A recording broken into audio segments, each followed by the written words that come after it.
Oh, Pigorly, hello. You doing, Pigorly? Hmm. Right. I guess one of the first thing that I'm going to do today is to maybe actually make sure that the bot works and this hello works. Might be a good idea. Right? And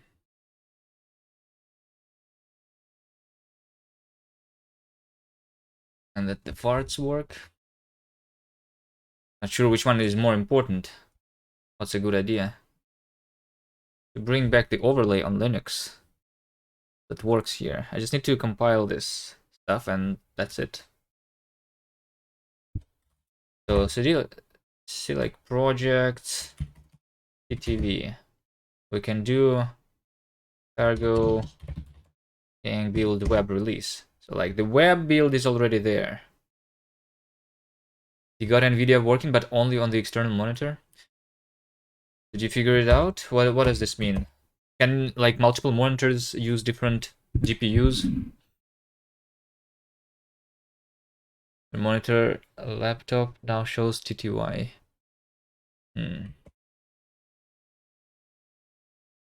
Interesting. Yeah, so we just need to do cargo, build, release, that's it. But for this to work, we need OpenSSL to be installed. So we go NeoVim, we go flake.nix, and we go and install the OpenSSL, right? By the way, did you figure out your Rust workflow here yet or not?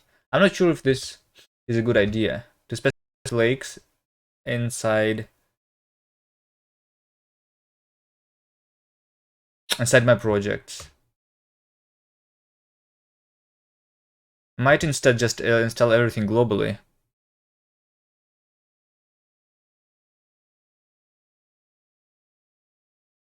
Okay, but for now...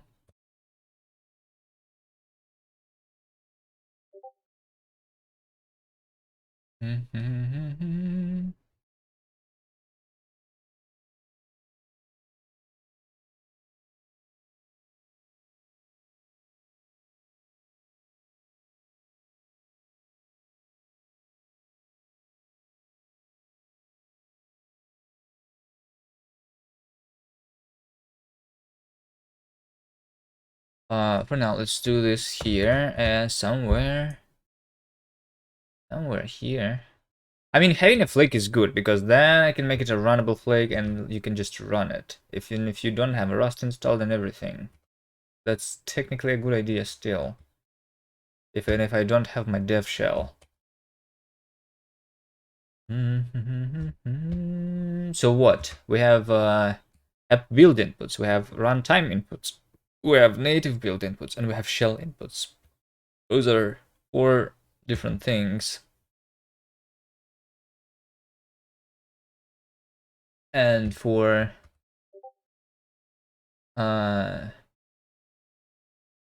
OpenSSL, all I need is just for building. Let's try it just for building.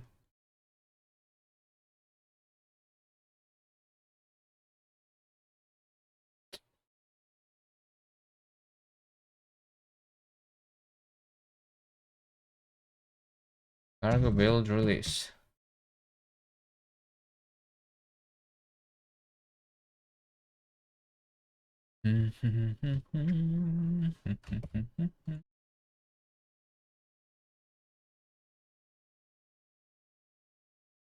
Nice.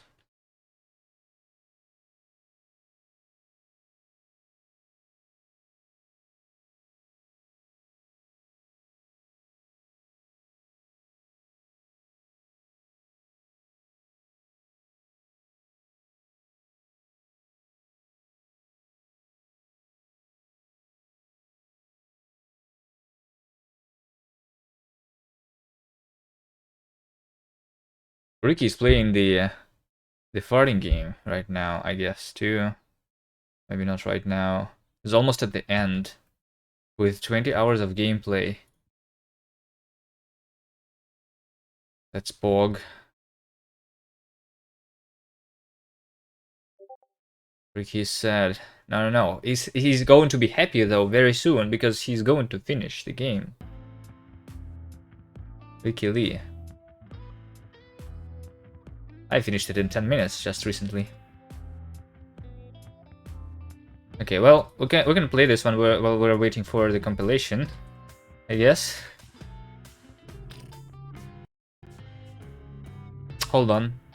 Guys, is the audio broken for you too on stream?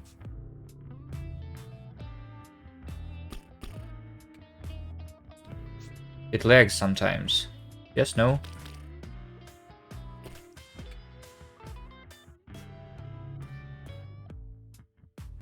You can hear me. But the game, the music of the game, because since I moved to the Linux setup, the Wayland stuff, my audio glitches sometimes. It goes forward and backward in time. Let me see. I might need to clip myself to see. I'm wondering if it's only for me or is it for the stream too? Might be a hardware or some, I don't know. Seems to be synchronized. Yeah, so far it's okay. It has happened once yet in the very beginning of the game.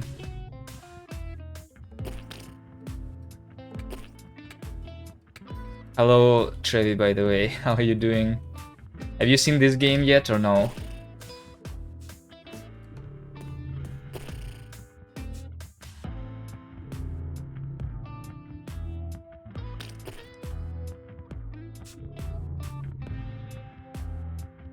This is the game that I made for the Ludum Dare 51 like half a year ago, and then I upgraded it so it's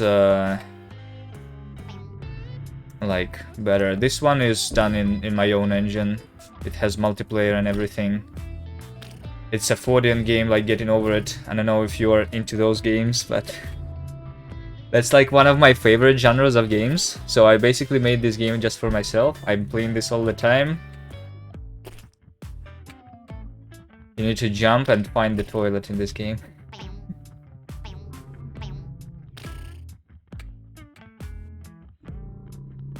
The audio seems fine. Okay, I need to remember last time I hear it to clip it and see everything.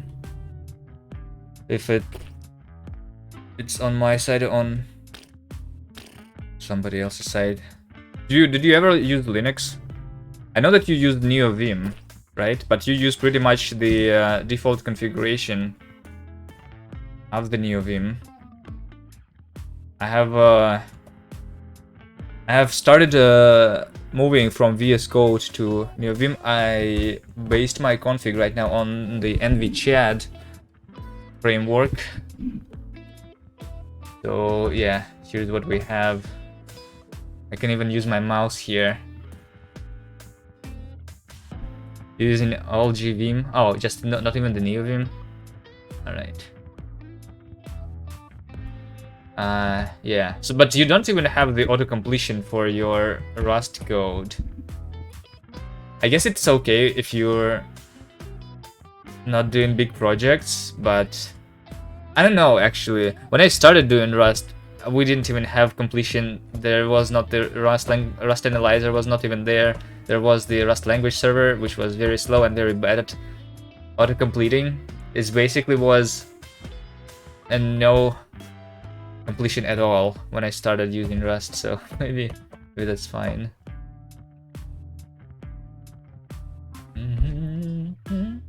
Okay, well, hold on. So we have compiled, right? Cargo build release, yes. All right. So what do I do? I think we do something like cargo run release. We panic. I think I need to run only the server side here. Yeah. Wayland stuff is also breaks all the time. You have a Linux machine, but you don't use it much.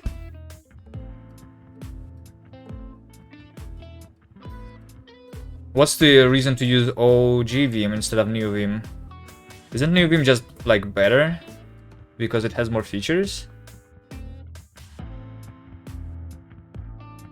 Also, have you tried using Helix? People use that for Rust.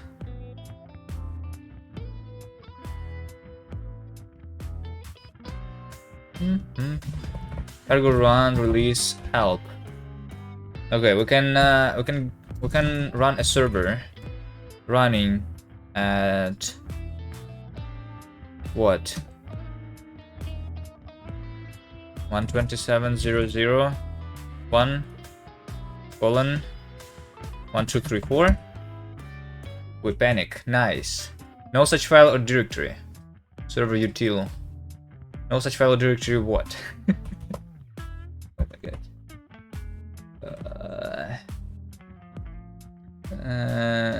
TTV mod 55.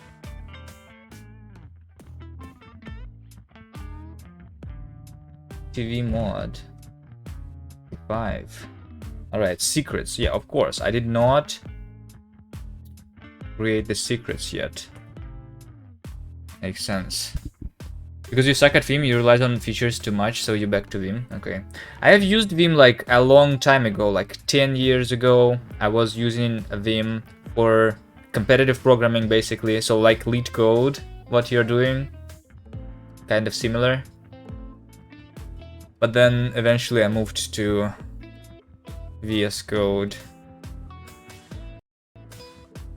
because it just works. I don't know, sometimes it's easier to use something that's working out of the box with all the features like Windows instead of Linux. Sometimes.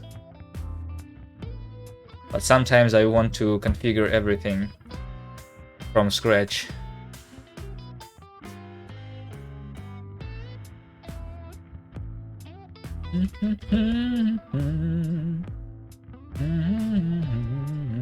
Okay, so we need a secret directory, I think. We need to create secret.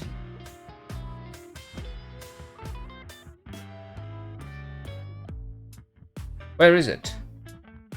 Why don't I see my secret? It's there. And NVim tree, I think, doesn't show it for some reason. Maybe because it's hidden in the git ignore. So I need to like capital I. Yes, capital I toggles showing the hidden files and folders. Makes sense. I remember that. Right. So inside the secret, if I do run again, if I do run again, we're going to see that no such file or directory. Again, server util 19. Server util 19. Read file. What file am I reading?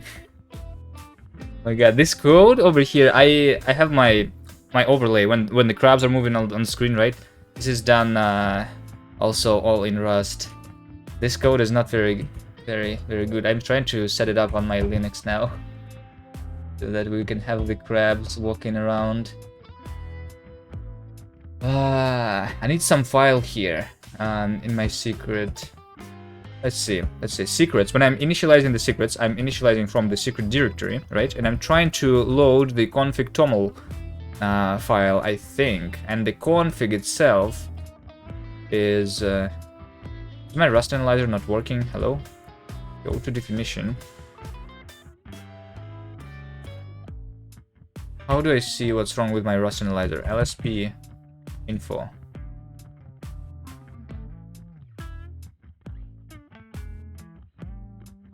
LSP log.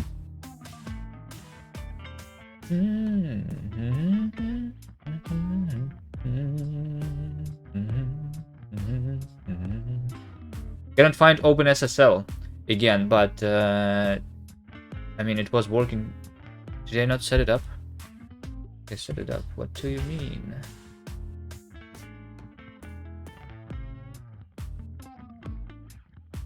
Okay, I'll try to figure it out without completion. Config database and TTV. For database, we need the URL. Wait, am I not I thought I am not using the database anymore. Thought I'm not using the database anymore, so can I not just delete this now? How's NixOS? It's hard, it's hard. Do you know what it is? The Nix?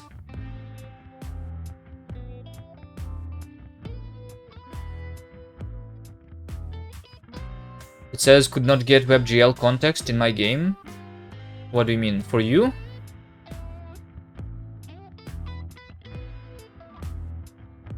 It's hard. So like one of the things when I've been setting up my NeoVim, I realized one thing. We had the Mason, which is the stuff that downloads the Rust analyzer and all of the language servers and everything.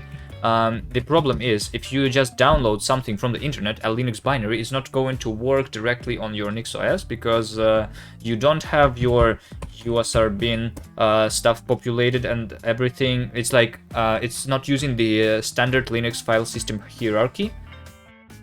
It's almost like it's like different from all of the other Linuxes.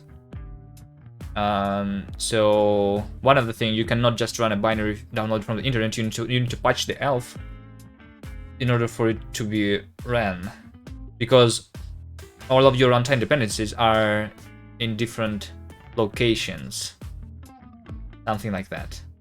I'm not very good at understanding stuff, but at the same time, for example, you can have multiple versions of your dependencies. So you can have multiple versions of, I guess, the glibc, multiple versions of a lot of different things. So, for example, here we have the env, which is a binary. This is symlink to the Nix store, which has the hash in its path. So this is the package called core utils, right? But there could be technically multiple versions of the core utils package, and then they would have been prefixed with different like hash here. So usually on Linux you can only install one version of a package, and then sometimes you have conflicts and everything, right? In this, it's supposed to work. Like, dependency management is supposed to be easier, but at the same time, when I'm trying to work in NixOS the way I am used to, it doesn't work. Because one of the examples is patching of the dependencies. So one of the things that you can do is you can make, if you compile something from source, is it harder to link against libraries? Like, is there extra steps? So here's what I'm doing, for example, for my project here. I'm creating this flake nix file in my project directory, right? And this means that in order to compile and run my project, you need to have Rust enabled in your shell. You need to have Rust be enabled to compile to the WebAssembly, because that's what I'm doing.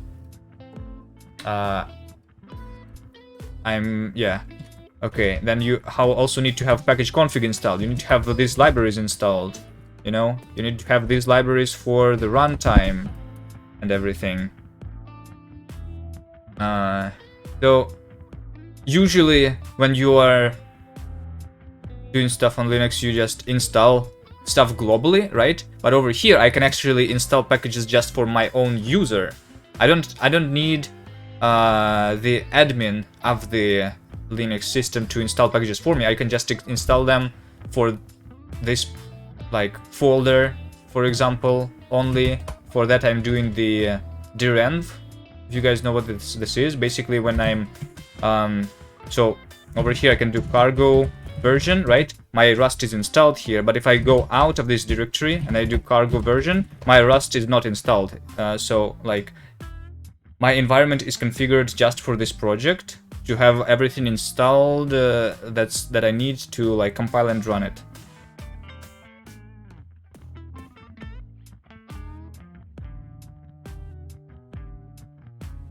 It's the direnv thing.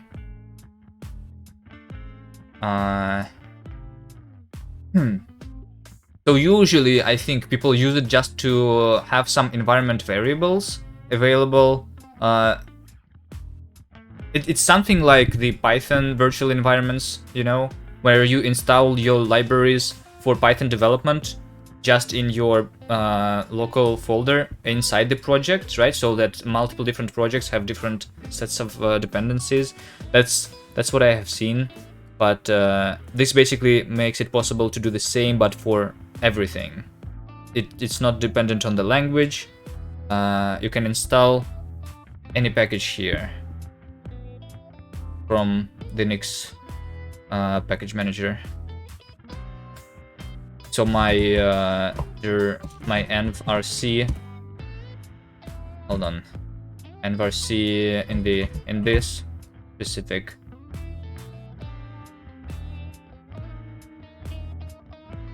Here's my envrc. It basically says use Flake, and this is Nix specific stuff. So then we have this Flake file, which specifies a lot of things. Flake is just like a in Nix, like it's a definition of a lot of different stuff. For example, I also I don't know how to talk about it. I'm not very good at it yet. I'm trying to like understand everything myself too. Here's all of my Nix files, right? So if I go here, I have also my my entire operating system configuration is specified in this file. So here's for example the configuration of the system, right? I need to I split this into multiple files, but also we say something like, here's my bootloader. I'm using systemd boot as a bootloader, right? Here's where's my EFI system partition being mounted.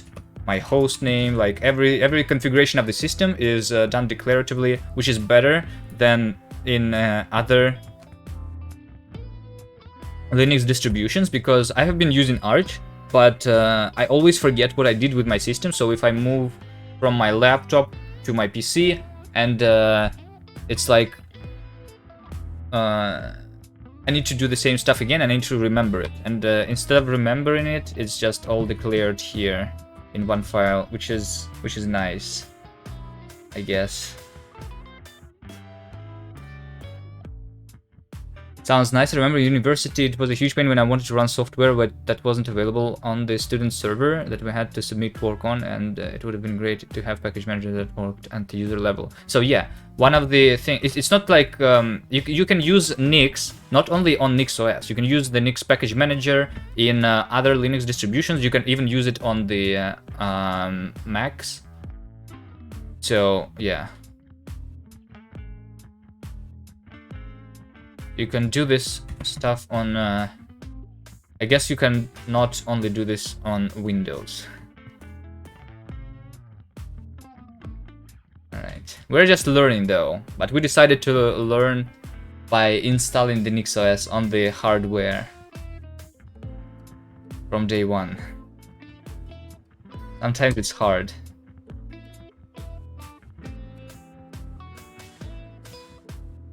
Okay, TTV, I need cargo run server.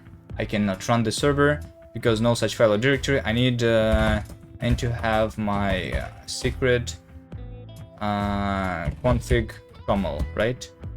If I just have this file,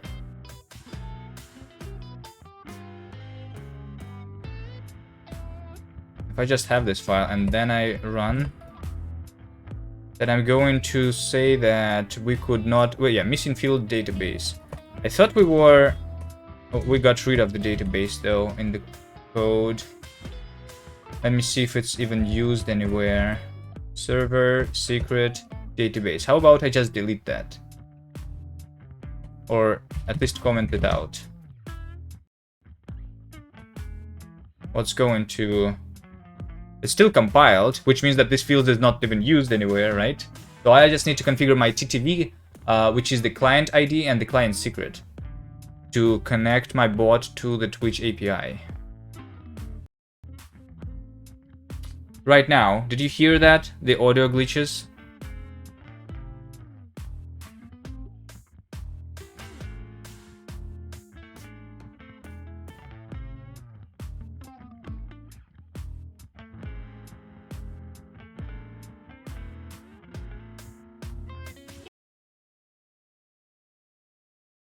Which means that this field is not even used, which is the connect my bot to the Twitch API.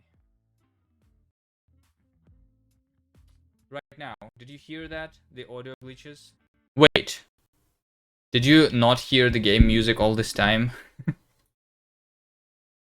Means that this field is not even used anywhere. Where's the game music? You did? Why don't I see it in the clip? My TTV, which is the client ID and the client secret, to connect my bot to the Twitch API. Right now, did you hear that? Or is it super low volume, maybe? But if you heard it, this means that it should be here inside the clip, right? Compiled, which means that this field is not even used anywhere. Hold on, why am I not hearing it? Where's my audio? Forget.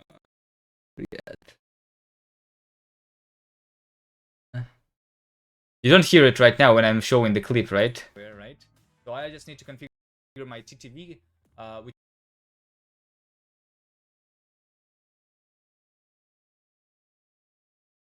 And I need to put my volume up. Which clips only use one channel? Which means that. No, there is no audio for sure. So is my streaming completely broken? Meaning that I'm not streaming my desktop audio. I'm not saving my desktop audio to the VOD. Is that it?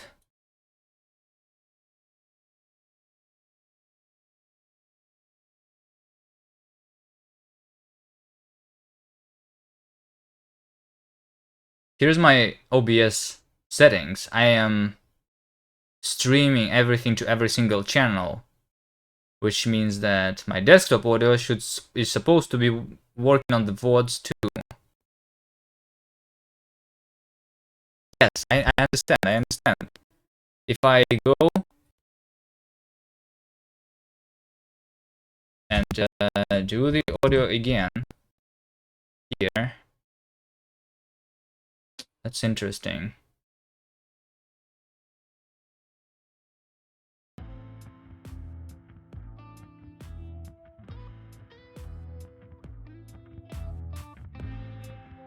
Also, I see one difference between Linux and Windows, because when I'm moving my volume, my system volume here, like to 0%, you still hear it on the stream, right? I think you still hear it on the stream, but on Windows, when I'm changing the volume of the actual output, it would change the volume of this of the capturing too. It's in the VOD, not in the clip. How can it be in the VOD and not in the clip? It doesn't make any sense. What?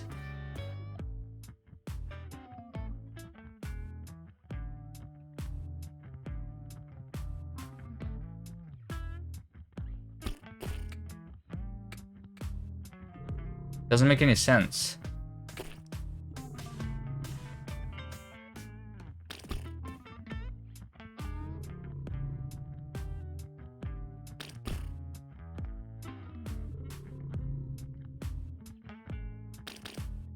Isn't the clip created from the VODs?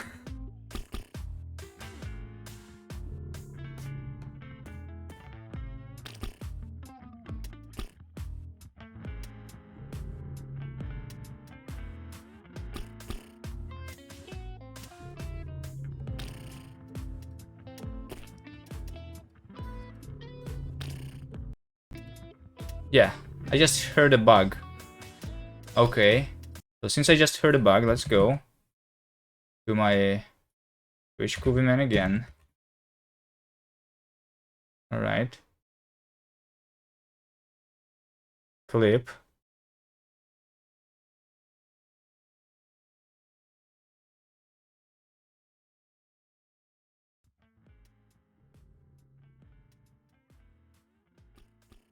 Oh no, I hear it.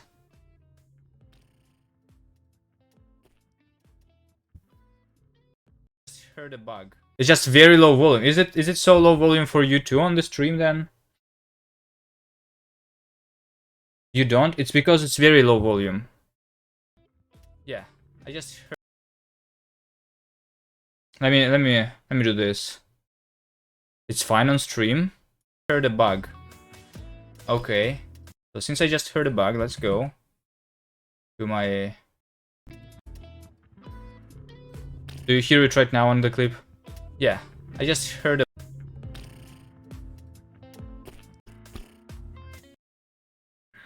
That's annoying to like set up the audio on Linux then. So let me see. So here's my OBS, right? Here's my OBS. And my desktop audio is set to like 100% right now, which is why you could hear it. But usually I set it to 50% because I have my actual audio set up to 50%. But this doesn't actually change anything over here, unlike in Windows. It's like working differently. Can I make it so that when I change this, so if I make this sound lower for myself, it's going to be lower for you too? That's how it works on Windows, and that's how I would like it to work.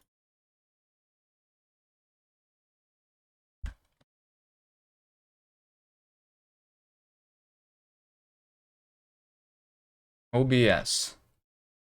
Or is there, maybe there is some settings that you're gonna be jamming? Yeah, I decided, I mean, no. We will be jamming, but we don't have art yet. Mickey is going to draw some stuff and then we'll continue. Like I said, we are going to do this jam, but I'm not going to spend the entirety of the week doing the game.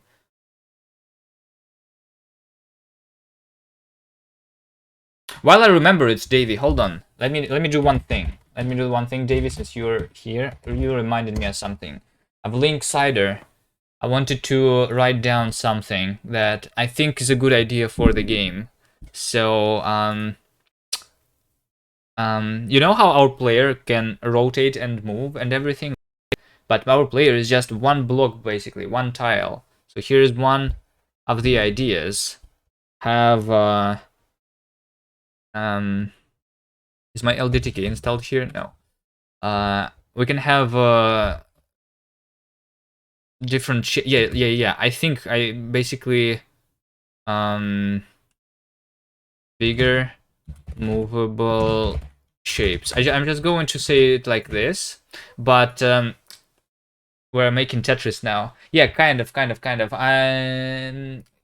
There's like multiple things. One of them, for example, is the ideas that we had during the Baby Jam is to have buttons that open doors, right? So how do you open a door? We can make just the block disappear. That's one of the ideas, right? Another idea is to just make some tiles move up, for example. So we can have the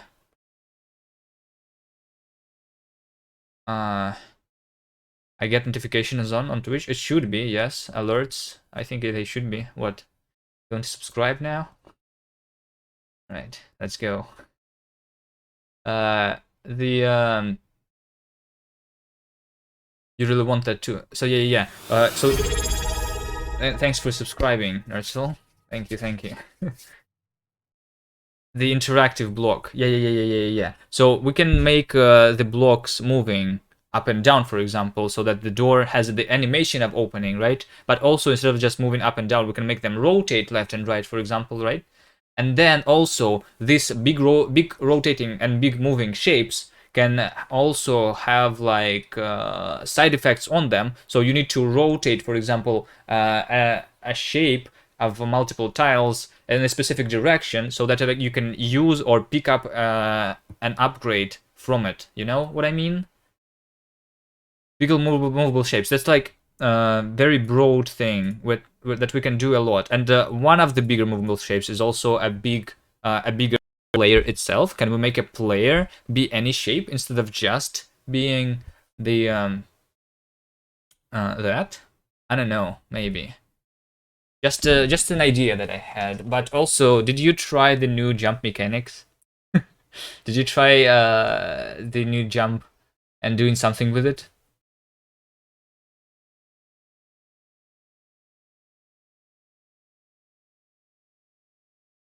All right. OBS.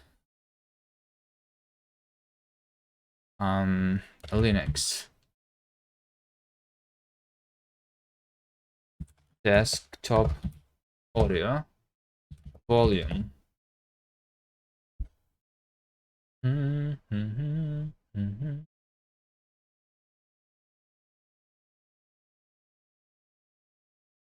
Maybe I can have something in the settings, maybe of OBS. Let's see.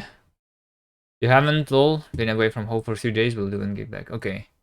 All right. I had also a couple of other ideas about the jump mechanic. For example, you're saying that we need to have the uh, one of the examples is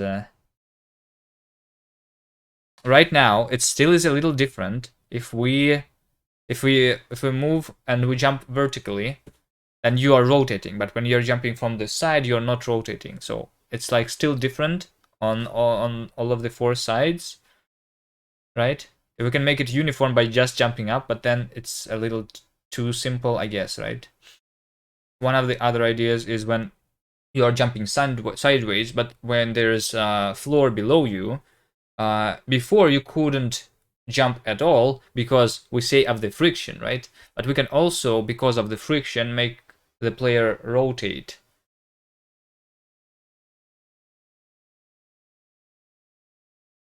Know what I mean? I don't know. There's yeah, there's that. There's a lot of questions just about how to do the jump properly. I actually prefer being able to jump sideways on the ground.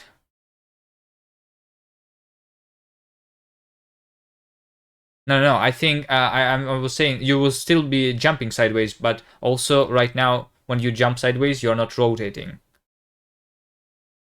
When you jump up, you do rotate, but when you jump sideways, you don't. When you jump downward, you also don't.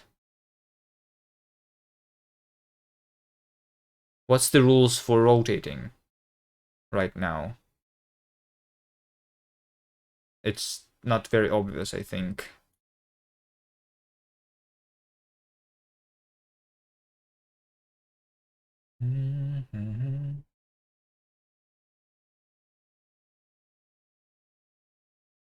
Audio.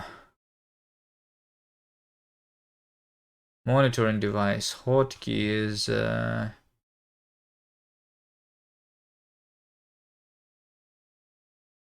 You should be rotating when jumping sideways. Yeah, I feel so too. But then why is it different from jumping up? Why do we rotate when we jump up? Is that... It feels like a hack, you know? That jumping up works differently than jumping sideways.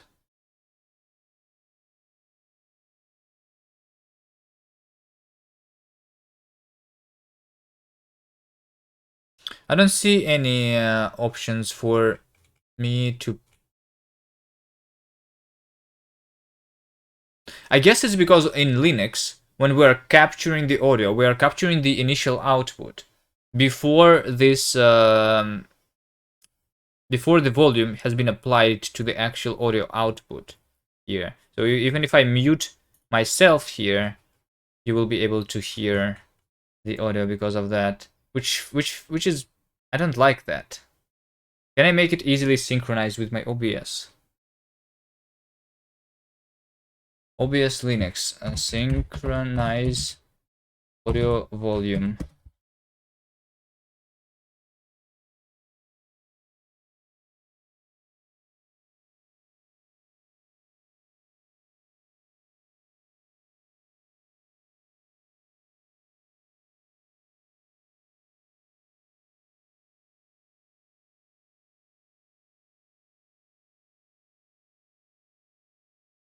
Yeah, because this volume is being applied only to the output device, I think.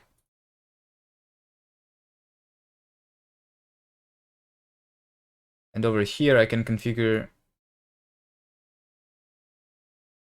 something else. I don't know.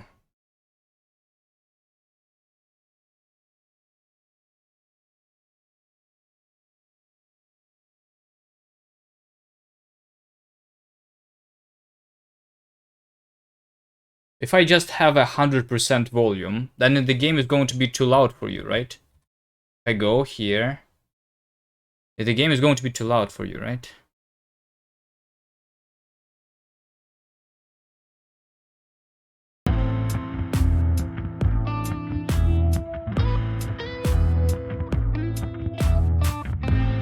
Is this an okay volume?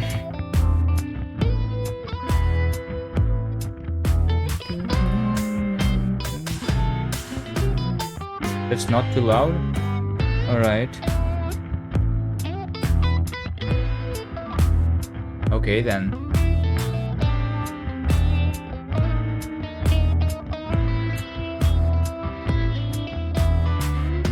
You just need to keep in mind that when I'm changing this volume, it doesn't change the volume for you. And that's what makes it annoying for me.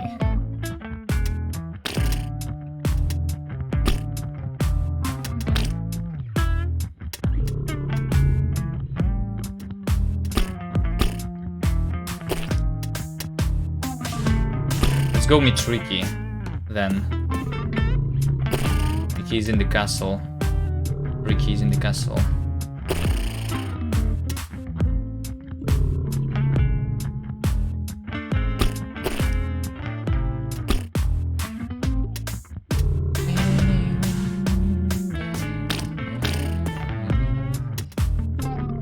Have you changed your Nix configuration yet, Nerdzel, or no? Do I just copy-paste something from you? Or are we going to look at the Unix porn for how to do the waybar better?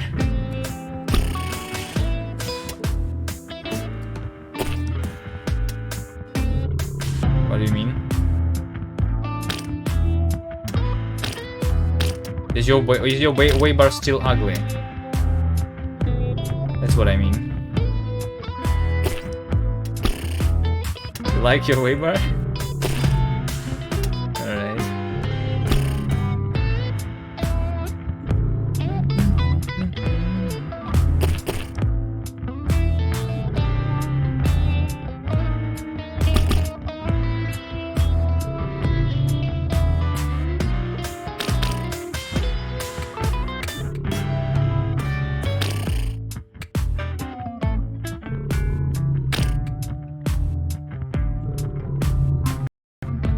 Okay, hold on. Hold on. There just was a bug in the audio, so let me see. I'm going to try clipping again. Should copy my keybites instead. Yeah, I should.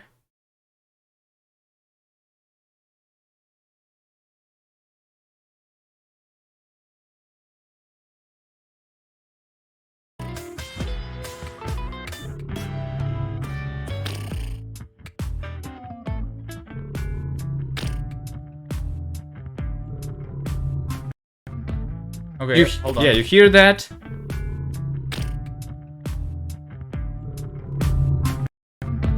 Okay, over here. Okay. Do you have the same on your Nix?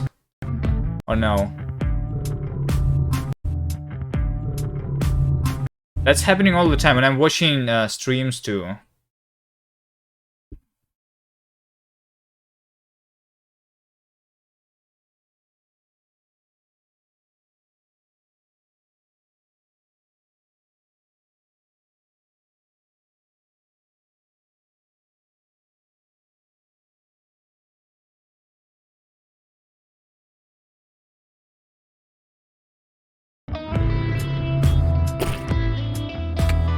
You never noticed for yourself? Okay. Maybe it's working okay for you then. So what's the difference? Is it my GPU? Because the audio goes through the GPU.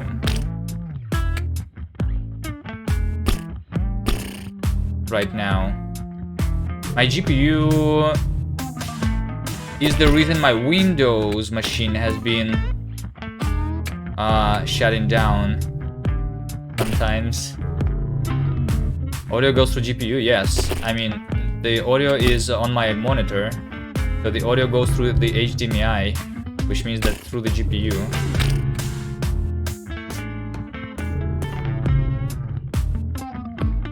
Also, sometimes there is not only the audio stutters, also visual sometimes stutter. So is this the problem with the drivers then?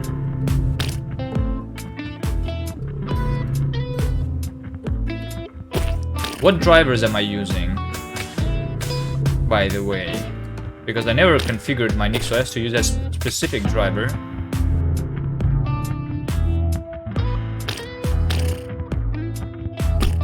So they're using some defaults,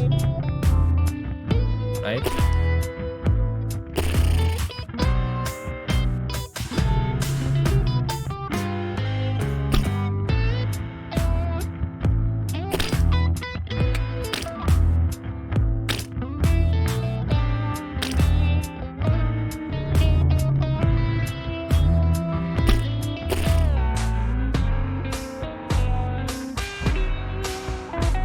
Because there is multiple, like for NVIDIA, for example, yes, you can use proprietary drivers or not proprietary drivers. On my Arch, I have always been using the proprietary ones, and it was working fine.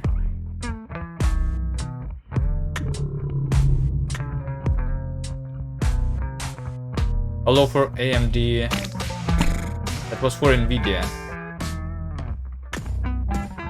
For AMD, I'm not sure.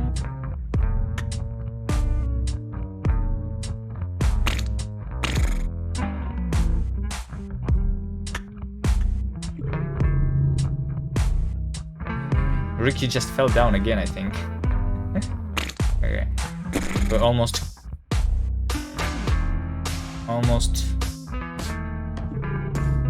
near Ricky.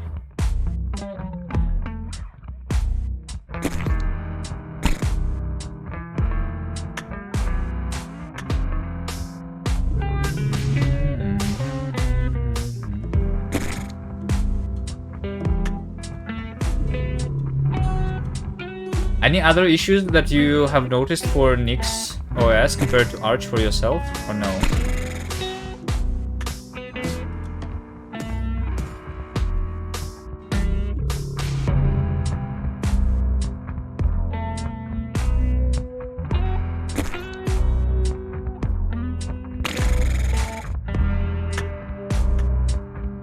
Not yet.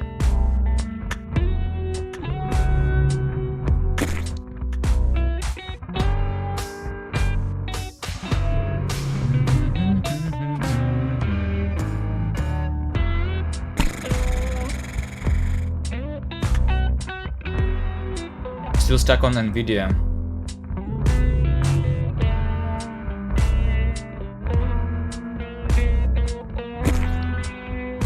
You didn't even start doing your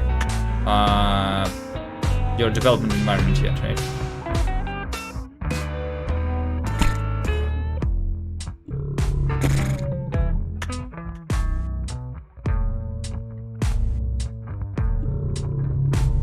Let me see. Can I do the skip this time? I cannot, okay. Alright, let's see where Ricky is. I'm coming for you. Not even close? Okay. One day. Oh, hello there.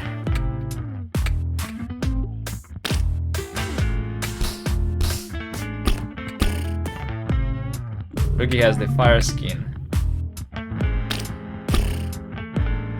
NVIDIA seems to work fine for you in Fedora. It was working fine for me on my laptop too. Are you trying to use only NVIDIA or like the Optimus setup with both the integrated and NVIDIA drivers. Trying to get anything.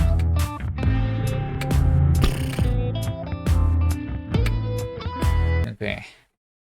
Because Monkey was using just NVIDIA. Okay, let's see. What drivers am I using? What drivers am I using? How can I even tell? How can I even tell? Also, this is still not working. Because, yeah. Hold on. Maybe let's finish with the overlay. CTV config client ID, client secret. All right, so I need to go into my Twitch somewhere, create a dashboard or like developer extensions. Where do I set up my client or the Twitch API?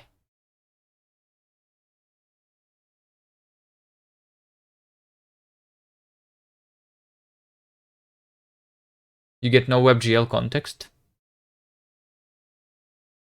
when you try to run from scratch or in your browser. So you have no WebGL in browser? Is that what it means? Are you trying to run the game from... Okay. You can try get webglreport.com maybe. What does this say?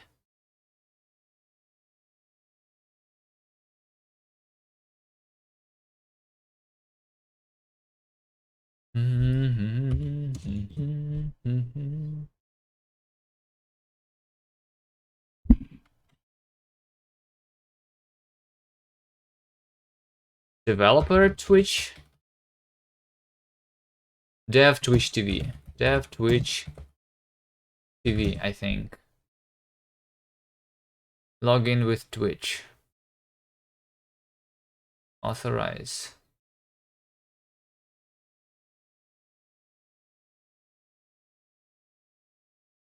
Your console. Applications. Yes, this is what I need. Probably should not.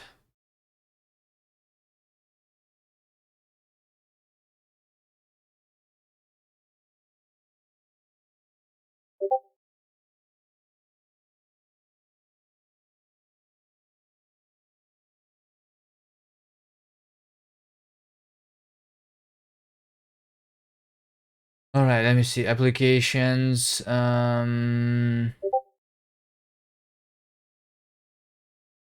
Board. Yes, this thing. Manage. I'm not a robot. Select images with motorcycles. All right.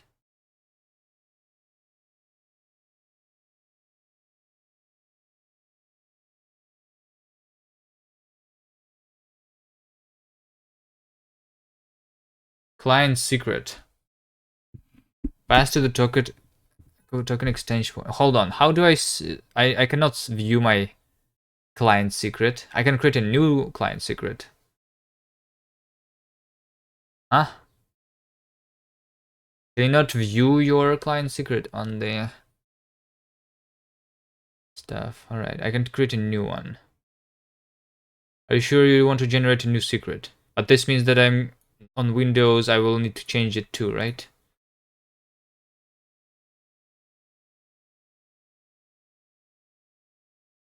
Okay, I can do it another way. How about, hi Ricky. Hoping to test WebGPU soon. Fedora just updated to Chrome 113. Alright. I'm not sure if I don't care much about WebGPU. WebGPU is nice, but it's not necessary for my games, you know? And maybe it's like going to be easier to work with because of less bugs or something. Although the WebGL and OpenGL has been out there for much longer, so I expect it to be more stable. So yeah, still good. And we'll talk about WebGPU. I only, for now, just am thinking of switching to WGPU, the Rust crate, which abstracts over OpenGL, Metal, DirectX, and everything. But what it uses under the hood, I don't actually care.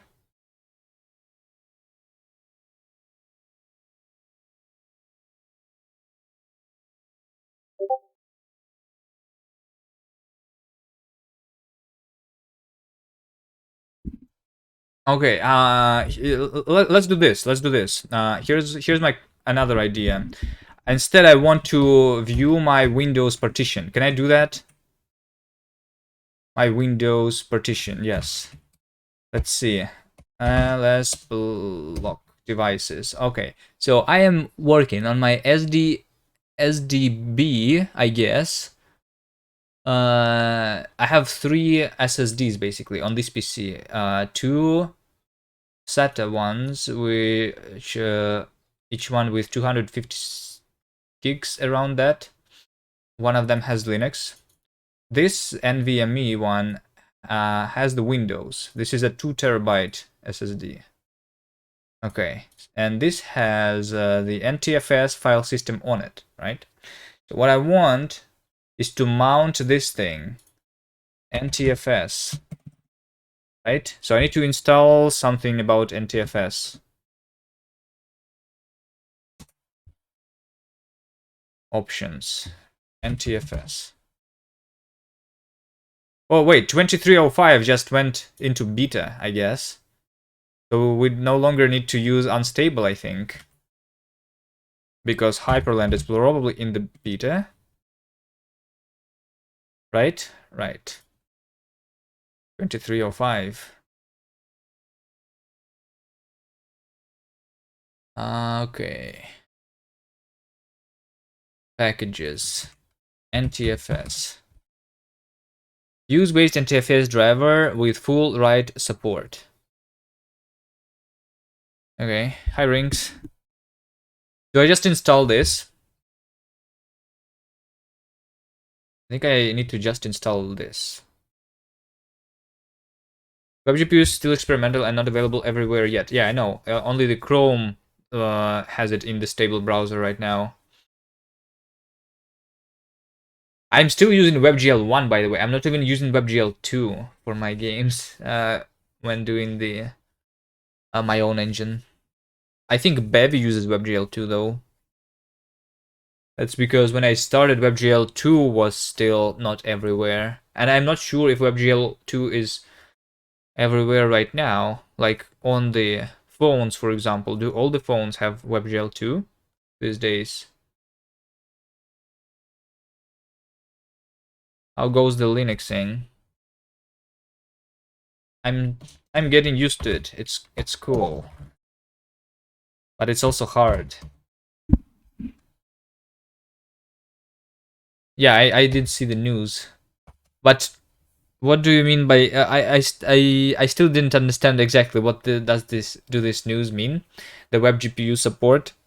What does this even mean? Isn't what the WGPU, the crate, is what, like, that's another backend for the WGPU that they needed to enable, right?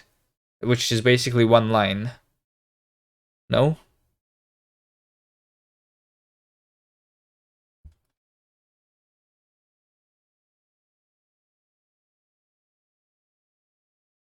Not sure yet either. Yeah, it sounded like big news. Bevy now works on web GPU, but then Bevy was built on the WGPU, the crate, so it was supposed to support it as soon as as WebGPU got released, like immediately. No. Okay. Maybe I'm not understanding something. I didn't read the post that they posted for the news of Bevy. Okay, we go into integration and we go into packages and the packages that we need to install. One of the packages. By the way, my Steam is still not working. Nerdsoul, did you make your Steam work? NTFS 3G. To break Windows from Linux. Yes, that's what we're going to use this package for. I too drink with my pinky raised. Wait, did it? Is this how I? I think. Okay, okay, yeah.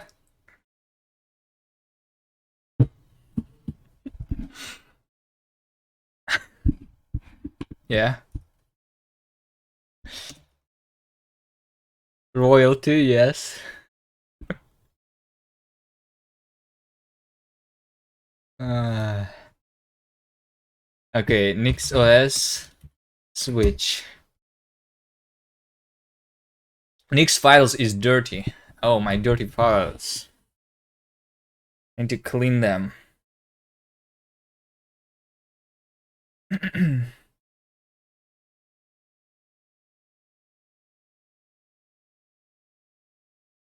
Huh? Nix files is dirty. That's what this thing says. All right. Okay, so can I just mount now this stuff? How do I mount read only? Just so that I don't actually break my Windows. Dash R, mount the file system read only. Same as dash O R O. Okay. Did you try to use Steam Run yet? Wait, do I need to use Steam Run Steam?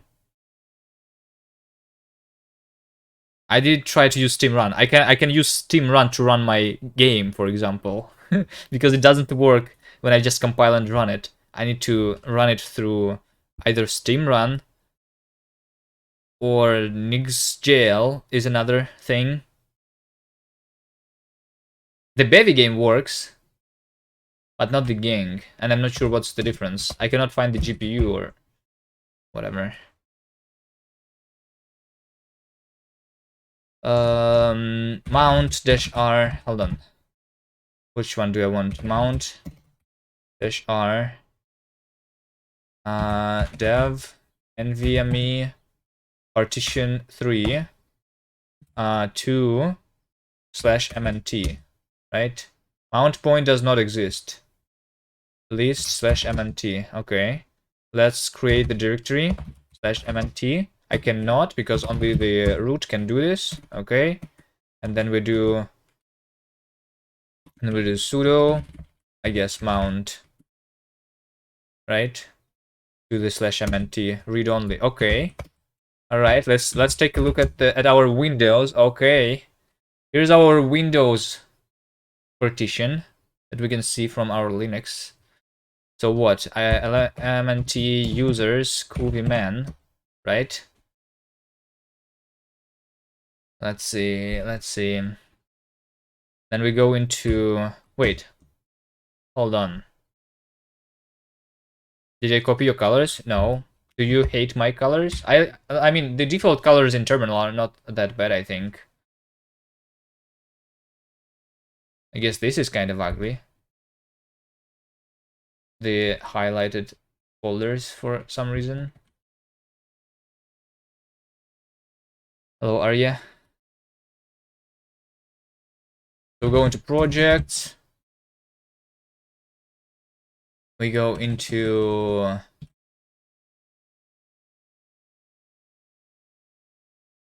gang projects, probably TTV. Yes.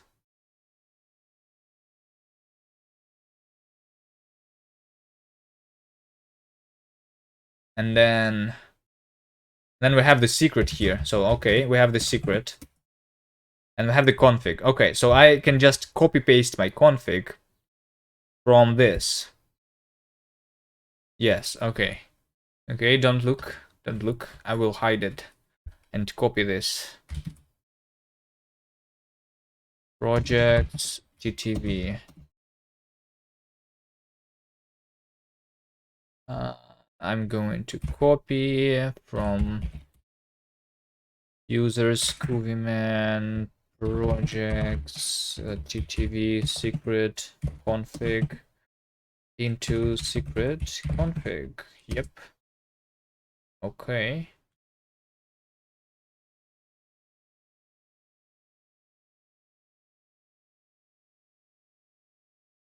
Okay, database does not. Okay, client ID, client secret. That's all I wanted. That's all I needed. Okay, let's go back. Unwatchable without overlay. It's going to be here in a second. That's what I'm doing right now. Fixing the overlay. Hold on. 1 second. 1 second. Cargo run release server. Okay. So now, when I'm trying to run my bot for the first time, what happens is it tries to KuviBot wants to access your account, KuviMan. Okay. Prepare to log in as KuviBot though, so I need to log in as KuviBot. Let's go and open what? Manage containers. Remove.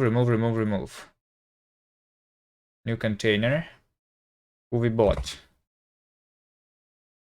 For Twitch. What's the icon for Twitch? Money. Okay. Alright. So we can open as KuviBot to this same link. Right? And I'm going to authorize as KuviBot. Okay. Now I need the passcode. All right. What's the passcode?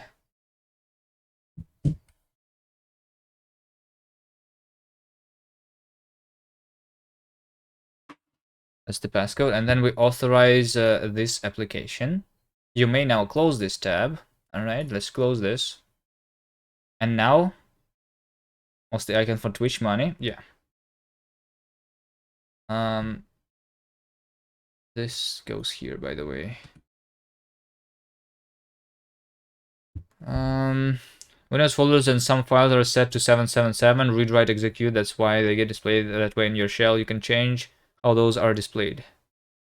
Okay, well, I'm not going to look at my Windows partition all the time. In fact, I can unmount it now. I only want just one file from it.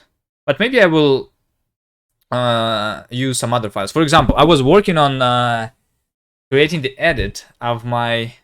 Let me show you this. Oh, wait. Rings Dance is best emote. Look, we are connected to Twitch here. Okay, so we are connected to Twitch here, but we don't have the overlay, right? So I need the overlay in addition to this. No, hold on. No, stop, don't fart. Don't fart yet.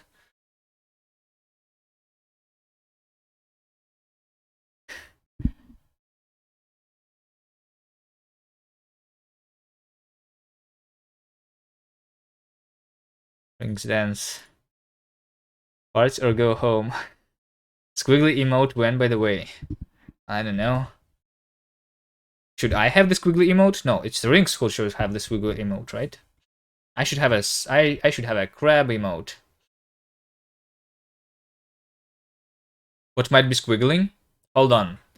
Really? I think you just you know one of those things that like people put in front of the stores that wiggle in the wind. Can you just do this thing? So like squiggly dancing thing, you know? I think is how I would see it. You know? You understand what I mean? Little squiggle dance emote. Would be nice.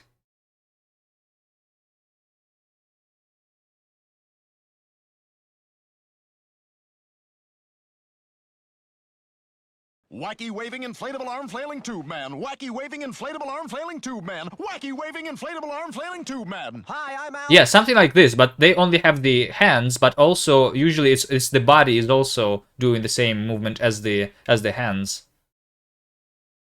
The savings on So for some reason, crops, confuse your neighbors. in this specific, African-American, hail a cab, testify in church, or just...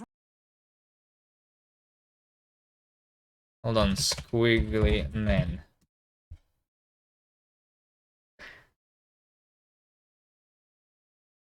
Watch.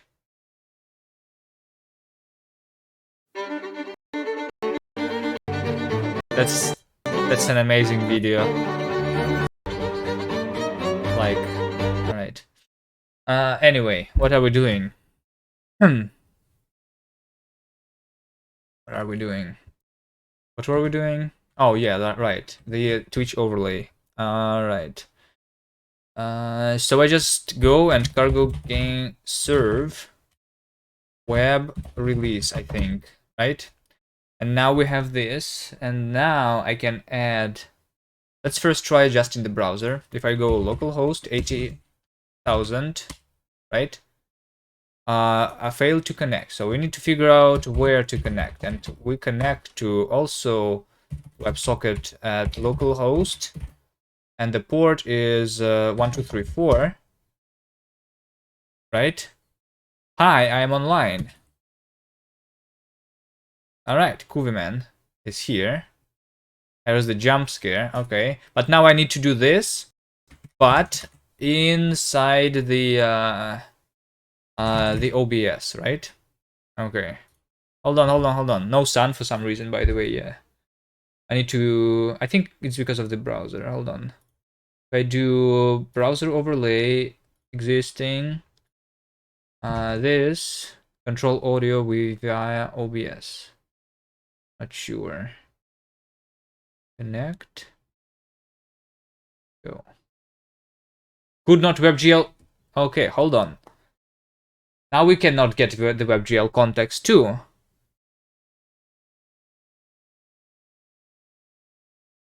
That's the same error as you had, Nerdzel, right? Welcome. Why does it work in my actual browser though? It doesn't work only in the OBS. We just saw it. Twitch icon money back. Hold on, properties. Did I have this issue a week ago? Something with cache? No. That's a different error.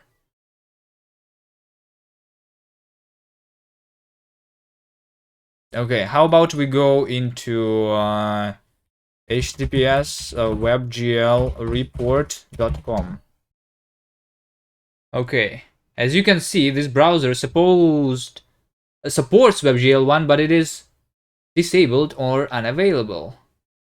Sometimes this is the result of older video drivers being rejected by the browser. Try updating your video drivers as possible. Browser user agent Mozilla 5.0, Apple WebKit, Chrome, Safari. What? Wait, what is it? Mozilla, Chrome, Safari, everything at the same time? Huh?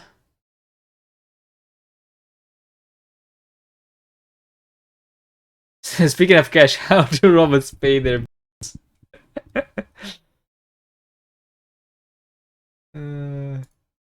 with cash, of course. Ha ha ha ha ha ha ha ha ha ha.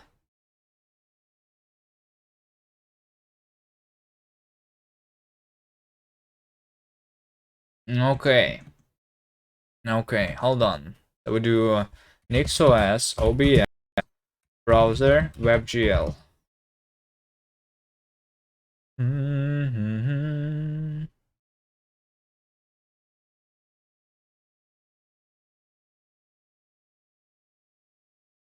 Well, wait, and Nerdzel, you don't have it even inside the browser itself? Can't NixOS WebGL build? Can't in WebGL building with NixOS? Nope. What driver am I using for my GPU right now? Can I understand? Let's see. Let's see. Okay, that's these things running. Let's move those into, let's see, 5. Okay. Let's open another terminal. There's so much jiggle in that dance.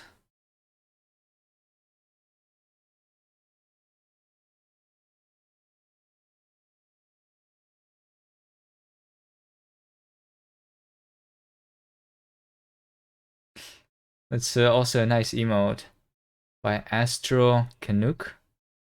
Who that is? In science and technology.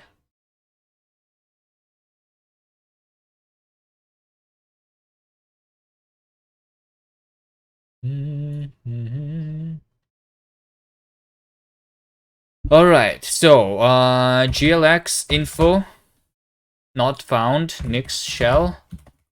Flex info. I should just install it, right? On my stuff. I think I should just install it.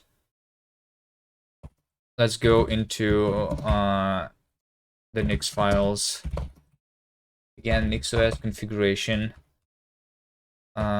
We do install glx info test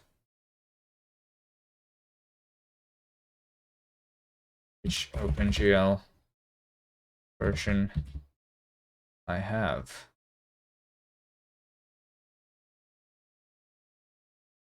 Rix has the best emote.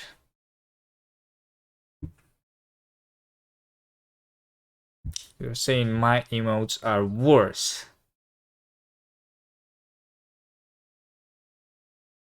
Do you not like this crab?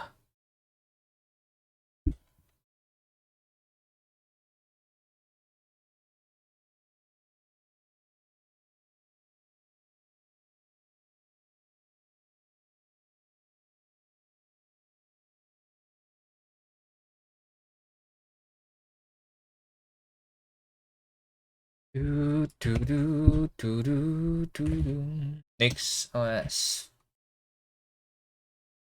Still want your money back though? Hold on. We're fixing it. We're fixing it. The farts are coming back. uh,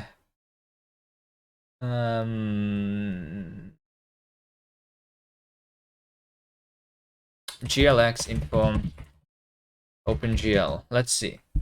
So I am using, this is my GPU 5700 XT, right? The driver that we're using is the Mesa. Is that correct?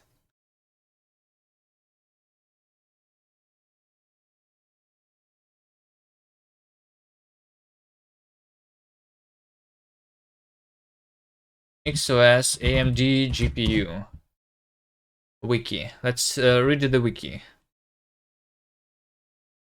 This guide is about setting up NixOS to correctly use your AMD graphics card if it is relatively new, aka after the GCN architecture. Okay, I think it is.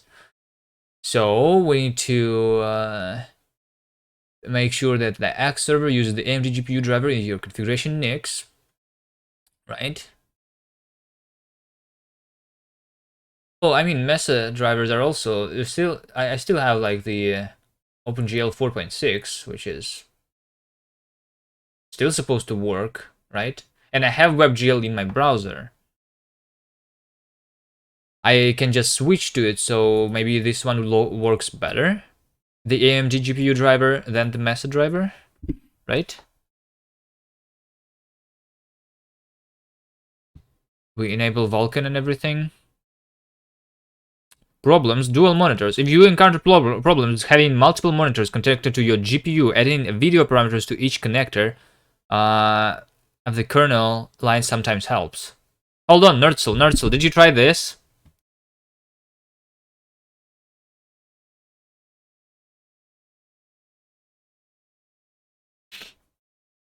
I don't know what it is, but here's something is listed in the problems with dual monitors on my AMD wiki page. Also, I think sometimes you can try reading the Arch wiki instead. Maybe they can tell you something about that. And Pigorly, I don't know how to flip the feature toggle for WebGL because it's the OBS integrated browser that's not working. WebGL is working. See, WebGL report over here says that this is supported and this is supported, right? But then if we go into the OBS browser, then this browser supports WebGL 1, but it's disabled or unavailable. So, yeah. Hold on. OBS WebGL disabled or unavailable. How can I enable?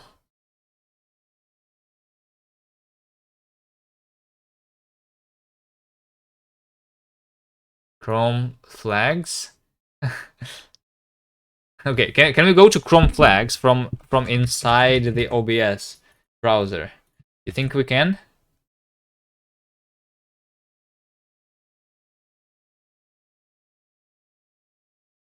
It doesn't work. No, it doesn't work. There's no Chrome flags in the integrated browser in OBS. How do I enable WebGL in browser source? Hi guys, I'm trying to get WebGL to work on my OBS Studio's browser source, but no luck. I get a Open OBS args enable GPU. Hold on, I need to enable GPU.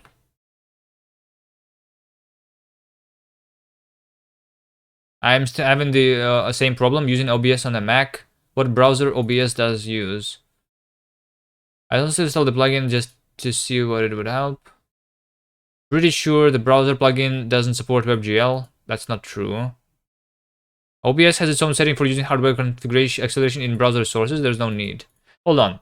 Maybe there is settings in OBS itself.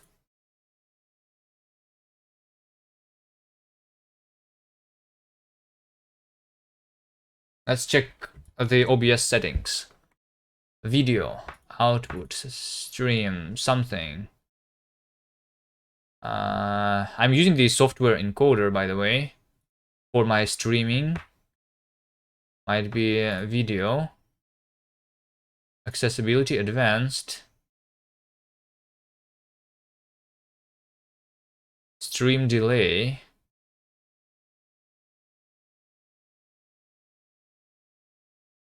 Accessibility. Hotkeys. Video. Audio. Output. Where do I enable the GPU?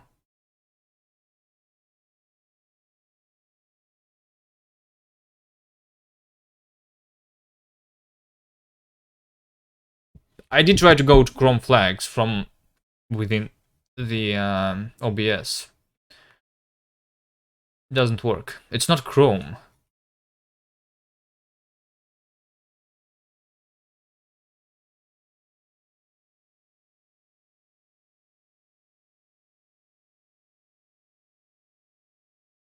It's Chromium, yes. I think it is.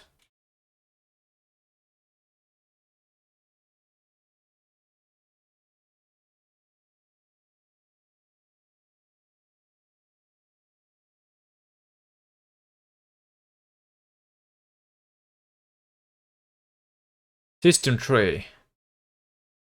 Disable. I don't like that. Projectors.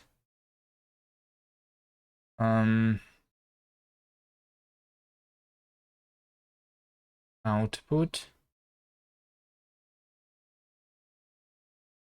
Theme yummy.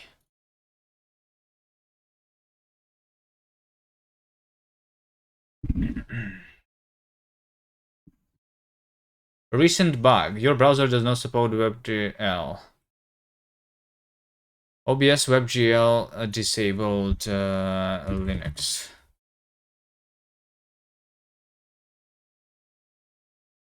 Hold on, OBS. I can launch another instance of OBS, right?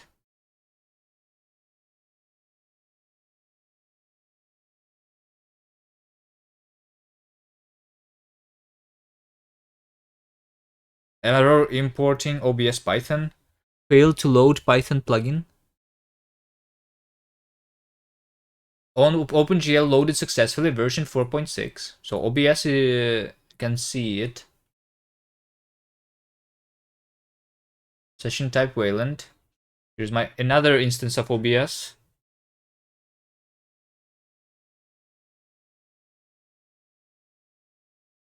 The browser is going to be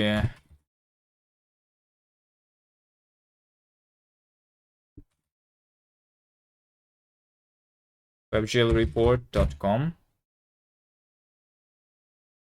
WebGL report, this browser supports but disabled. Okay. Exit. OBS help. So here is our this stuff. Start streaming. Automatically start streaming. Start to play buffer. Collection. Minimize to tray. Studio mode. Multi. Purpose. Always on top. Enable GPU.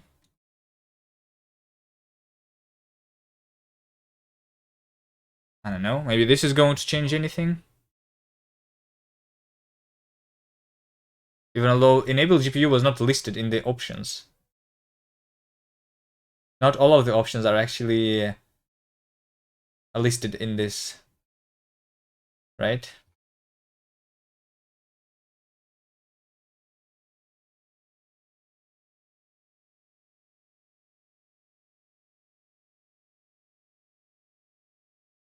Okay, still doesn't work.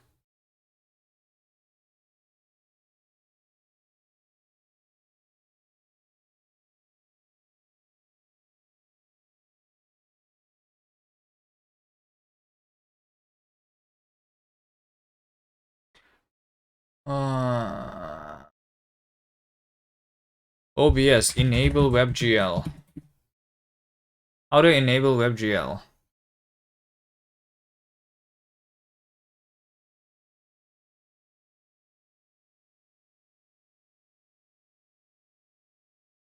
I'm trying to use the enable GPU flag.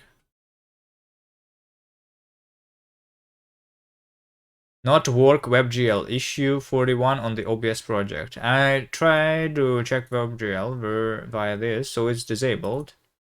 How do I enable? I found solution and it is via enable GPU. Now it works, thank you. It doesn't work for me though.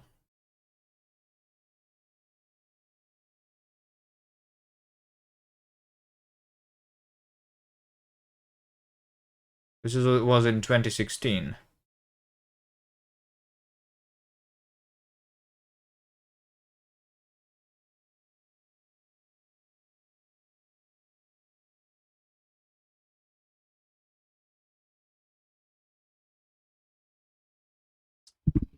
OBS, enable WebGL.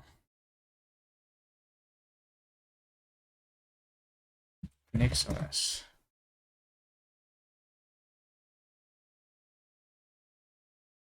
OBS browser source hardware acceleration not enabled. The issue in the Nix packages. Let's see. Describe the bug. OBS Studio package and unstable for some reason does not have a hardware acceleration enabled, whereas the Flatpak version does by default, running on a machine with an NVIDIA GPU. That's the package that I'm using, by the way. Add browser source and point to Chrome//GPU. There is a Chrome//GPU.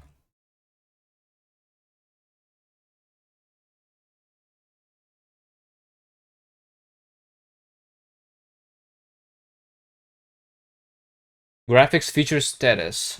Canvas software only. Hardware acceleration disabled. Driver bug workarounds. Okay. WebGL disabled. WebGL2 disabled. WebGPU disabled. How do I enable? That's my status from within the OBS integrated browser. Wait, if Chrome//GPU worked, why did Chrome//flag didn't work?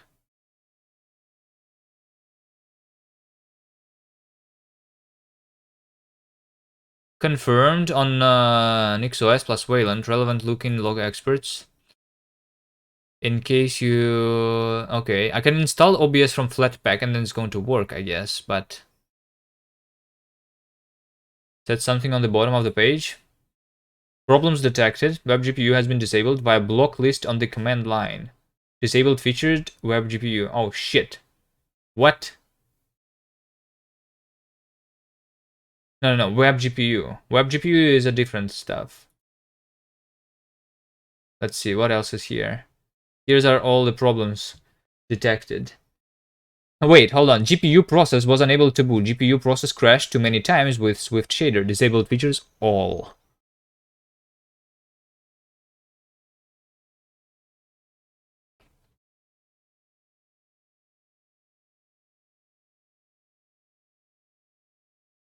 Command line. Let's see. Is it Disable features. Disable GPU compositing. Why did they disable GPU compositing?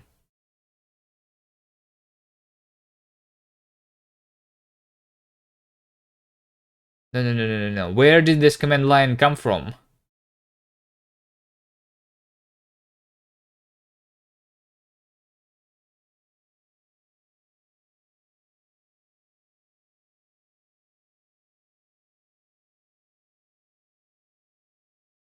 They have built Chrome without it in this specific package? Yeah, maybe. Maybe that's why. Let's take a look. I have found the issue.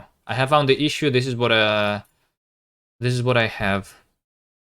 I managed to get hardware acceleration working with the following patch, along with launching OBS as this, right? So we need to patch the library. Okay. How do I patch something in Nix? Did anyone try this?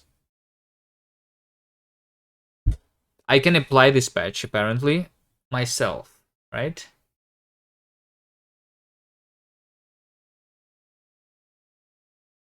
By putting this into somewhere.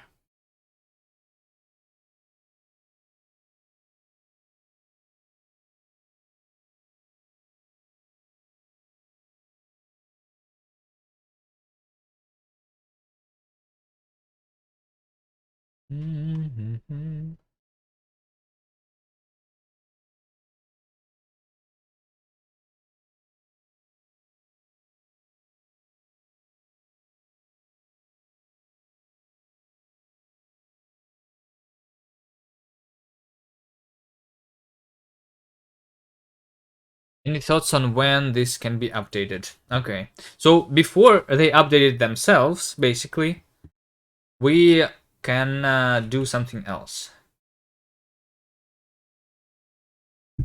So for example, we can actually install it from the Flatpak. Search NixOS, OBS,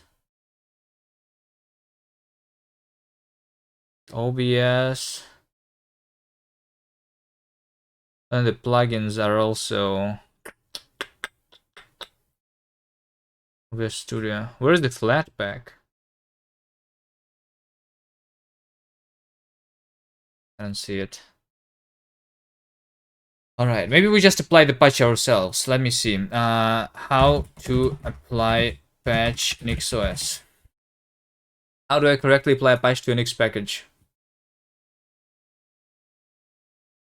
I'm trying to patch ZLJ package to override some strings. Here's my attempt. That patched is packages programs.zlj package is patched. Use the patched version package, I suppose. Okay, let's go. And Vim. I mean, this is their failed attempt.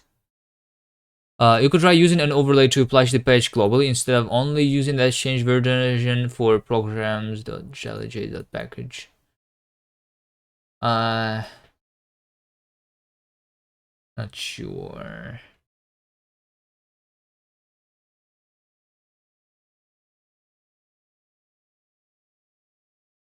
Okay, hold on. NixOS, OBS, right? So we're going to wrap OBS.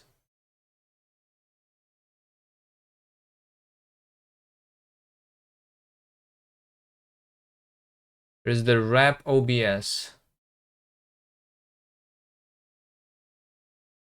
What does this mean? NixOS, wrap OBS.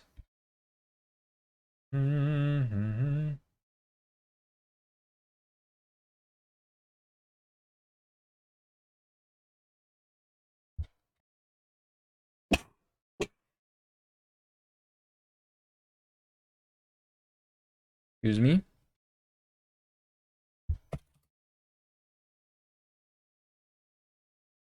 Packages wrap OBS. They can be installed by either wrapping the package with wrap OBS. Packages wrap OBS.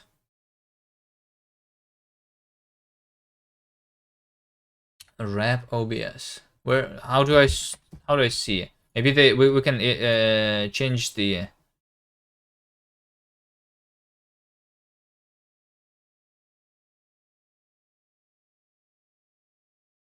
something. Wrap OBS. No packages found.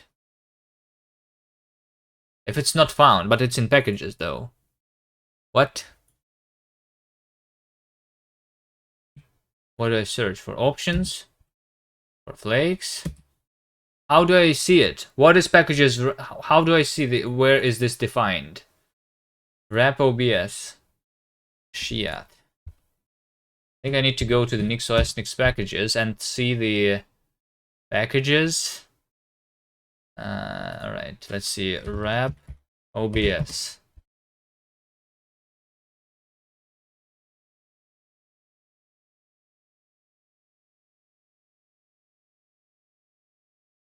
Where is the wrap OBS? Why don't I see it in code?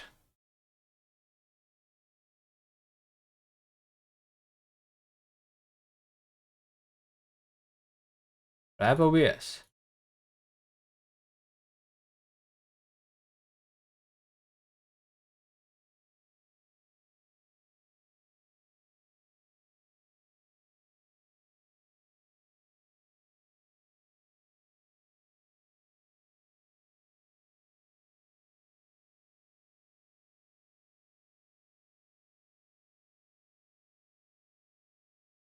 This has a new function, wrap OBS, which allows users to customize their OBS with plugins like so.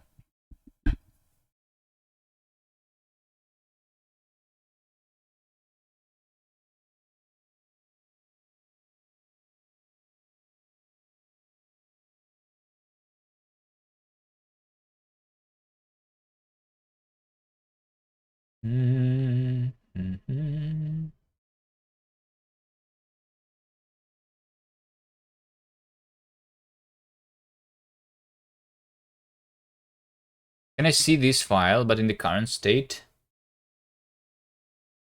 Applications, video, OBS. Packages. Applications. Video.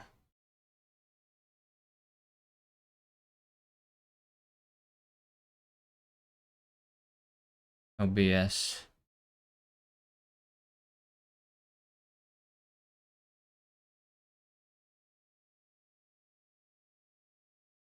A wrapper.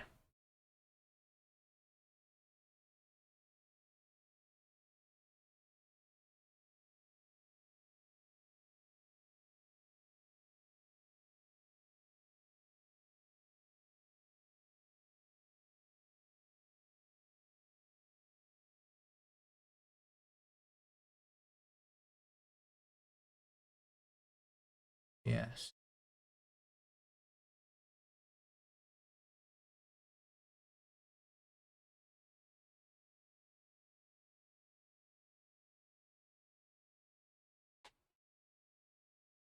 Inherit OBS Studio Meta.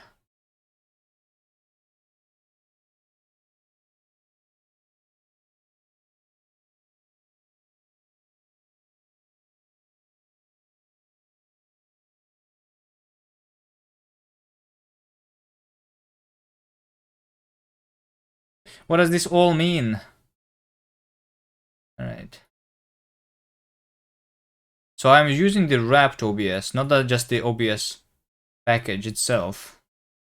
So how do I patch it then? Oh my god.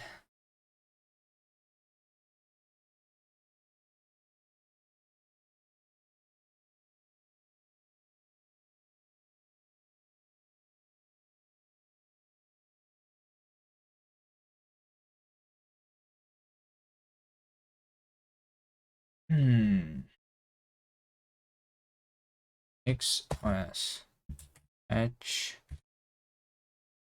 wrapped program.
libgl is all we need. Which is, by the way, hold on. This is probably exactly the same reason why I cannot run my own game without the Nix run GL or something. Because libgl is not installed and I need it to be installed, right? Hold on. But if I go to projects, this one, right? So over here, if we do just cargo run, then we cannot do anything. But because it is because we don't have the libgl installed here, right? We have the Vulkan loader, libgl. Can I do this? All right, run. Now something has changed. Is that it?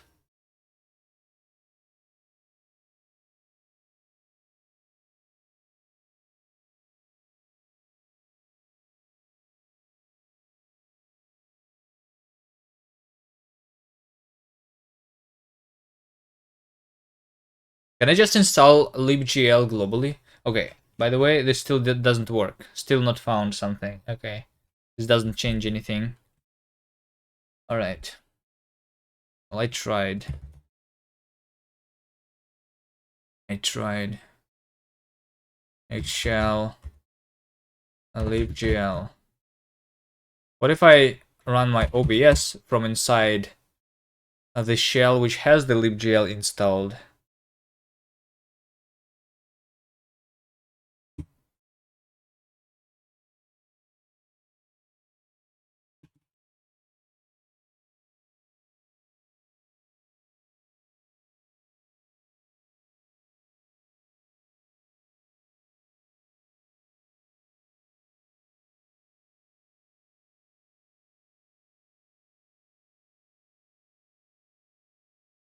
Alright. Hardware acceleration disabled. That's not good. Exit.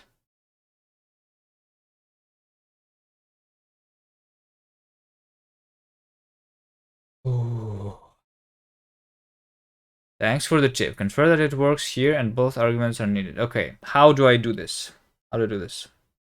Oh, wait, but I also need to do that. Hold on. OBS enable GPU and use GL is EGL. Right? Maybe like that.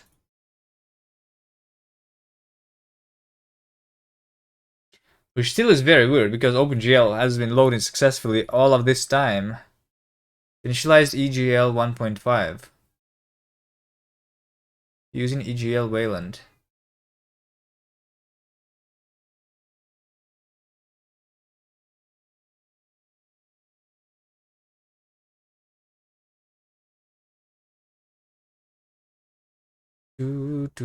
Disable. This doesn't change anything.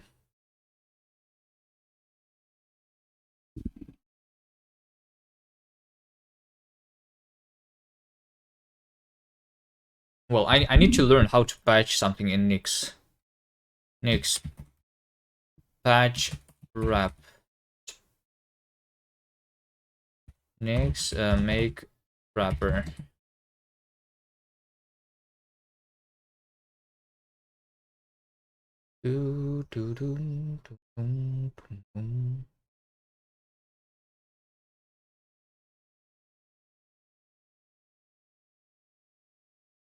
Like, I still don't understand. Where does the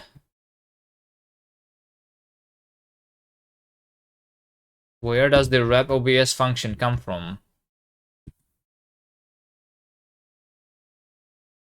Next, wrap OBS. Over here, wrap OBS.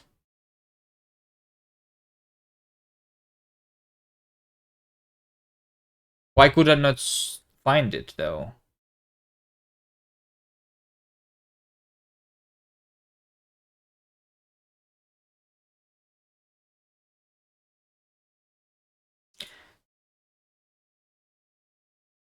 Can I change the OBS Studio?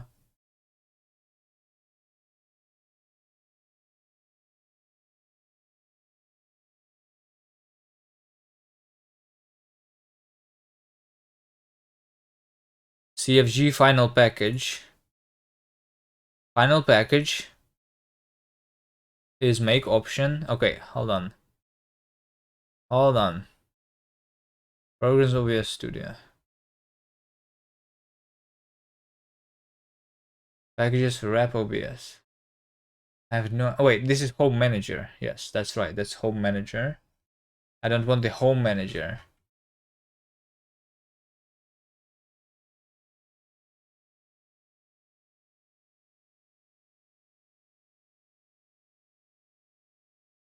I don't want the Home Manager. Mix packages.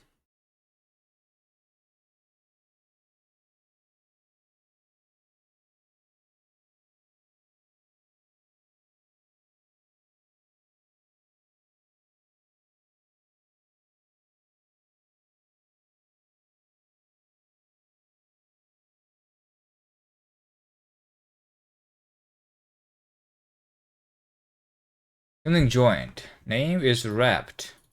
OBS Studio name. Native build inputs. Make wrapper. Post build.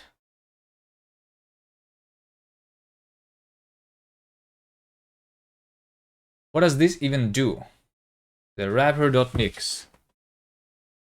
I do not understand.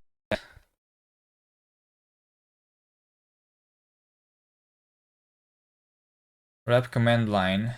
Wrap program OBS. In post build. This is just the some post build script. Inherit OBS Studio meta. What does this even do? Inherit OBS Studio meta.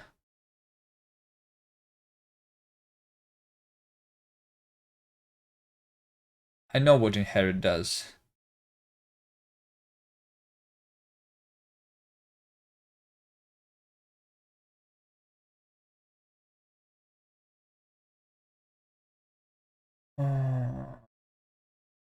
Plugins.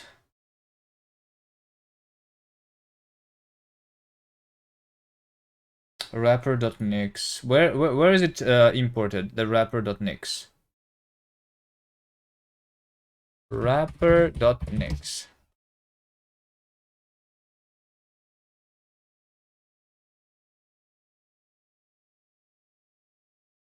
OBS. Not for OBS.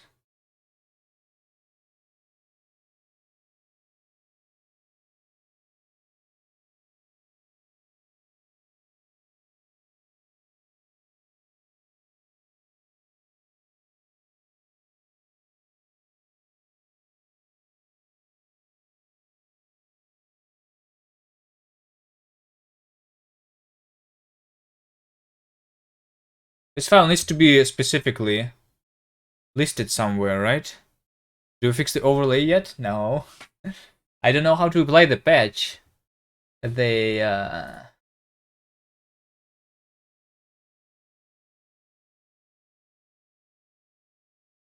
and I don't understand this language yet, I think.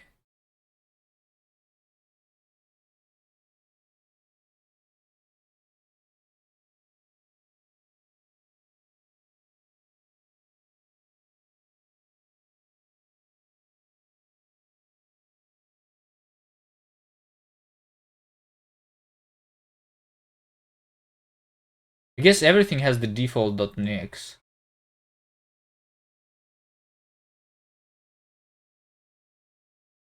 So maybe those files are loaded automatically somehow.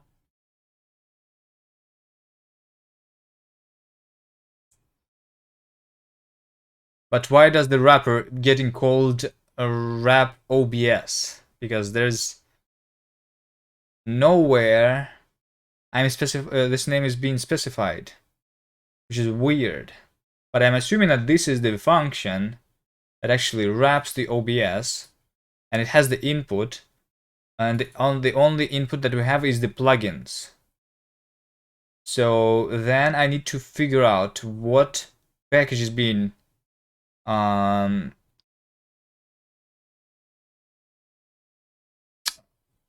we have the OBS as another input, but OBS, this input is the original input, I think. So I think we do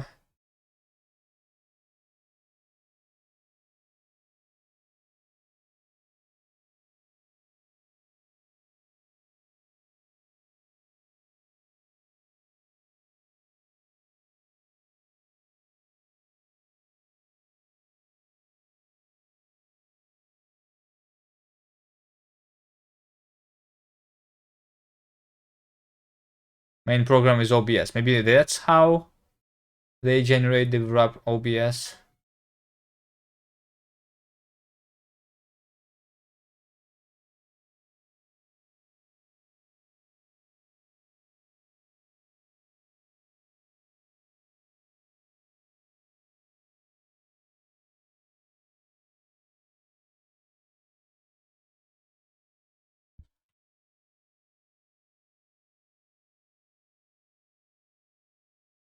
OBS over here. I just need to understand what do I need to write in this file to apply the patches to my OBS.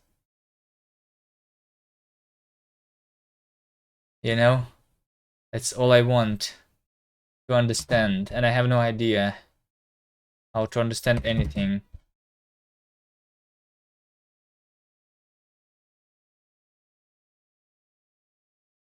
How to understand.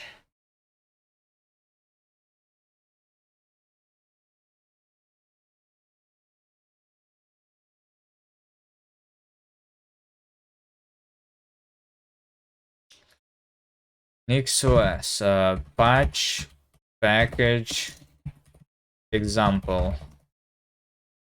Nix packages, modifying packages. Okay. This one is quick and easy to understand, but not something you can build on.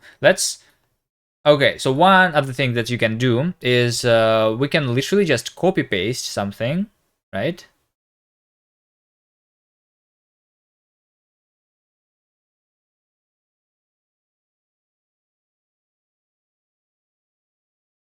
Okay, here's the tutorial something.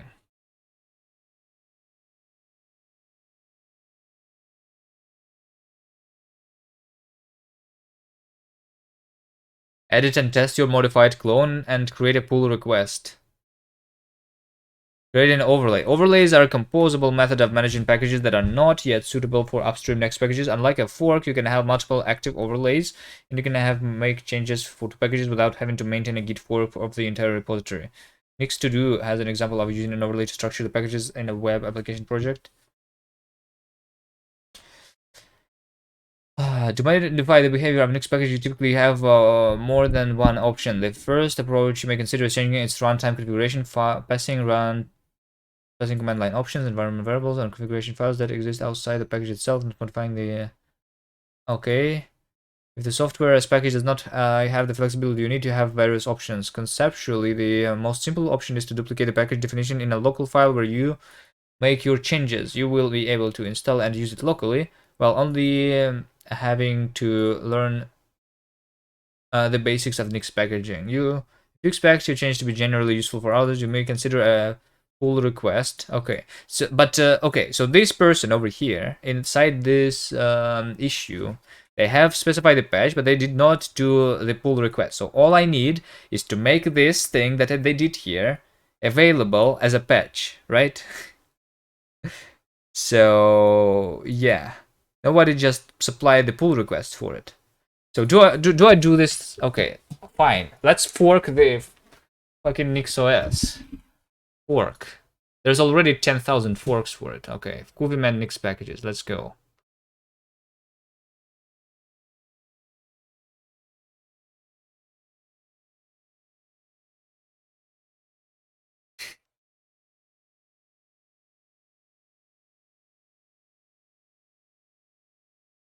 Okay.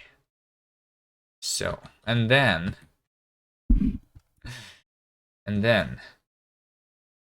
we go into, okay, let me create a new terminal. So I need to be able to build my own OBS basically, right? And test that it works, and then I'm going to use it. That's it. Simple. Sounds simple.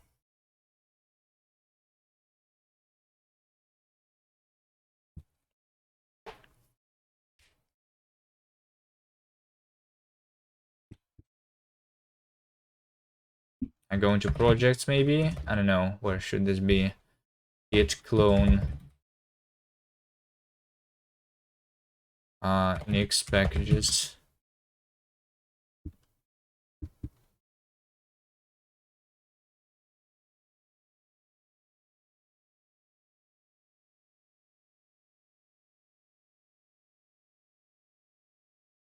This is a big repository too, right?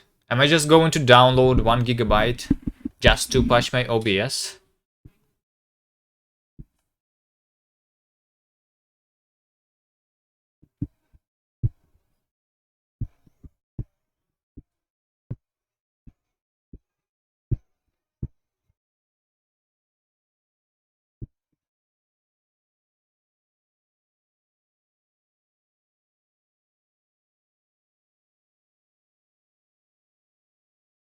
Yeah, I think it's going to be more than 1 gigabyte.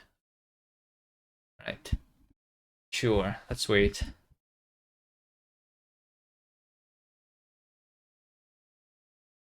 I mean, I have the disk space, right? Yeah, I have 150 gigs.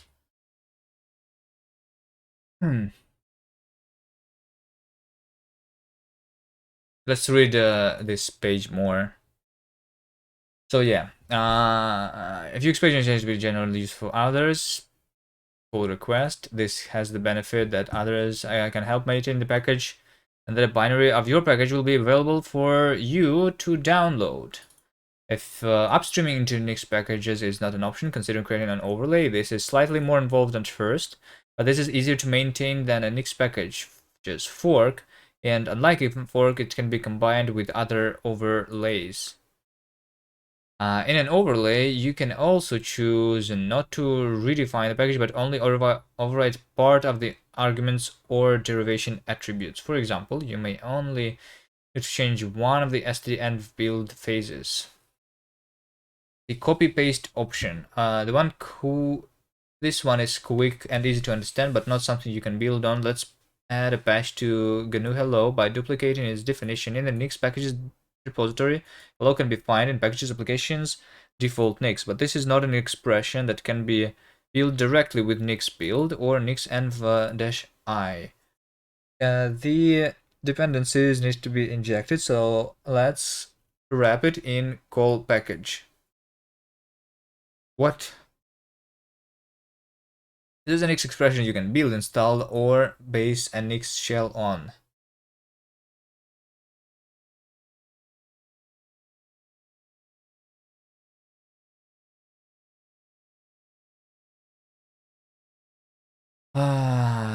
It's not as flexible as the original definition, though. If you want to reuse hello as a dependency of another package, you will have to work with 2 methods of injecting dependencies. Instead of just the standard call package function, your packages have to specify exactly where the dependencies come from, which can be a burden of its own.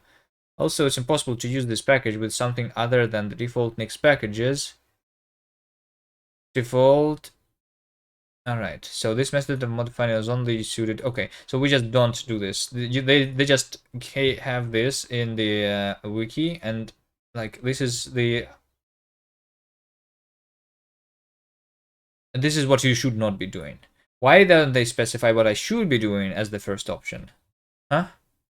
Create an overlay. Overlays are a composable method of managing packages that are not yet suitable for upstream Nix packages. Unlike a fork, you can have multiple overlays. So overlays on the wiki. Hello, Cage. How are you doing? Overlays are Nix functions which accept 2 parameters, conventionally called self and super, and return a set of packages. Overlays are similar to other methods for customizing Nix packages, in particular the package overrides. Indeed, package overrides acts as an overlay with only the super argument. It is therefore appropriate for basic use, but overlays are more powerful and easier to distribute. Did anyone understand what they just said to me? I do not understand this.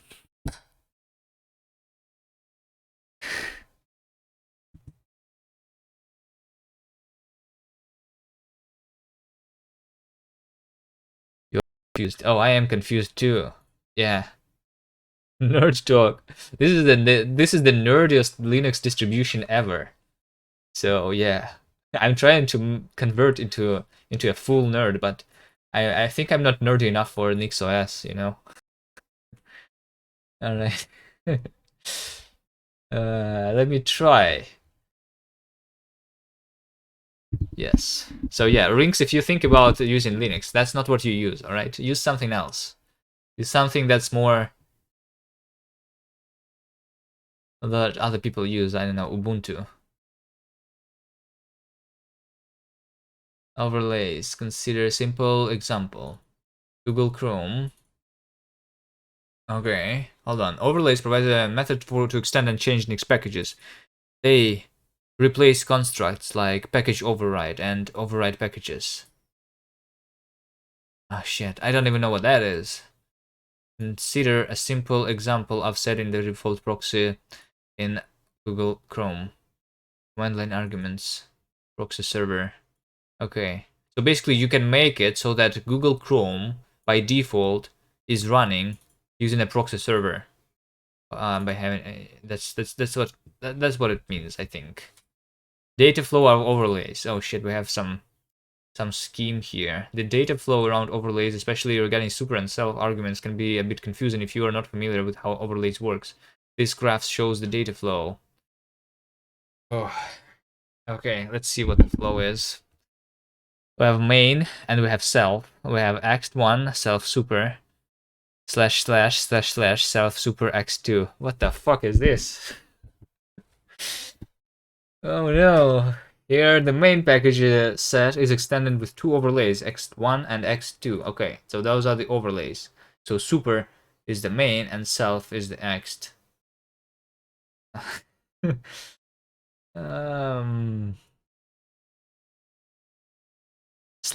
/ y is represented by a / box with x coming in from the left and y from above. Wait, what? Oh wait, x / y is represented by a / box with x coming in from the left and y from above. Okay. As you can see, self is the same for every stage, but super comes only from the stage before. So when you define an attribute foo within that self something, okay.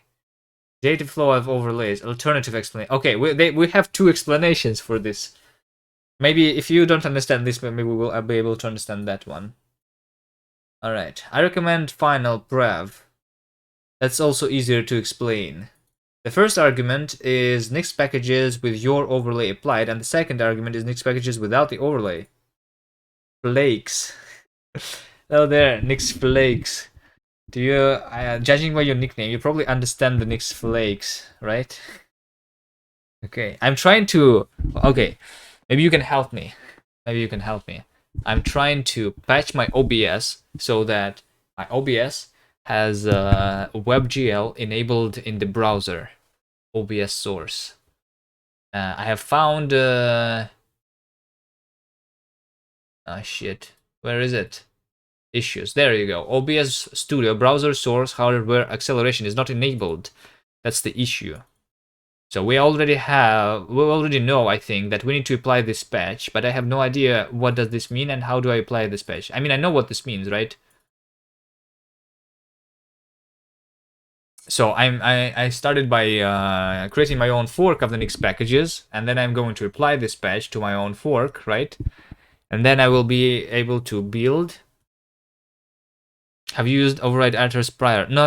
I have installed NixOS like 2 days ago. I have not used like almost anything yet. I have no idea.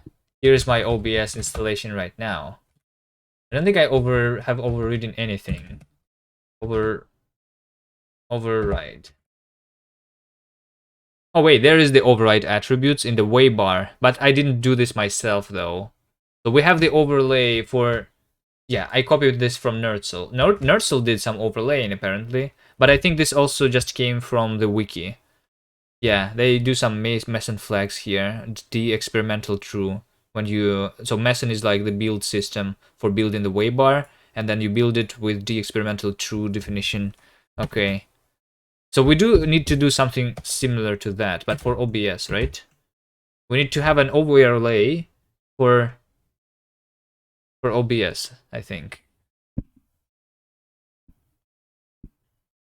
It shows a patch. Patches. Okay, hold on. If you want to use overlays exported from other flakes or define it in line, for example. Okay. Hold on. I think I need to do something like this. We go into OBS and we have over here overlays is a list, right? And comment this. Okay. Final previous. Those are the two arguments. Hi. So what? Yeah, but also my OBS is wrapped. I was also trying to see where the wrap OBS function is defined. I searched the entire Nix packages for this, and it's not like listed anywhere. So I mean, this is defined using code somehow. So this also is a little confusing to me. Like, where do I see the definition of the wrap OBS? I is the name of the derivation produced to the package. The name of the derivation. I honestly I don't even know what a derivation is. Derivation, like, is every package a derivation? So does it matter what name am I using here?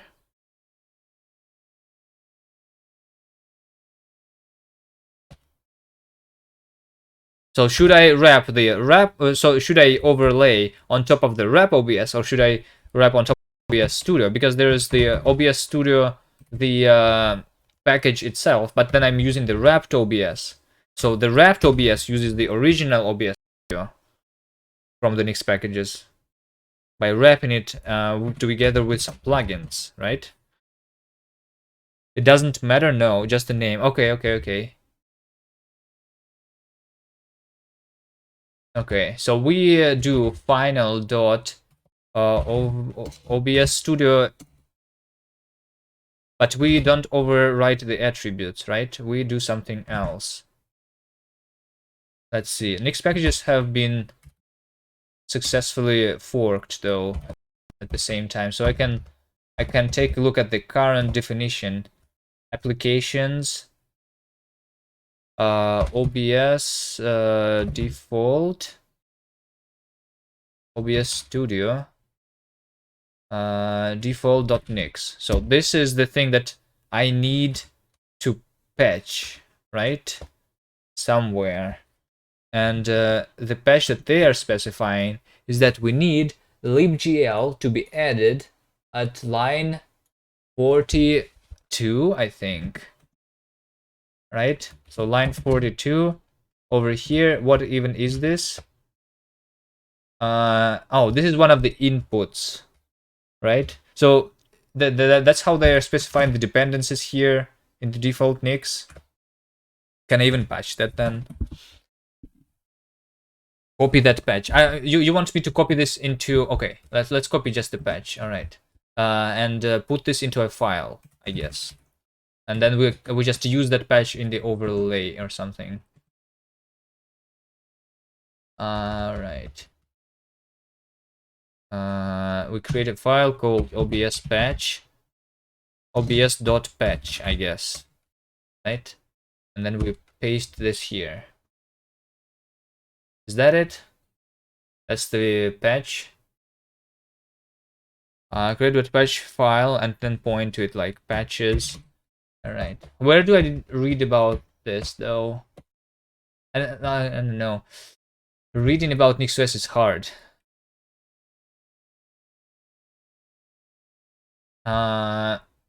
Okay. So I don't create the hold on. So the overlay is a function that takes the final and the previous something, right? And then you can specify the patches here because I don't need to create a new derivation, right? Nope. Do I still need to create like a derivation inside OBS Studio? I override the attributes, and overriding the attributes is a function that takes all the attributes and then instead yeah, and then the patches. Okay, I actually see this on the screen. Okay, this is going to be obs.patch. All right, is that it? That's all I need. NixOS test. The option overlays does not exist.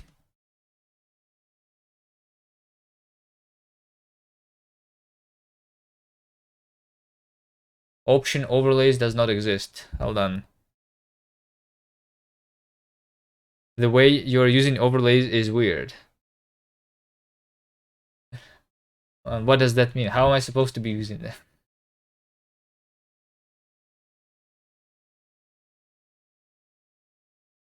That other example, that probably was copied from the wiki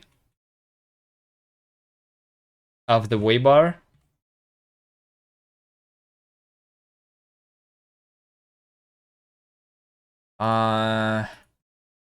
It says right now that the overlays option is not available.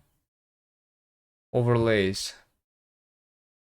How do I inside nix packages.overlays? That's what I need to do, right?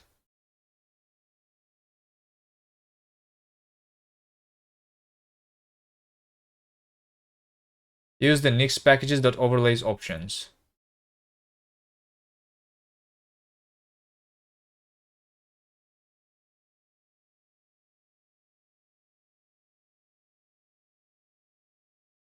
Nix packages.overlays.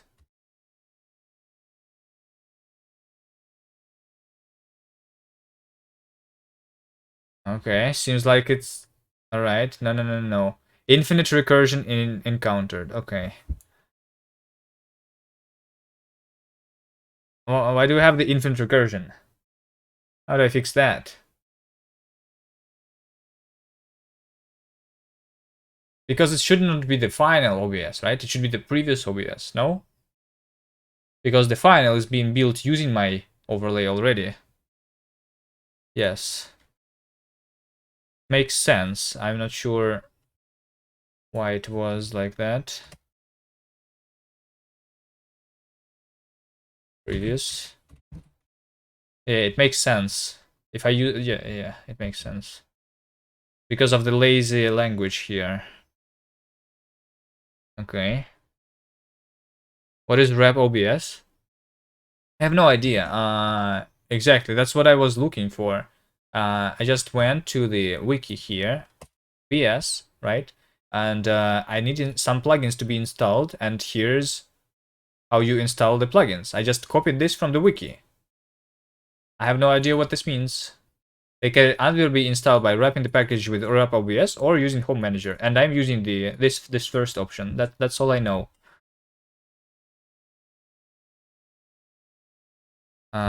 Yes, git add makes sense. By the way, about this git add, I never found the documentation of why I need that.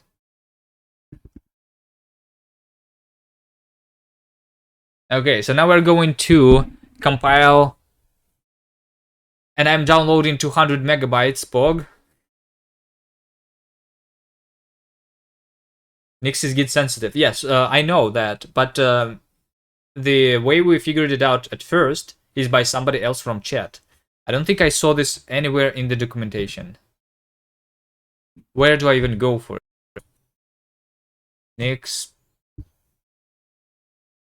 docs git. What do I do? Search git. It's specific to Nix Flakes or to the entirety of Nix?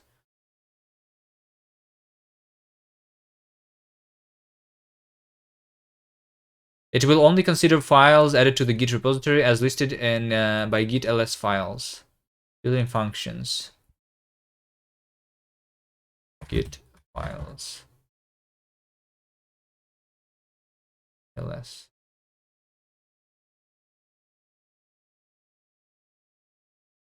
Fetch git. GRL. No, that's some of the built-in functions.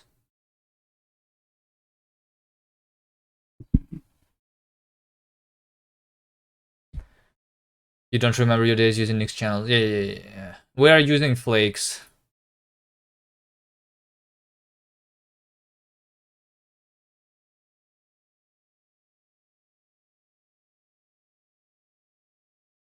Okay, failed to build. All right. The builder for OBS Studio DRV, which means derivation probably, failed to build with exit code 1. Last lines, file to patch, skip this patch, skip in patch. 2 of 2 hunks ignored. For full logs, see this. Open this. Wait, Nix log. Build log. Is the patch outdated? I have no idea. I just found this.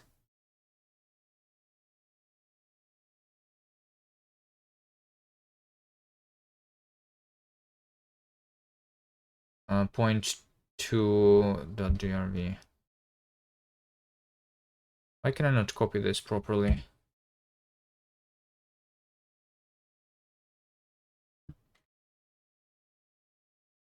Like this. Let's see, apply and patch. File to patch, skip this patch, skip in patch. What does this mean? Perhaps you used the wrong P or strip option.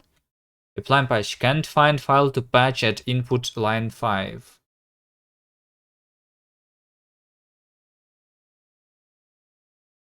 Input line 5, this, right? Packages application video OBS Studio default.nix.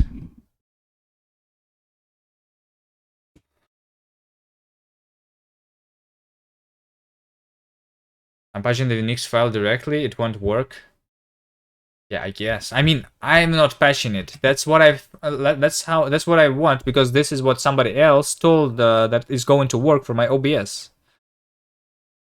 So yeah, this only work. Yeah. You cannot patch the sources, right? You can patch the Nix definitions, right? Like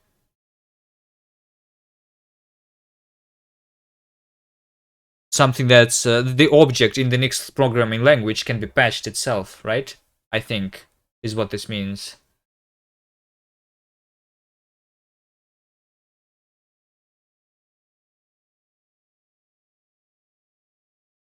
You can patch the actual source of OBS. Okay, but can I convert this? Wait, I can wait. Hold on. I can patch the actual source of OBS, but not the Nix definition. I see. That's the different kind of patch then, right? If I want to patch the Nix definition, then it means that I need to actually do a pull request, or like my own fork of the Nix packages.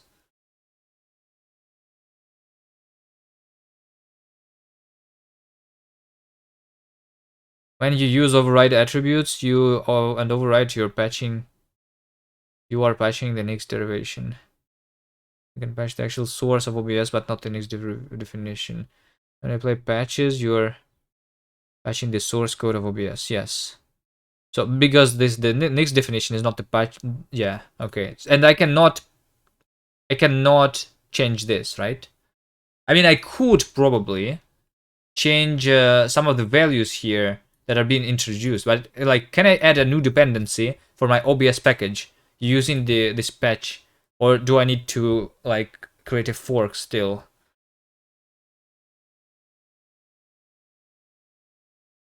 The next derivation is stating how to build the package. Yes.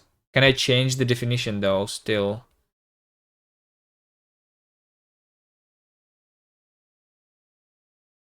Patches is just one of the attributes. Yeah. Okay. Patches is one of the attributes. We need to change other attributes, basically. So we need, for example, over here to change the prefix-up attribute, as far as I am understanding, right? Because this is the derivation of OBS Studio, and I am going to change the prefix-up attribute of it to have the Qt wrapper arguments, to change the LD library path to also include the libgl, and also, but this is not the attribute because this is the input to the function. But at the same time, this is just the input, and this is going to be the input of my yeah. I don't need to add this in as an input. I think in my own overlay. I mean, this is going to be the input of my overlay and not the input of the changed stuff. So I think, yes, I need to add packages.libgl into make library path here. That's all I need. This line is what matters. And they add this as a dependency just so they know what this is. But I already know what this is. It's already in my scope, right? Okay, so this can be deleted safely. We change. All right. We even can see what the old attributes are and apply some functions to the old attributes, right? But we don't want to do any string manipulation.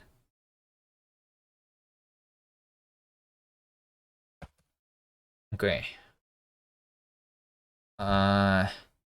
Because this is a string, the prefix up is a string, and we don't want to, yes, because that's going to be hard. So I think the easiest way to do this right now for me is going to be copying the entire string first and just seeing if this works, right? So I open the default Nix here and post prefix up. Yeah, this stuff. I'm just going to change it without knowing what it was before, right? So I'm going to just put this here, the prefix up. Right. But then the lib is not found here. Xorg is not found. Yeah, okay. Xorg, this is with packages basically. So with packages, right? And it's going to be found. The lib is part of the packages too, I think. So then I just add the libgl here. That's correct. Don't use with packages, use with final. Oh, because final is the packages. That's what we're patching. Okay. Packages are the final packages. Right? Isn't that the same thing though? Hold on, I don't understand maybe.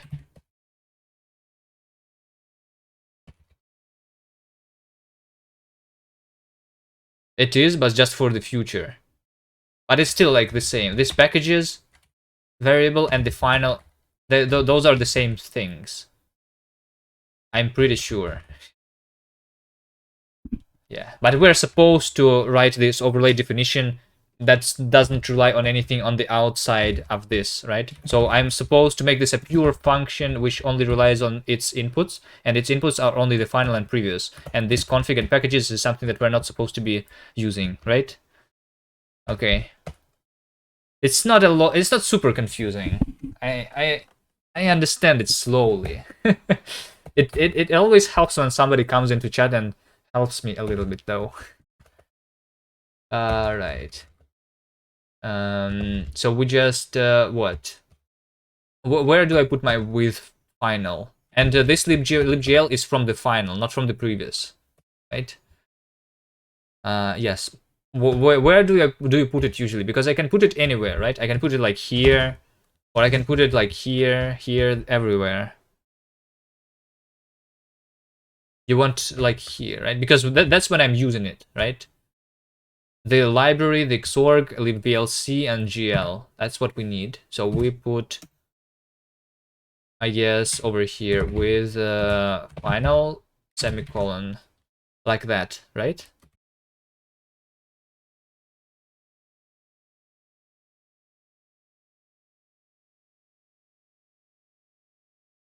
I think should work. Okay, let's see. But still, like, this is not, like, as soon as the Nix, as something in upstream is going to change, and they add something else to the prefix up, because we didn't do actual string manipulation here.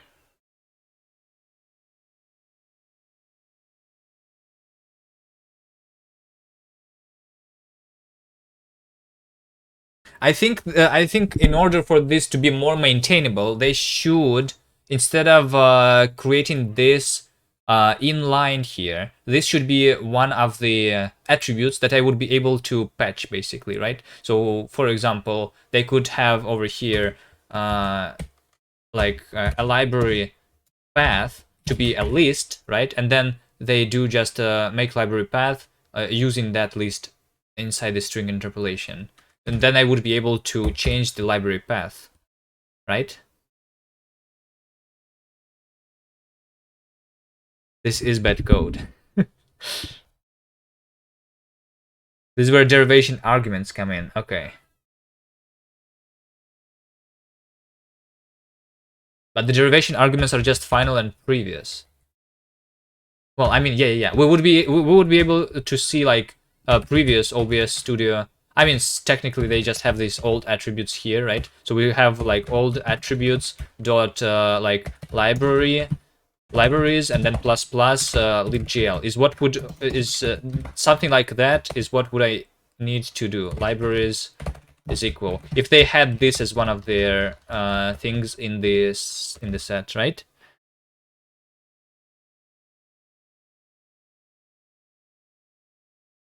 Not exactly, but correct.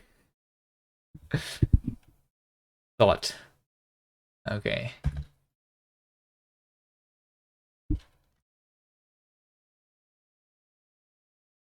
Okay, and now when we're patching something, we can no longer download the already built OBS. We will need to build the entire Linux from scratch eventually, I'm guessing.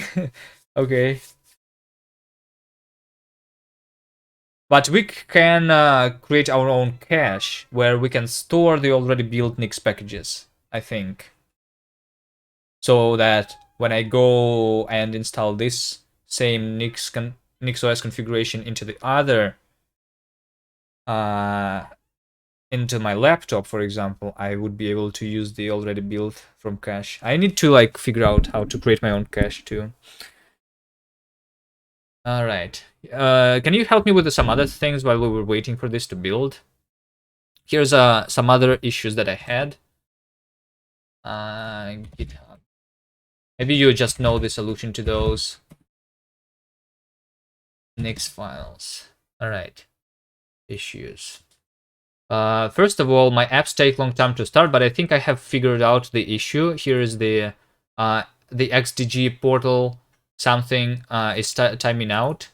I think that's why when I'm launching any single application, like if I open a new terminal window, it's going to take like 20 seconds. I think I found the issue. It's going to be fixed. I can downgrade my GNOME desktop portal or something. And command not found is not working for me for some reason. I think I remember when I'm putting something into my command line, for example, fish, right? I don't have fish installed. I want to have a hook that tells me that you can install it. It's found in the Nix packages somewhere. That's not super important though. I think the most important thing right now is my audio is glitching. My audio is glitching.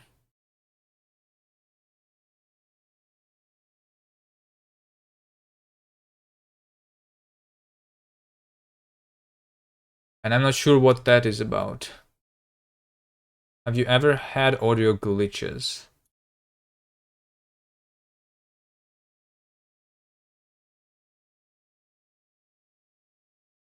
I'm wondering if it's like related to Wayland or something, or maybe my drivers. Anyway, those are the questions that I have not figured out yet. Pipe wire, not Wayland. Oh, maybe it's pipe wire's issue then, right? So you know that the issue exists then. I should not be using pipe wire and using pulse audio like directly. That's how I don't have pipe wire enabled on my laptop with Arch. You switch to macOS? Oof. Okay, my OBS, by the way, has been built, which means that if I launch my OBS again, OBS, let's see, OBS, let's launch it anyway. This new OBS is from this new derivation that I have just built from source, I'm pretty sure. I know, right? Depressed personally. I mean, sometimes though, I like, you know, I just wish that it all just worked on the beginning. It's kind of fun to figure this stuff out, right? But if I used Mac or something else, and it would just work. Okay, as you can see in my OBS, the graphics feature status software only still. I think that's not the only thing that I had to do. I also needed number of memory leaks too. Lol, what? Okay.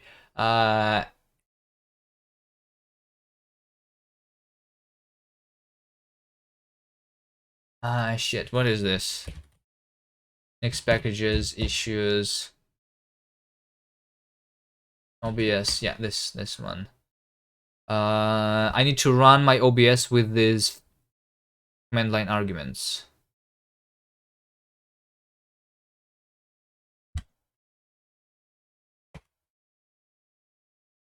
And then it maybe work. Let's see. Nix index. Yeah, I think as you can see over here, it's loading module Linux pipewire.so, and is this what is taking like 20 seconds? Hold on.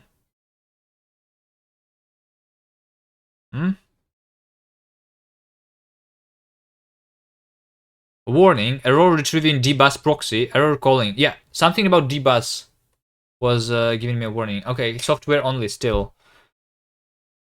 This wasn't fixed. I want my OBS browser to have hardware acceleration. That's the only thing that I'm trying to do here. So did this patch not work for me then?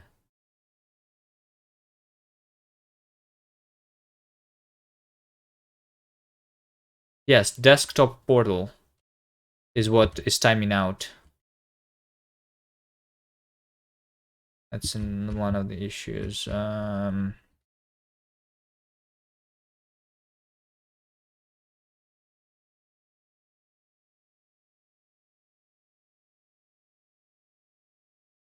Okay, are we sure though that my OBS is the newly built one?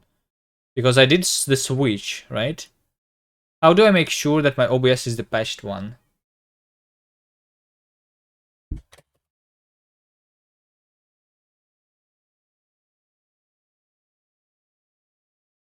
If I do this means that I'm using the current. Yeah, I mean, I was building it. They only test, but if I do the test, then it changed my current. I can do the switch. I mean, it doesn't matter. The switch only also change. The switch is test plus like boot, so it doesn't change much.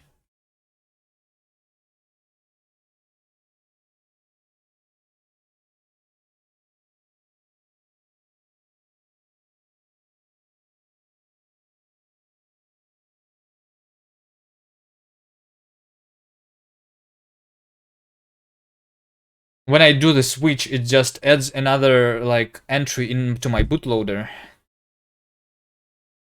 in addition to changing my current environment.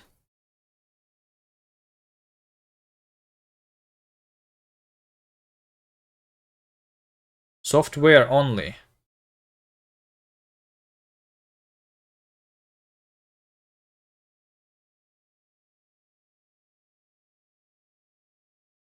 Do I have any audio setup? I just followed the wiki, I think, so it should be just like the almost the default stuff. I can show you. I can show you, I guess. Configuration.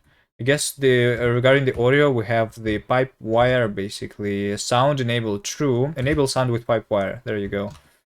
Pulse audio enable true.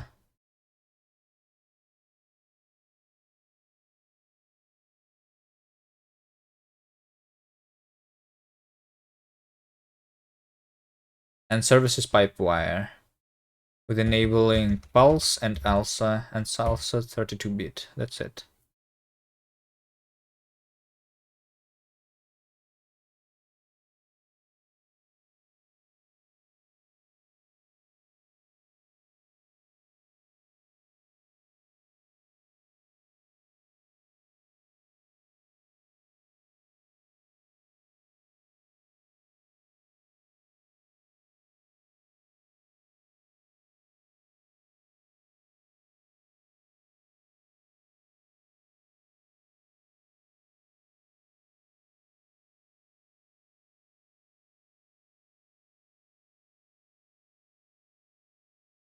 The pains. What do you mean? The pains. The wanderings. The wonders of Nix is what we're exploring here.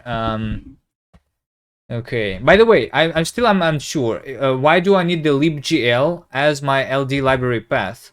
Why does this even like going to change anything? Because when I'm running my OBS, just like regularly, I can see my OpenGL loaded successfully anyway. This was there even before I was trying to like apply these changes. It can see my OpenGL. So why is my browser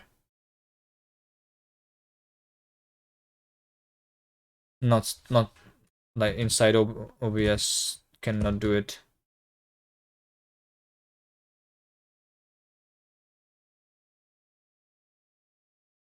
When Nick's successor.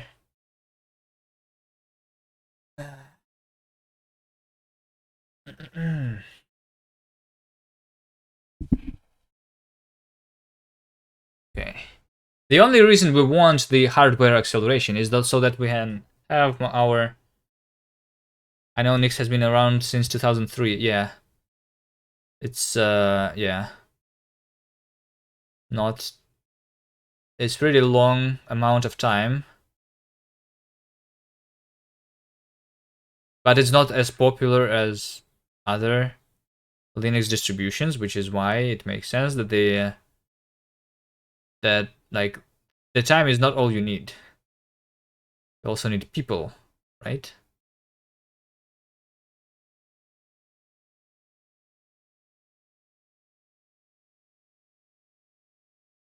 Does it need a successor? It just needs a little bit of fixing. What GPU do I have? The AMD. It's working now, right? Welcome back, Pigorly. No, it doesn't work yet. I have the AMD RX 5700 XT. I can go. Yes, in my browser, hardware acceleration is working, but not inside OBS. I can go WebGL report here. We have WebGL enabled. But if I go to the same page using OBS integrated browser, then it's not going to work. I have already found the issue. This is the issue. That's what I'm trying to do. And people have told that this is supposed to be working. Is OBS running natively with Wayland? I'm pretty sure yes. Yes. Because I'm using some Wayland stuff to capture my monitors. Wayland output capture, I don't know. Double check. Use XIs. Alright, let's try. XIs. Not found.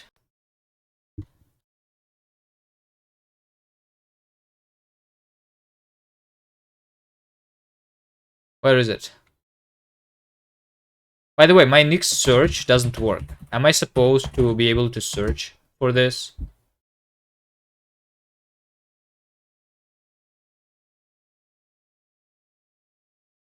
I mean, it's not in the flakes. I should search Nix packages hashtag XIs. How, like, what am I supposed to be searching here? Sorg.xis. Okay.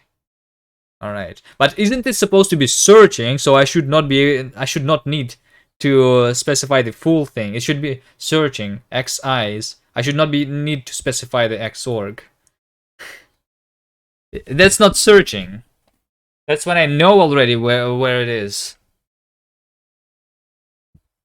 I want something like the search.nixos.org, this thing, but from command line.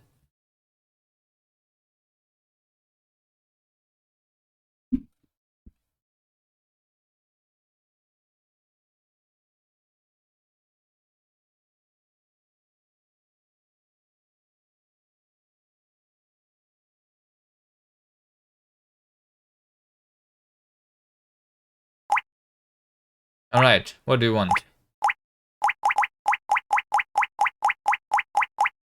We have the xis.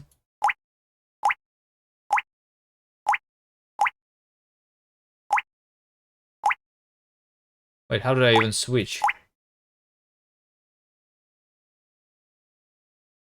Oh, I think I moved to the different... Oh, I see.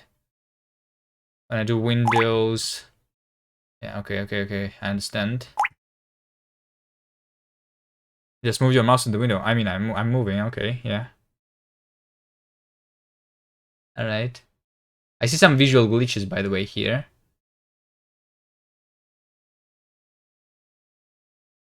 OBS window. Alright. I'm moving my mouse in the OBS window. Now what? If the eyes move. No, they don't move. If the eyes move, then it's X Wayland.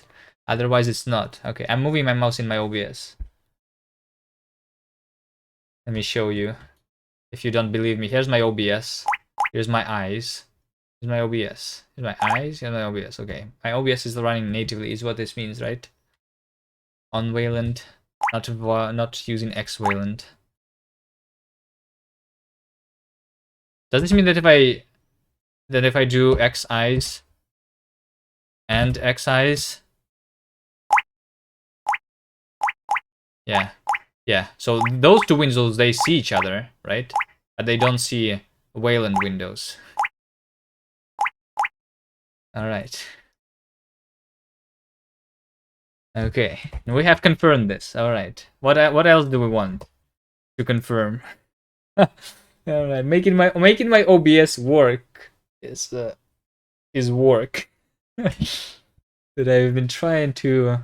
Oh, not too long yet. It's less than 3 hours. All right, not too long yet.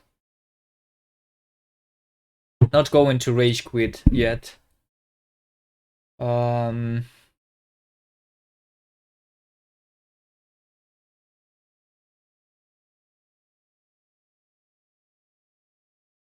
Okay. Any other ideas? I mean, we have found the issue, right?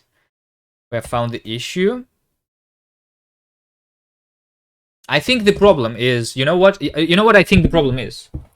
I think the problem is that the OBS that I am overriding is the wrong OBS because I'm using the wrap OBS. I think that's the problem. So even although I'm applying the patch here, this wrap OBS might be not using the final OBS, but the OBS that was there previously. The pipe wire issue is more concerning, to be honest. Okay. We can try that, but okay.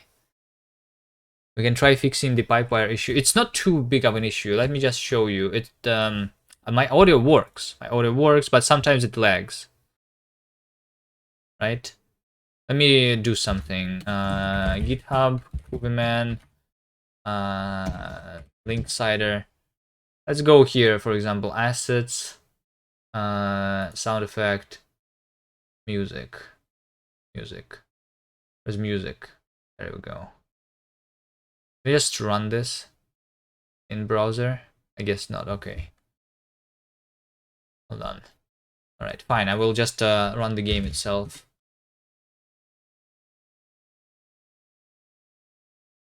Where is OBS? I mean, what exactly do you mean? The window?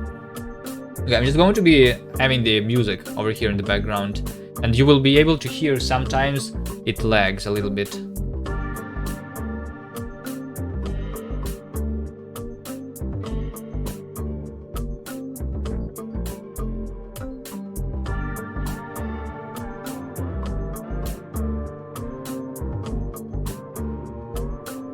What do you mean, where is OBS?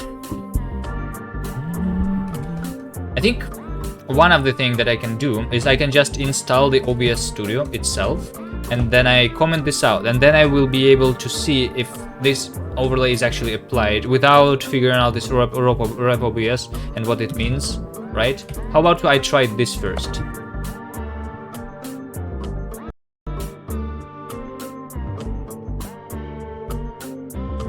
Is that a good idea?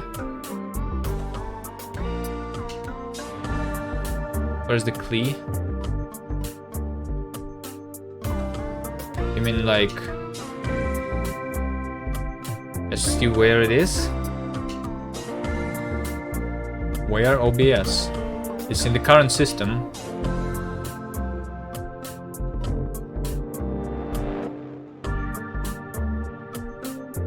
Which is a link to this. And maybe before it was somewhere into the wrapped OBS. Is this the link cider music? Yes. I can change the OBS Studio name to OBS Studio Override. So then I will be able to see that it should be linking into OBS Studio Override, right?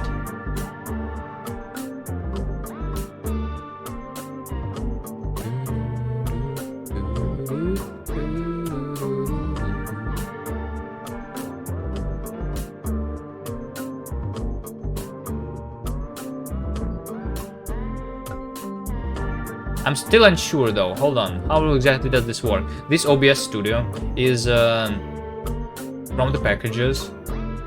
When an overlay is applied,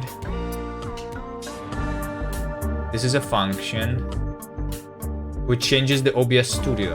If I change this into OBS Studio override it, then should I have OBS Studio override it here too? Because otherwise OBS Studio is the old one, right? Is that correct? Yes. Okay.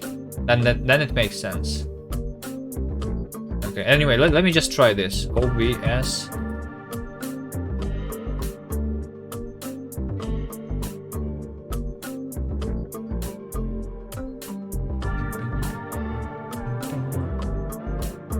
The audio is, by the way, fine for the most part. It's just like sometimes it lags. Just right now, I'm trying to, yes, over here.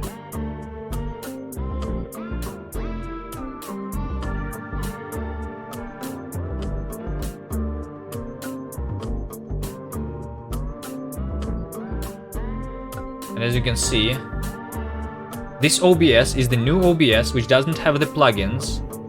So my Wayland output, for example, this doesn't work because I don't have the plugin, so this OBS cannot capture my Wayland because I didn't install the plugins here. So this didn't fix anything. But I am using a different OBS from when I'm yes, this is the correct OBS for sure. And it still doesn't have browser hardware acceleration.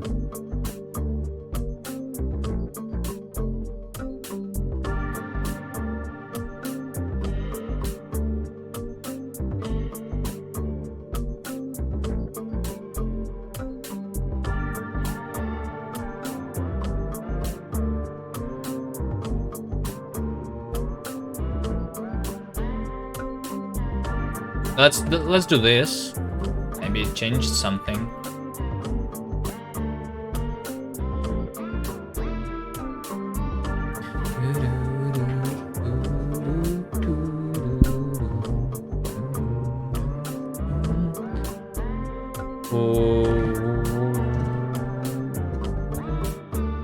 All right. Hold on. This is to the old OBS though. Did you hear it? The audio just glitched. So that's what I'm talking about.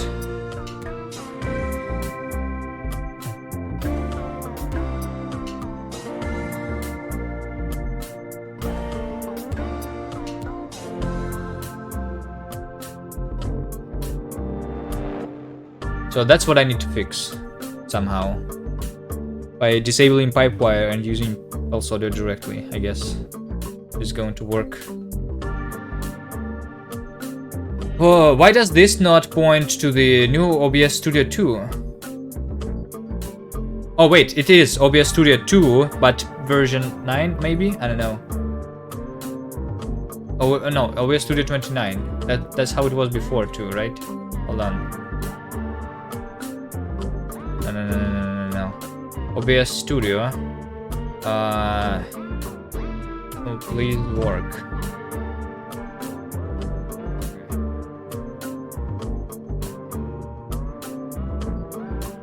Create a new shell.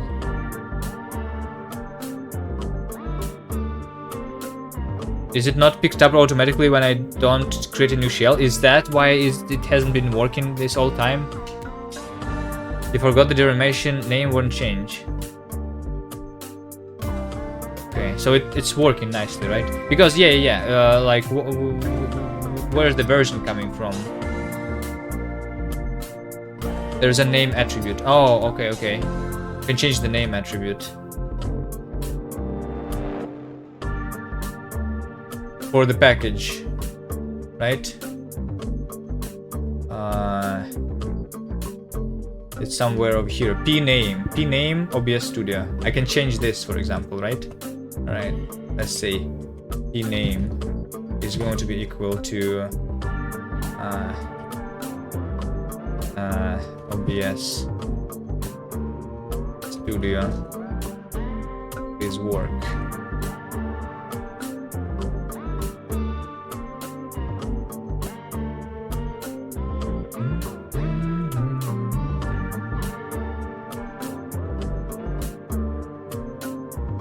Building OBS Studio, please work 29.0.2. There you go.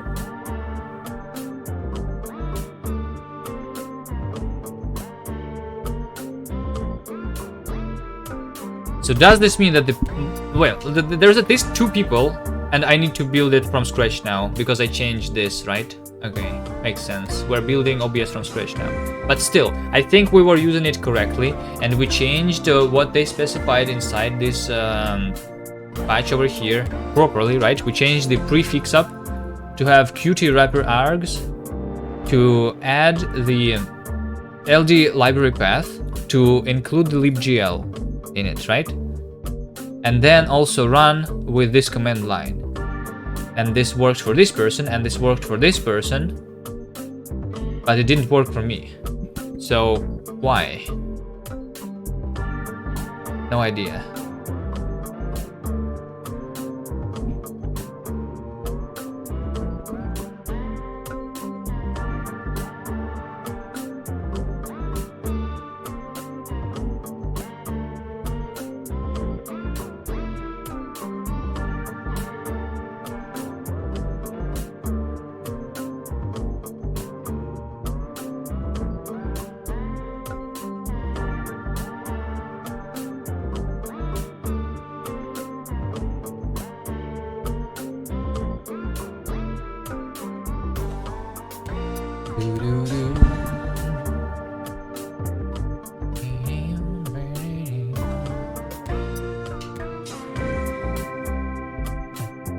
By the way, I don't understand this, for example, the override attributes.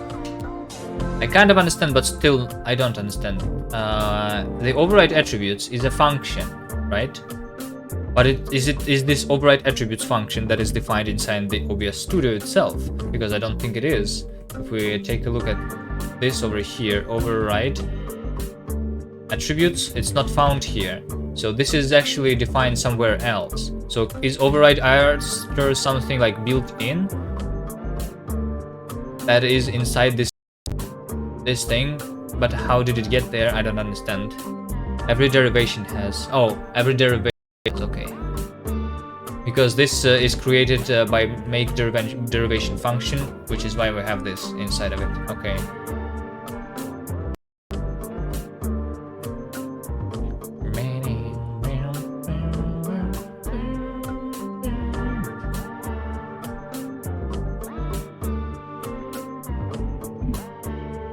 Okay.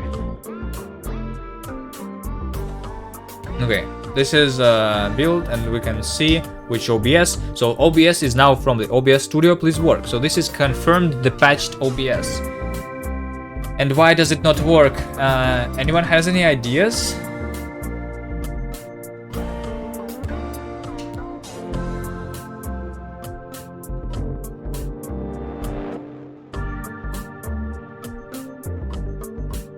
I was supposed to be erasing my stuff and change my waybar to be looking better, but I never got to that. You have many ideas? Which is what? None of which you want. Life in Spain, settle with macOS. Yes, don't use Nix. Yeah. We can go back to Windows, yeah. Or I could use, I could at least go to Arch, because Arch worked for me.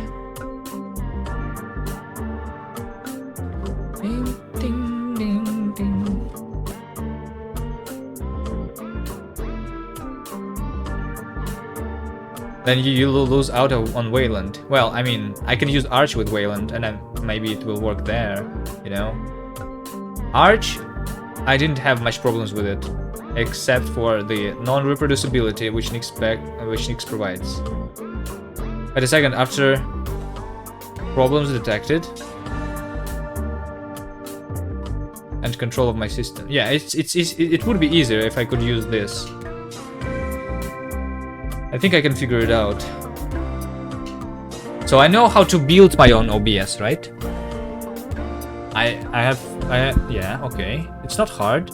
Build my own OBS. Is this way Fedora 38 spin? No. If I use not NixOS, then I will be using the Arch. Because that's what I use already.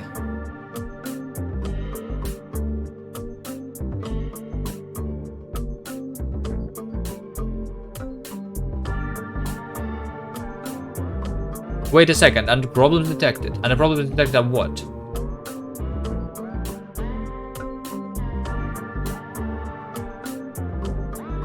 You mean inside the OBS?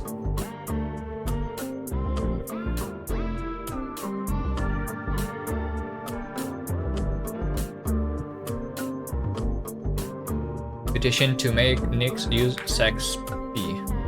I don't know what sexp is. Let's see. Sexp. As expression. As expression is an expression in a like name notation for nested lists. You want it to be Lisp? I don't know. I don't mind the language itself. It's what it's okay. No. We use. I don't know. How about we make Nix use Rust? Oh, you rewrite NixOS in Rust.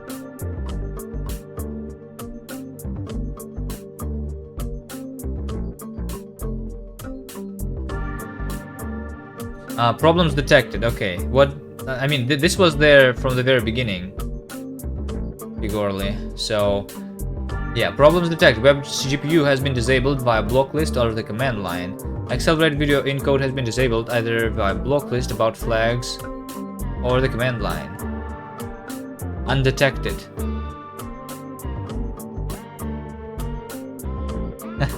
Undetected problems? That's what I'm trying to do though. That's what I'm trying to do, to make my problems undetected. By making them non-existent. Rust or Lua. Lua is super easy for config like stuff like for NeoVim. I think this language is good. The fact that it is a lazy language, actually, I like the idea of using Haskell-like language for configs.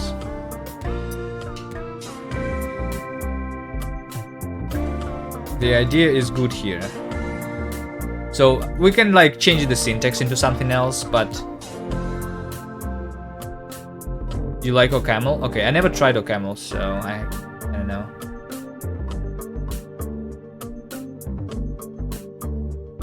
The GPU is clearly the problem, but it works in my actual browser. It works in my actual browser though.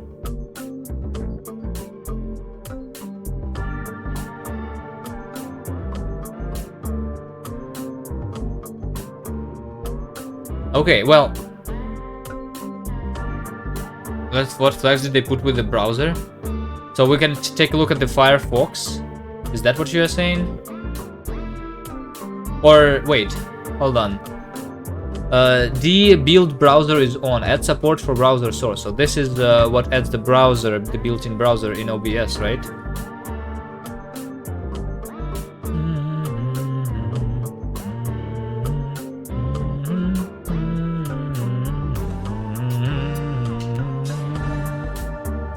Now what?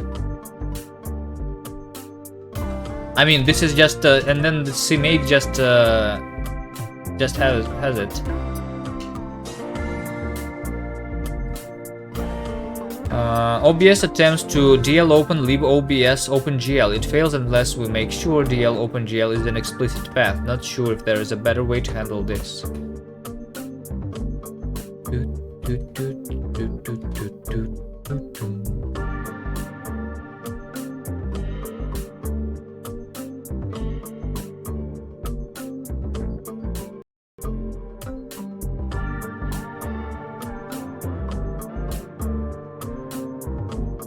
What flags did they put the browser? You are saying that the actual browser that works for me?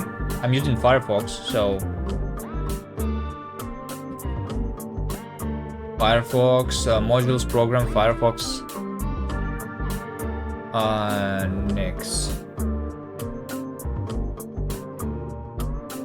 packages, tools, browsers, Firefox bin. What even am I using?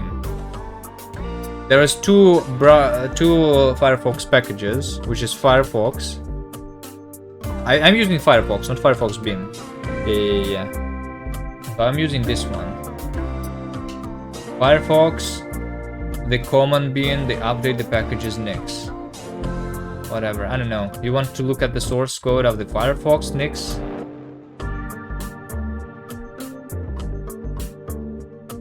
libgl, libglu.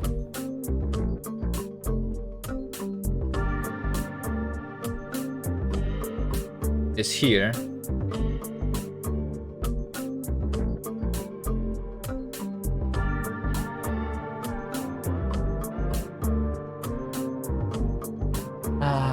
Quit everything.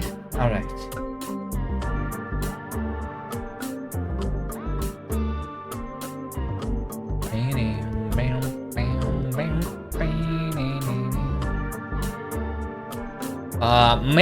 Maybe, you know what, maybe the people who used OBS, here's my theory. Maybe they are not using Wayland here, and this patch is going to work if I was using the X org. Can this be true?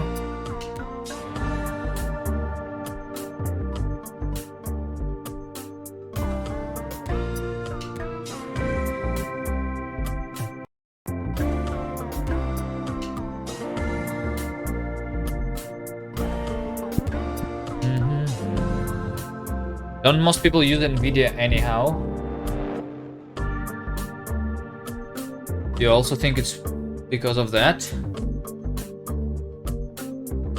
How do I fix my green screen too?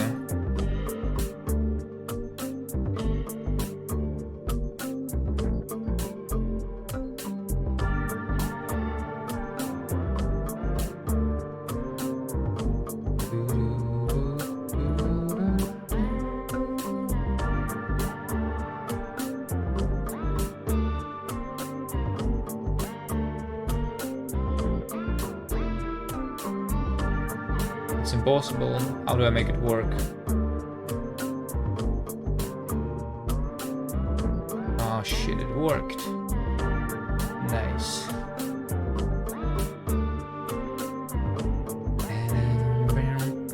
Okay, well, I don't think it's a problem with the drivers, to be honest. I do use the...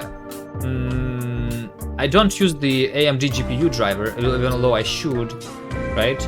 But if we go into AMD GPU wiki page, right, I need to enable the AMD GPU kernel module, and do the AMD GPU driver, right? But I don't think this is the problem. It should work with the default driver too. And then there are problems with dual monitors, so I will need to do that too. I think. It's an OBS problem. Okay, yeah. I think it's an OBS problem, yeah. I think I will try to do it with Sorg instead of Wayland, and if it works there, the patched version of OBS, then I will know for sure. I will not. I will do something else for now, though, right? And also the pipe wire. You just suggest that I disable pipe wire and do my audio without it. Let me figure it out. Hold on. Let me also link this so that I don't forget. Anyway, you're going away, so yeah, thank you for your help. Even although we didn't fix anything, but thank you. You helped me build a custom version of my OBS. So now I know how to do it. Now I know how things work a little better. Okay, OBS browser source not working. Here. Is instructions listed there don't seem to work me. Okay, that's another one. And then we have the audio glitches. All right, pipe wire question mark. All right, so pipe wire audio glitches. Audio stuttering or silent after upgrade of PopWire Pulse in September 5th, 2022. Solved. Audio stuttering on pipe wire. Let's see. That's from the Arch forums.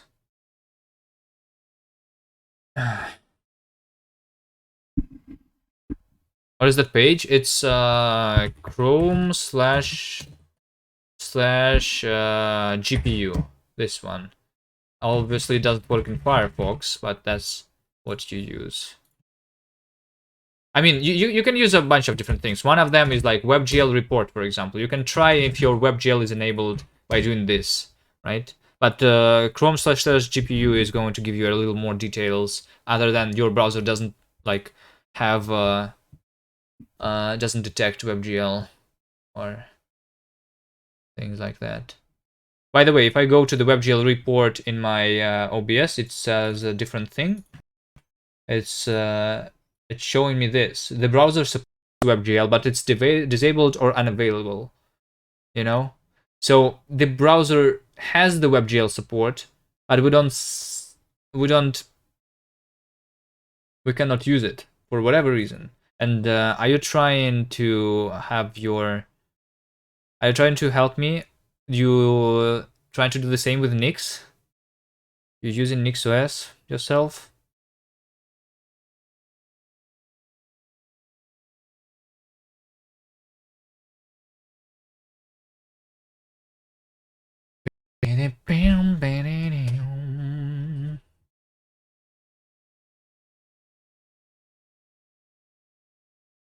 I guess if you want, I can also push the stuff to my Nix files over here. Overlays, okay, this. I'm going to use the wrapped OBS 2 instead of OBS Studio. Please work. So I will, yeah, with packages, OBS Studio plugins.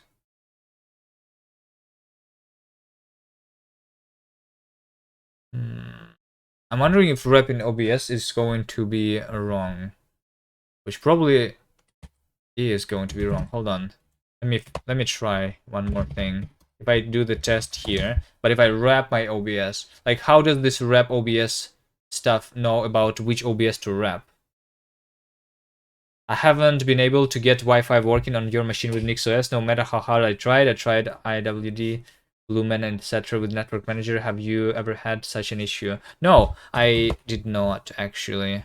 Because even although I am connected using the Ethernet, as you can see here, I do still see my Wi-Fi over here. So my Wi-Fi also works. I'm not using it though. And this is the default installation. So I don't know, but maybe you're using the Nix from the stable. I'm using unstable Nix packages. Actually, I never tried to connect. Let me try connecting to this. Right? Connect. Is it going to connect? Looks like it is connected. Yes. Okay. Let's see. Quit. We have this. Which connection am I using? IP address. Let's see. I am connected to the Wi-Fi. Here's my IP on the Wi-Fi, and here's my IP on the Ethernet. So yeah, I am connected to both. I think it's working. You're also on unstable. Okay. Interested in Nix so far seems complicated. We'll stick with my shell script for now. So you're just so basically what you're saying is that, for example, you have your Arch, right? And instead of having this configuration described using the Nix language, you just have the bash script which you use to install your Arch. The problem with that though is I don't have such a script. I just add to my Arch installation whenever I need something new, right? But then I forget what I did. But you don't forget because you have your script. But you need to not forget to put, like whenever you install a new package, you need to not forget to put it into your script. But if you put it into your script, you still don't have a you don't confirm that your script works, right? Because you don't reinstall the entire Arch when you change your script, right? So you don't actually run it. Unless your script like installs only if it's not installed. I don't know, something like that. And the advantage of here is that I'm actually like testing my basically script all the time. Straight up doesn't detect the Wi-Fi card. I think it's hardware issue. Maybe you need to install some drivers because I don't know. Is it like LSPCI? I think, right? How do we do this? I don't know. I don't remember. Like, can you see the device? I think Wi-Fi cards are usually PCI or something, whatever that means. Okay. Anyway, I don't know what I'm talking about. I'm not very good with these things anyway. To ask some people who actually know what they are doing. All right. Hold on. Did I do this already? Okay. Are you sure your Wi-Fi card is plugged in? I don't know. Is it working on another Linux installation? Like, it's only not working on NixOS, but it works on other Linuxes, or does it only work? You have an AIO. It works in Arch. Okay, yeah.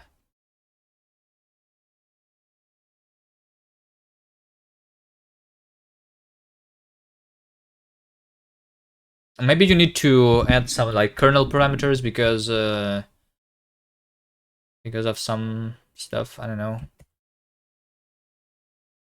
Maybe you can Google your You can search for your GPU and Linux. Not GPU, your Wi-Fi card and Linux, and see if something is to happen for it to work.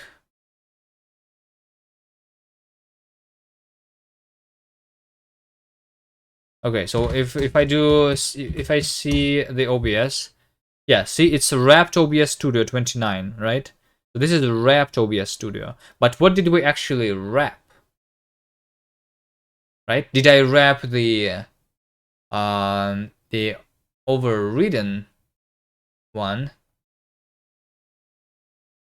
Or no? I think I did not wrap the overridden one, right? Because I have changed the name here. Maybe this name actually matters.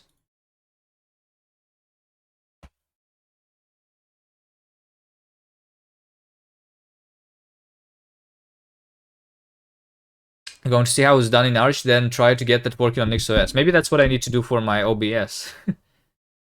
My script is on Git and I reinstall on VMs just to check. Oh, okay. You can do that in CI probably, I guess.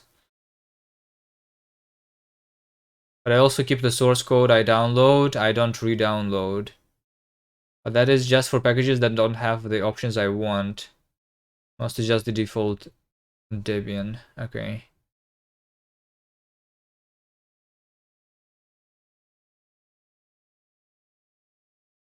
Yeah.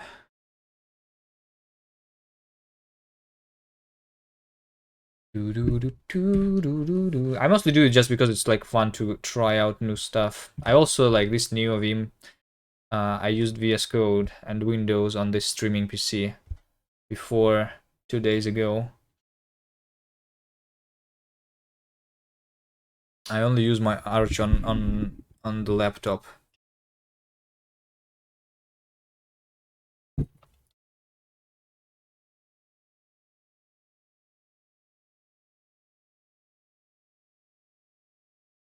So if I go to this location, maybe how do I copy from here properly without using the mouse? Also, Nix store over here. I've been. All right. OBS wrapped is into the OBS Studio. So yeah, as you can see, the OBS wrapped is linking into the OBS Studio 29, not into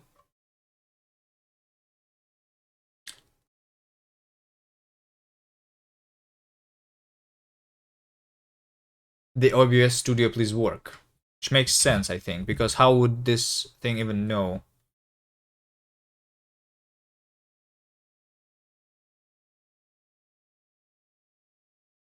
But if I do that, then it probably will work.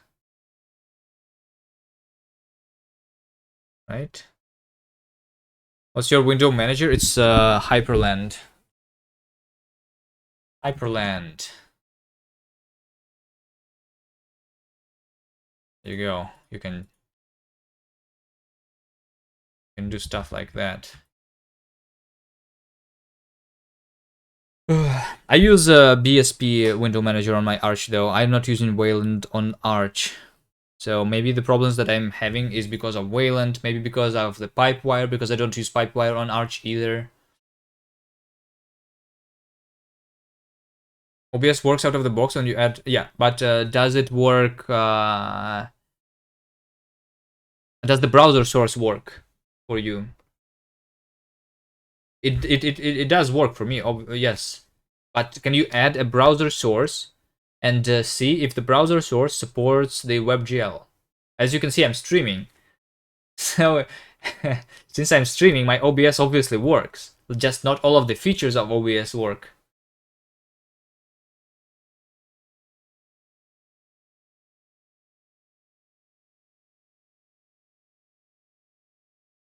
So can you go to the webglreport.com using your OBS browser source in OBS, and is this green?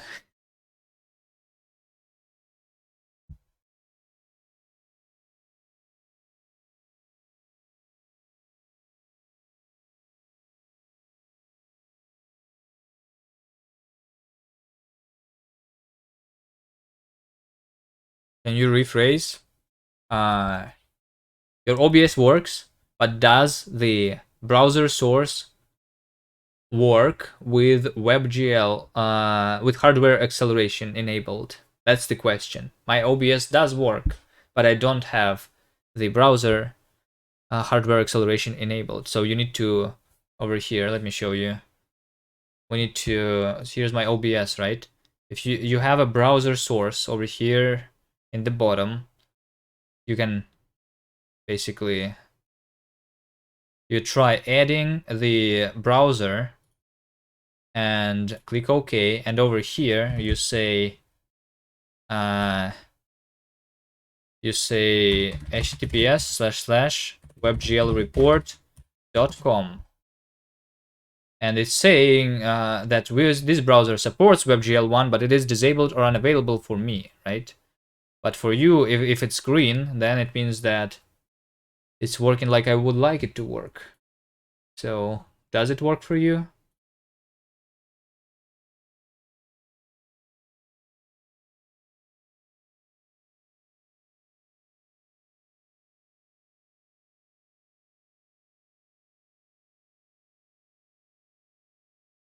And in my regular browser, it is green. So only the OBS has the issues. Pipewire audio stuttering NixOS. Crackling pipewire, help. I had an issue with Pipewire for a year or so. It works perfectly fine on my laptop, and most of the time it works on my tower, but sometimes the audio crackles. E.g., I can listen for 1 second of fine music, then it stops, emits some garbage noise, and resumes fine.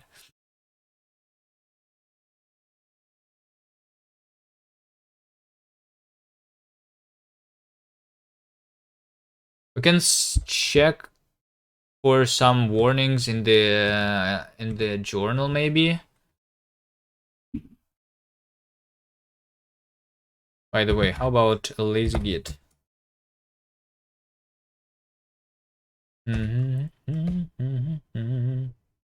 Oh wait, I wanted to try this OBS Studio. Yeah. Hold on. Did I try this already or not? I always forget. I'm doing stuff, and I forget what I'm doing because I'm doing 3 things at the same time. NixOS test. How do you check if it works? You edit browser as a source. Inside that browser source, you need to point the browser into a specific address, which can try using the WebGL, and if it works, then it works. Like webglreport.com. Try doing this. webglreport.com. Point your browser source to this website, and does it say that WebGL is supported or not?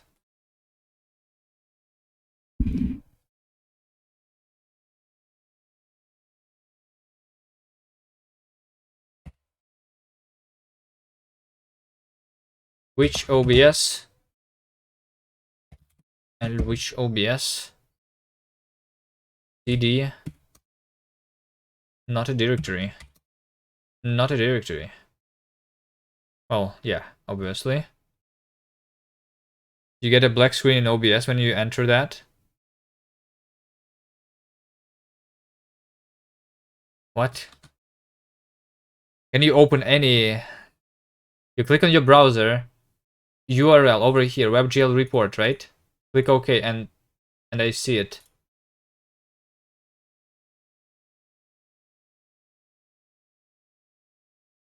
Have you ever used OBS before? Maybe you don't know how to use OBS. Maybe you have hidden your browser source. Your browser source should be shown. So like I can hide it. If I like hide everything, for example, right, then it's going to be black screen. But you need to show your browser source. You need to add it to the scene to be able to see it. You only used Windows as sources, okay.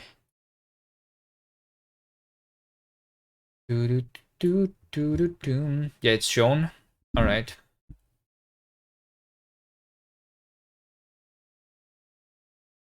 Maybe you put the link incorrectly.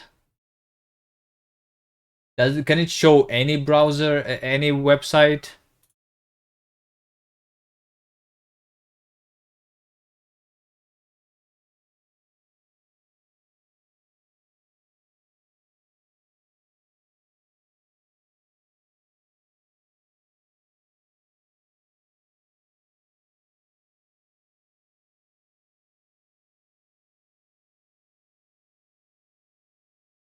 You try to install on Debian, it doesn't even have the browser source. Okay, so NixOS better than Debian confirmed. But Arch is still better because on Arch everything worked. Although, no, I never used OBS on Arch, so I might be lying. But I think Arch tries to enable... It says the browser supports WebGL, but it's disabled or unavailable. Okay, see, there you go. So that's what we want to fix. We want to make sure that the WebGL is enabled and available. That's what we need to fix.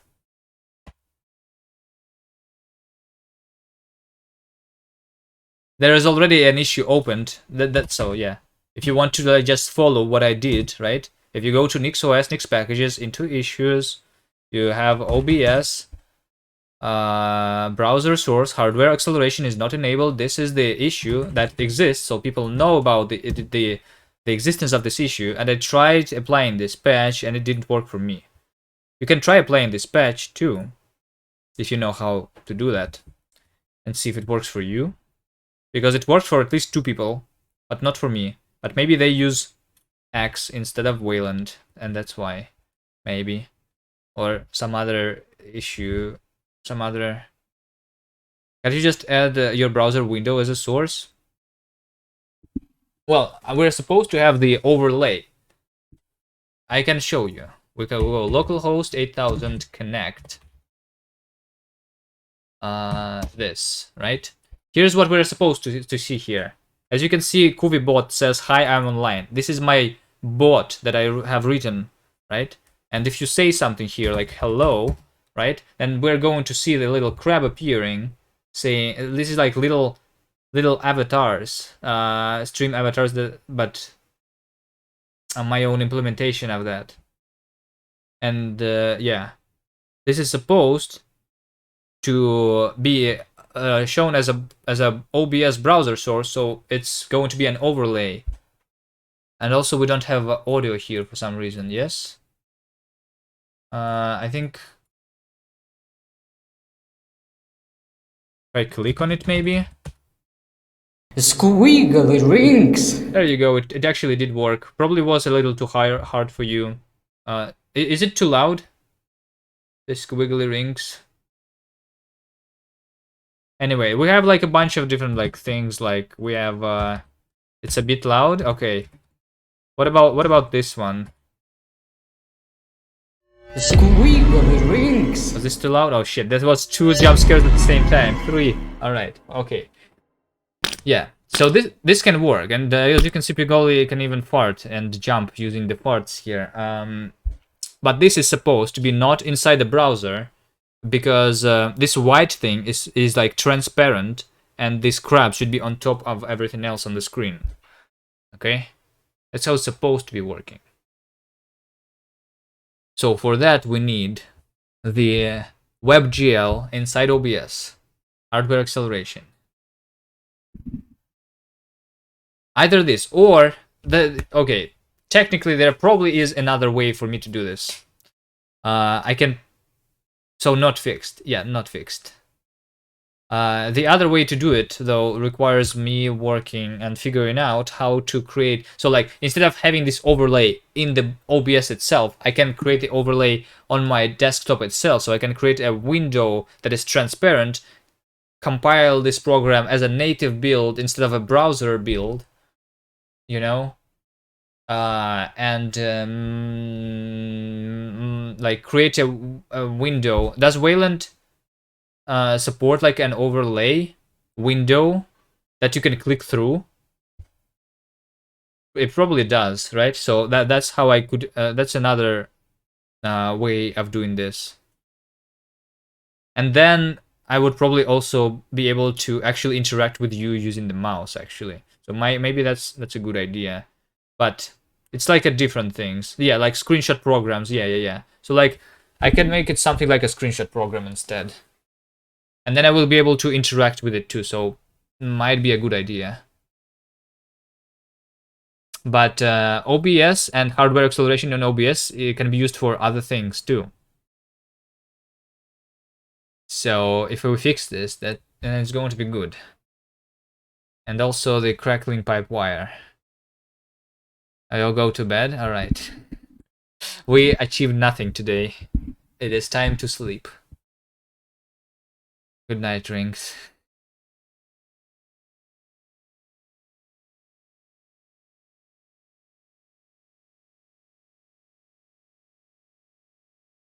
Okay, eventually we either figure it out or we rage quit and use Arch.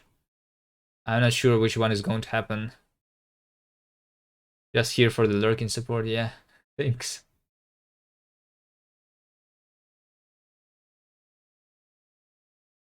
Arch virtual machine.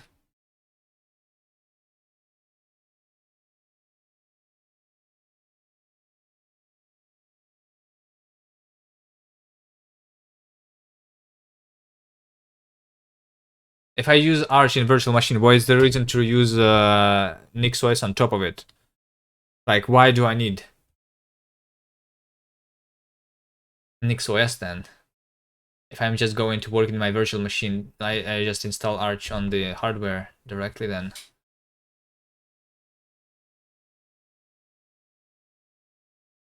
Because it's NixOS.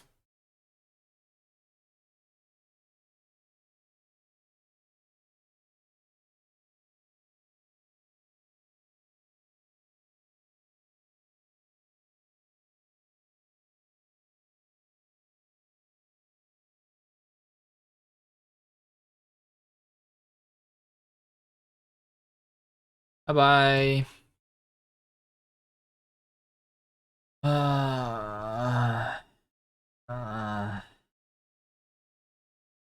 Okay.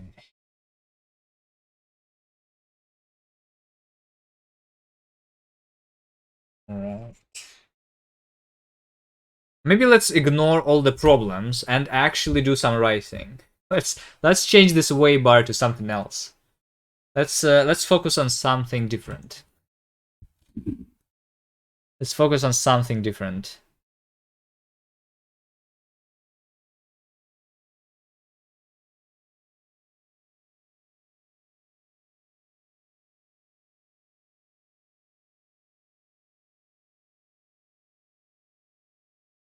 Oh, hold on. I was still trying. Yeah.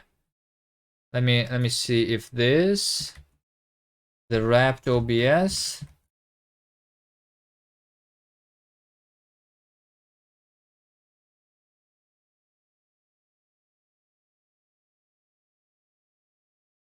OBS wrapped. Oh wait, but how do I know if this is my own wrapped stuff now? Huh?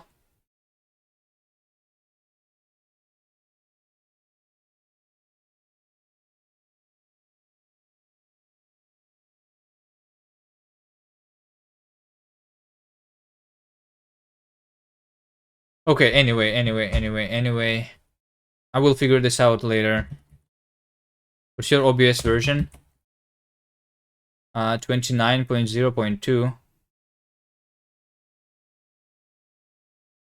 Is this the latest version or not? OBS Studio. 29.1.1 is the latest one. Update on the May 9th.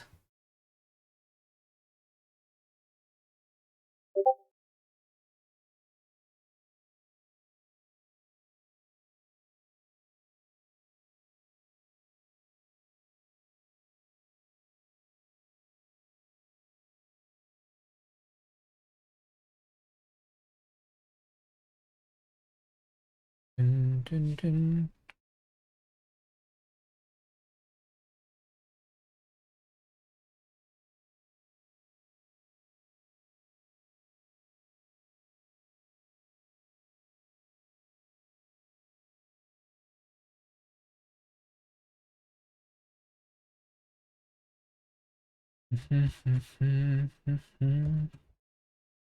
Yours is 26.1.2 on Debian. I mean, 26 should work still. The reason you don't have browser source is because you need to enable it explicitly when building OBS. So if you see at over here, right, we were looking at the source of the OBS Studio over here, right? If we look at the source code here, then one of the CMake flags that we enable is build browser is on. So your Debian package, like the people who maintain the OBS package on Debian, they probably just didn't enable this because they probably just did the default installation of OBS, and the default installation doesn't have browser on.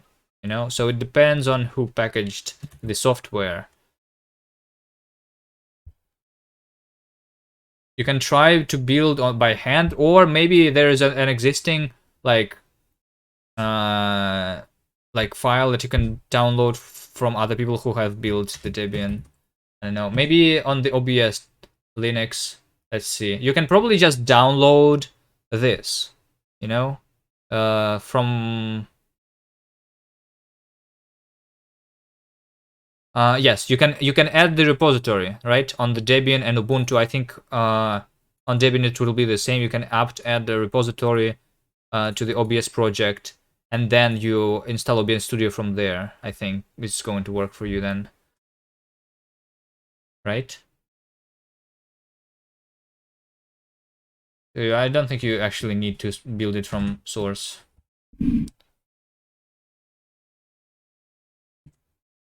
It didn't take too long for me to build it from source though.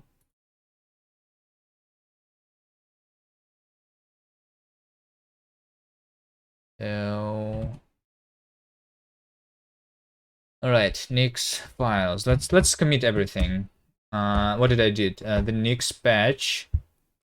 All right, that is disabled.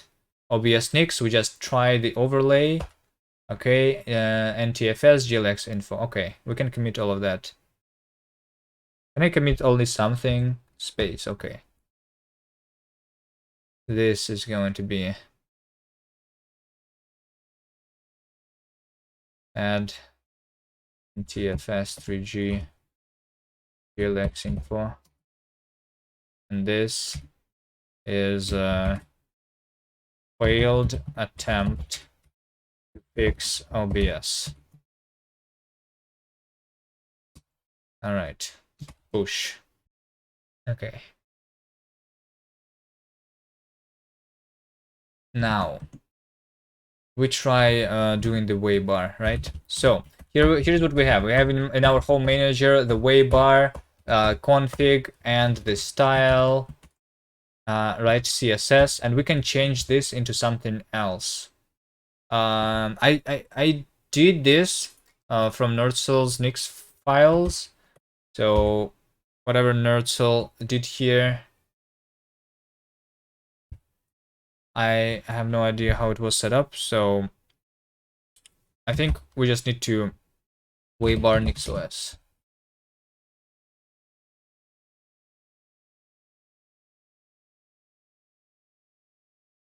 Status bars. By the way, there are other status bars available for Hyperland, right? Hello, is my Google also taking 20 seconds?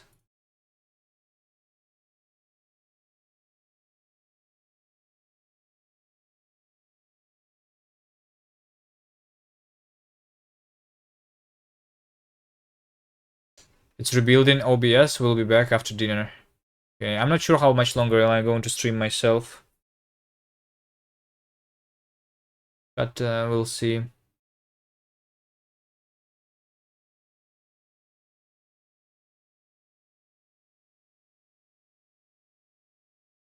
Oh, you just did the patch by doing that. Okay. That's not how I did my patch. But that's one of the ways, sure. That's what I wanted to try before somebody told me that I should instead try the overlay.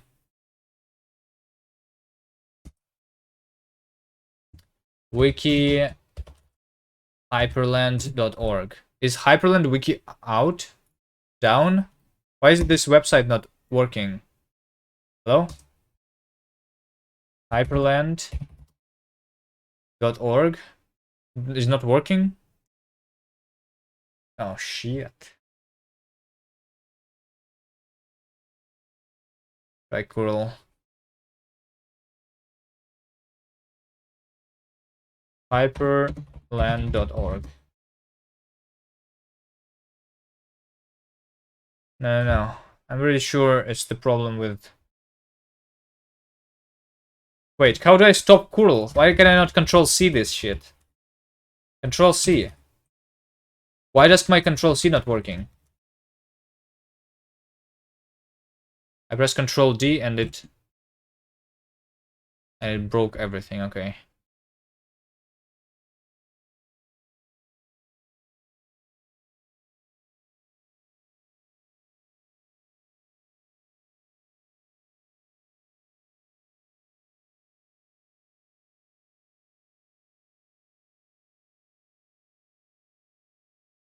Finally at the rising stage.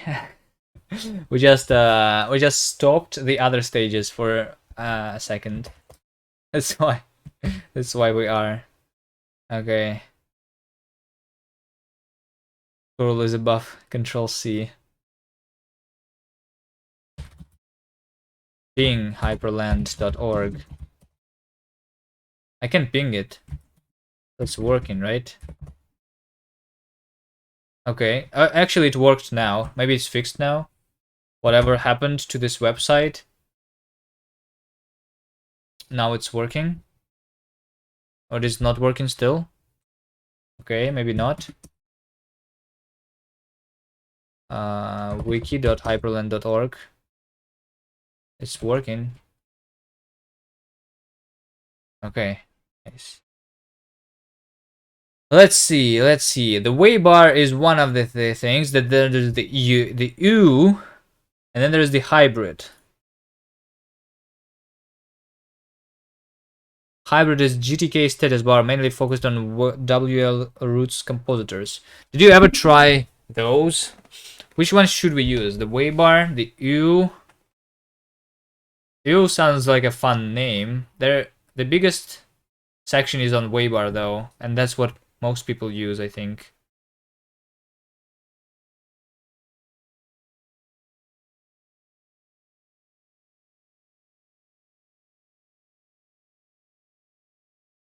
Let's see, hybrid bar. Okay. I don't know, this specific configuration looks ugly.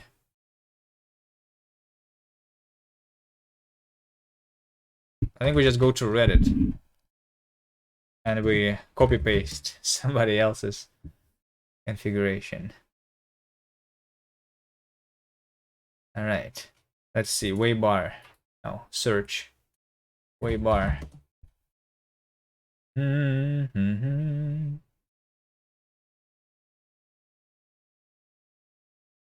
Like this is nicer.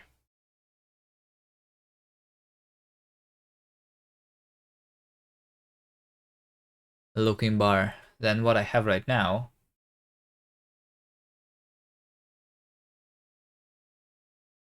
You based yours on with this one actually?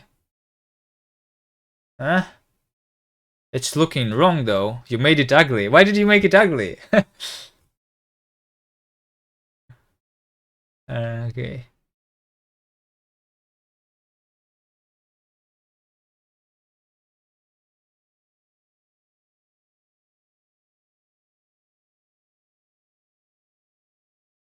One more stuff displayed? Okay.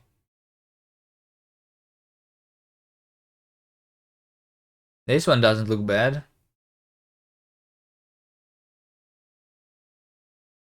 Should have done an overlay. It's currently queuing 2 gigs of stuff from cache. Oh shit. Wait, are you... Oh, it's because you are rebuilding everything now, right?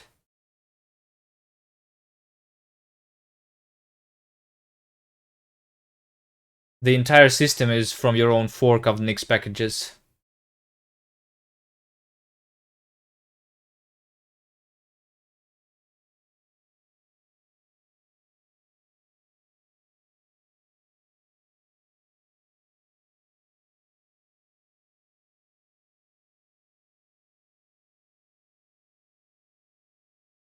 Okay, let's see. They show you the temperature of the CPU, I am assuming. The connection to the Wi-Fi with the percentage. Not sure why we need the percentage. The brightness of the display, the volume, the date is not shown here, or is this? Is this the date? DOM04. What is DOM?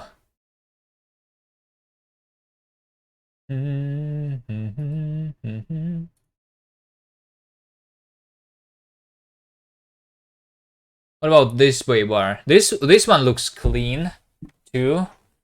I like this one. I know everyone's looks nice. The member? Yeah, it's probably the member.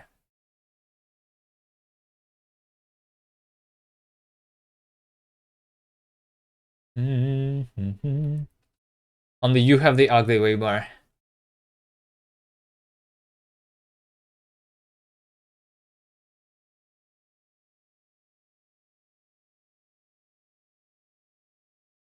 Let me see. Which one do I want? Also, I should see if they actually have the dot files. I like that this one is not floating, but just in the top, actually.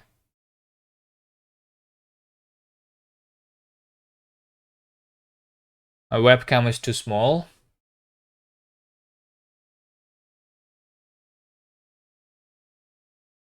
What do you mean?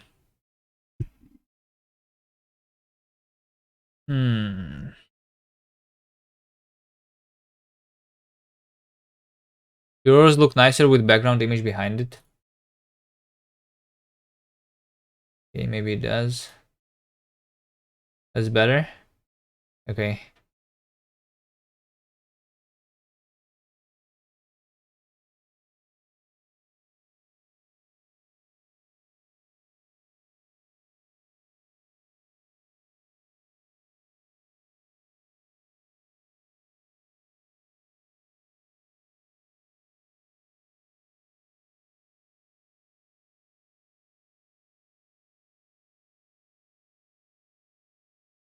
Ah, this application is not easy to use.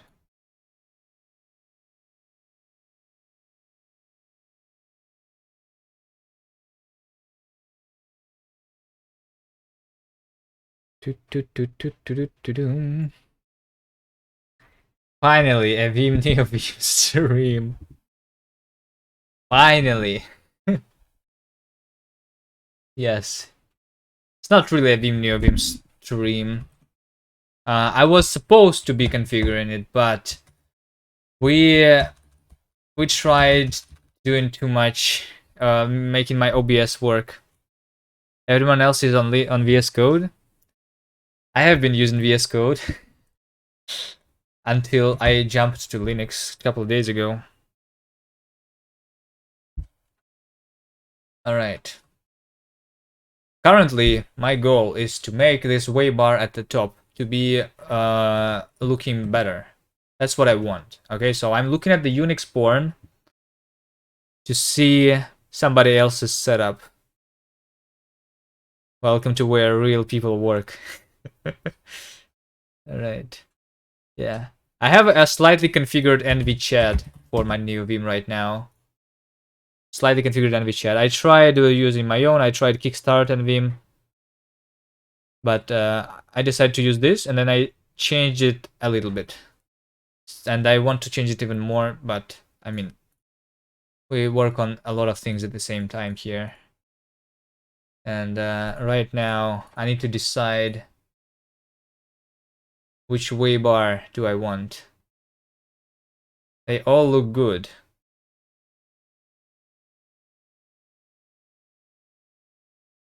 No, I don't just jump to Linux. No. I have used Arch. I'm using Arch every day on my laptop. On this PC, though, I have been streaming usually on Windows and writing VS Code.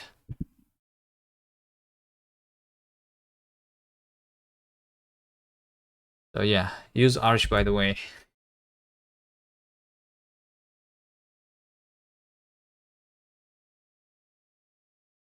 Okay, this one is not good. Right. Let me just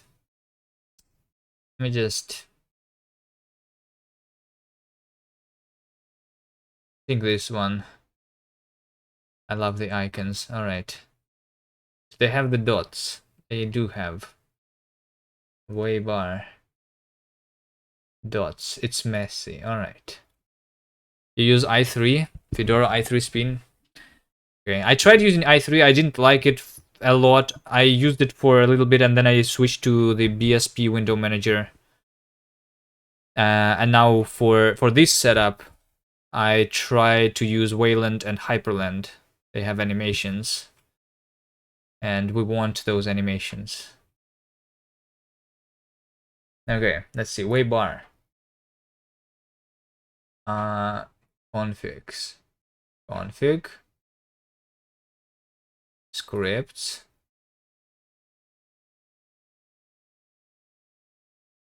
Styling. That's a lot of files for the Waybar. Hold on. Yeah, do they just like split their CSS into multiple files probably, right? So that it's easier. Oh, Pigorl is here. He used GNOME, didn't like it, and using KDE since. So on my Arch laptop, I am using BSP window manager and my wife is using GNOME. I think GNOME is like nice if you don't want to like configure stuff yourself. KDE, I don't know. I think the default look of GNOME is something that I like more than the default look of the KDE. It also meant trade poison before, but bars are stuff that you don't enjoy.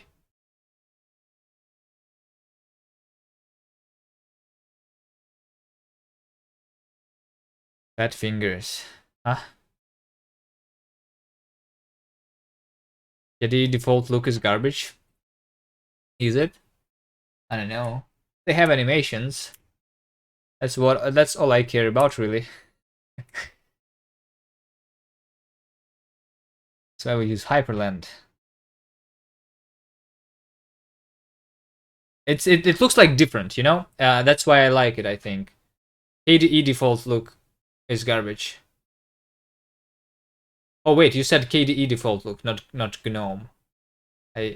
Yeah. KDE default look is garbage, yes. I heard though KDE is more customizable than GNOME, right? I never tried to use KDE though. Really.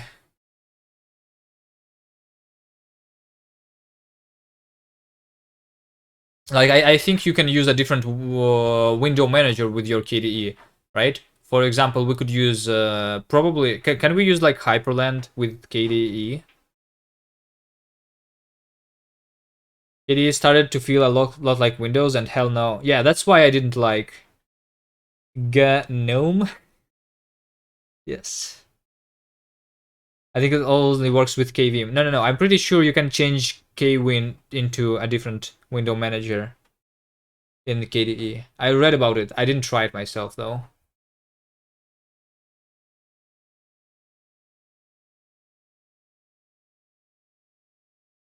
You can configure literally anything and it's all GUI configuration.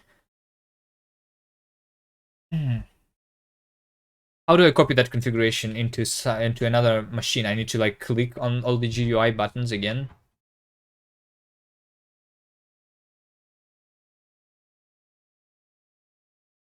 You can change it, but it's unrecommended. Okay.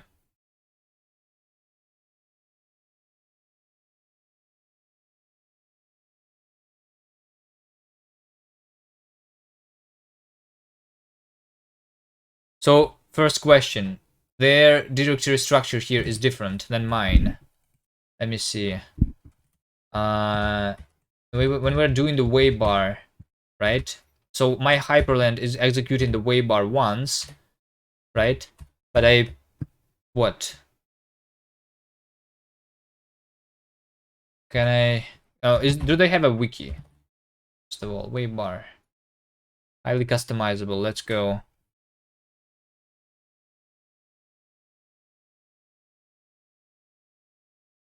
Waybar examples. Oh shit, there are examples. Okay. Alright.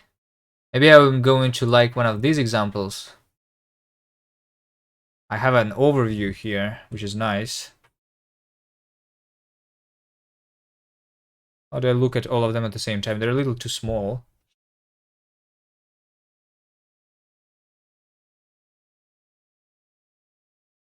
Oh, I like this one. I like this one because I like if you have seen my shell, right? I'm using this bullet train theme with these little angles. If I have my bar, have those too, it would be nice, right? I can copy the files in .config. Yeah, but they have different structure, which is like different. They have different structure in the waybar config basically. That's why. Also, this has too many files, which why I don't know. I mean, this one is literally the first one. Okay, let me see. This one is doing kind of the same.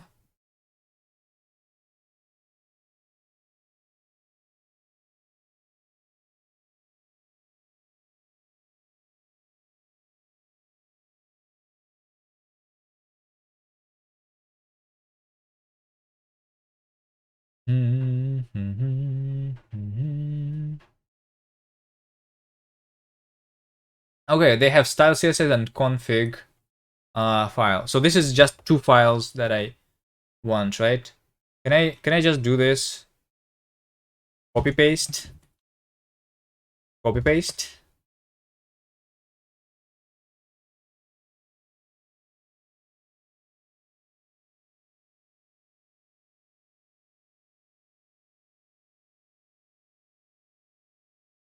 And the style.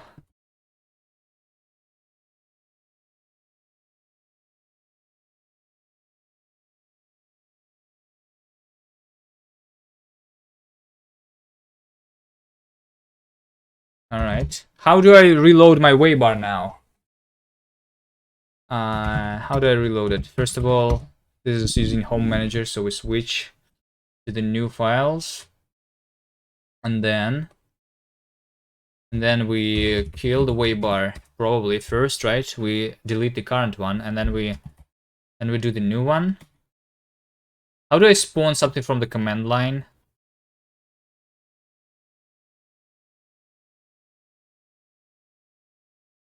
Waybar, so that it's not attached. I mean, I can just do this probably. It's just when I'm closing with this window, my waybar is going to close too. Theme parsing error, style CSS 58. Icon shadow property has been renamed to GTK icon shadow.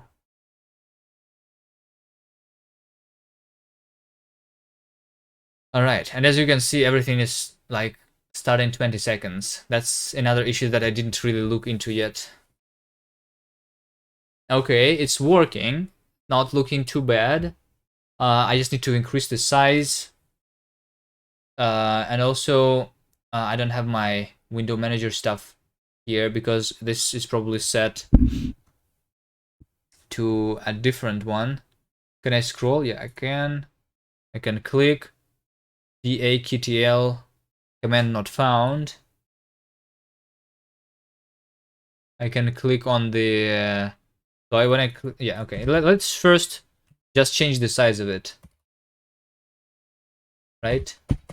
Waybar config style.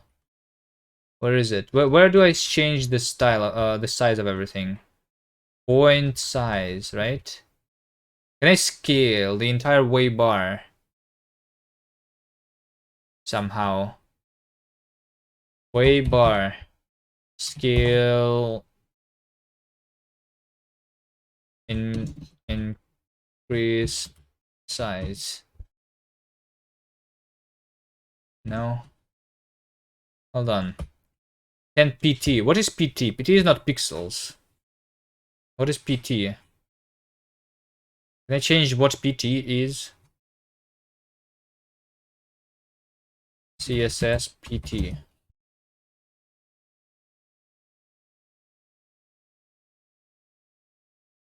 This is 72 PT.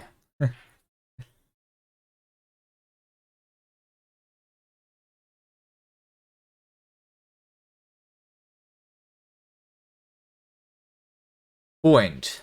Okay, and there's a magic key that was specifically for the CSS, the PX.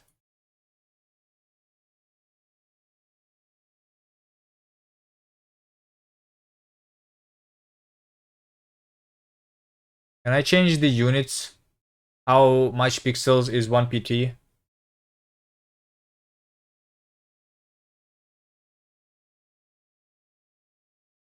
CSS change. How big is 1 pt?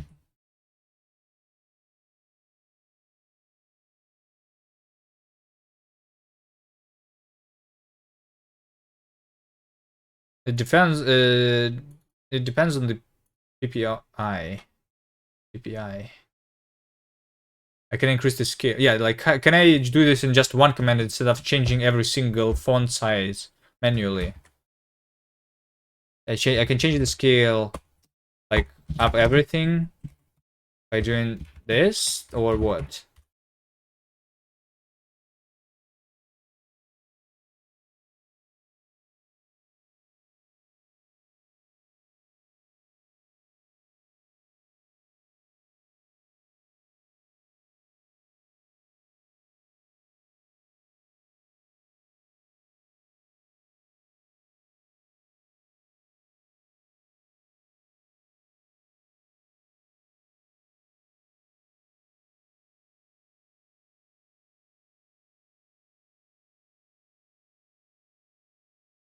What am I supposed to look at here?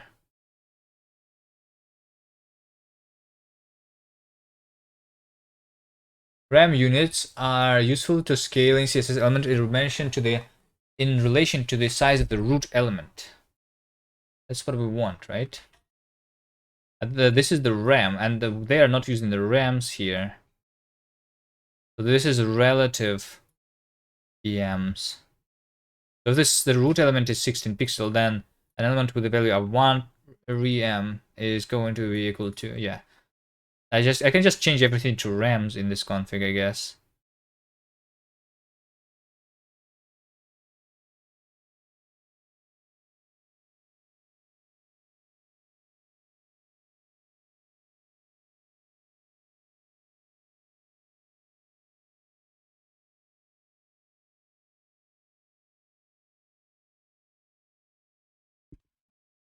I don't know. What does this all mean? They're not even using EMs here. And this is a tutorial on that. Font size. Is the font size, I need to like set the font size on the HTML, right? Is that it? HTML? Do they even have the HTML tag in the waybar? Font size, 200%. Can I do this?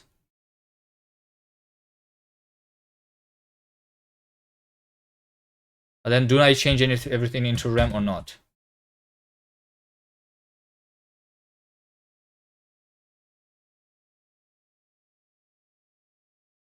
Does this work?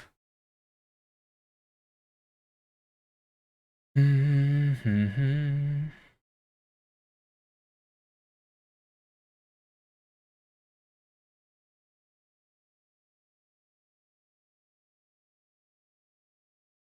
It would be nice if I didn't need to wait. Do star instead of HTML? Okay. So this didn't work. It's still small. We can do a star. I just think this is what overwrites it, right? We have font size of 11 PTs. Yeah, we need to change the PTs into RAMs, right?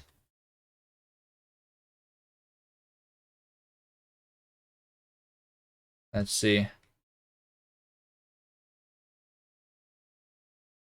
This. I think just everything is going to work. Okay.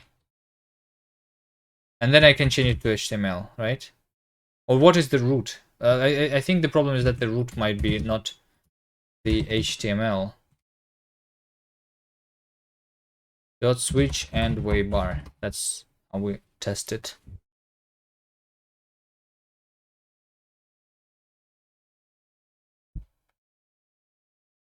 A star could work.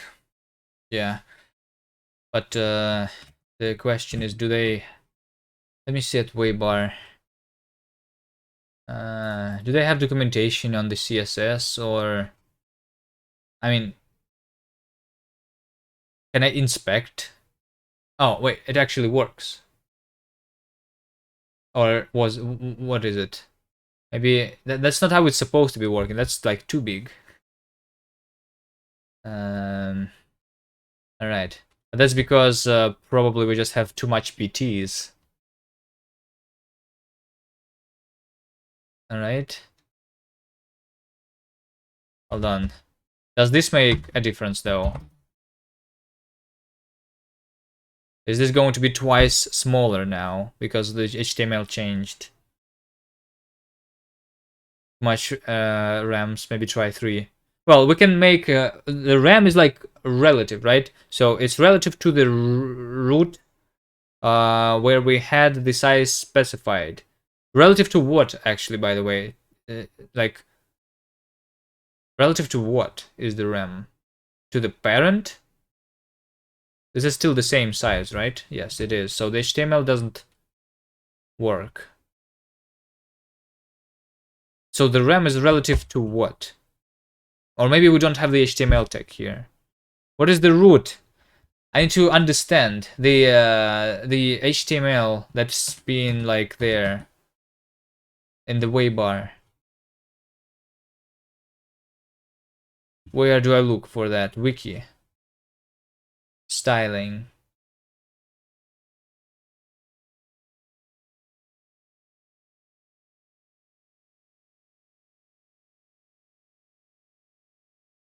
The main waybar window can be styled with the following. Window hashtag waybar.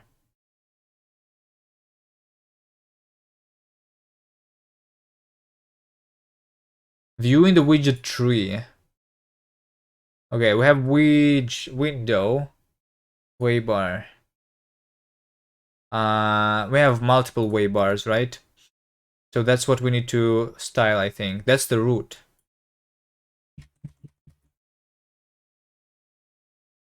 No. I think star is not how you do your CSS, right? Yes, I can try replacing them all, but also sure. Okay, font size. But is the RAM relative to like, I need to understand how RAMs work too. Font size. Let's say 1 RAM is what? So they say 11 RAM, and 11 RAM is like big, right? So font size like 1px, and then 11 RAM is going to be 11 pixels, right?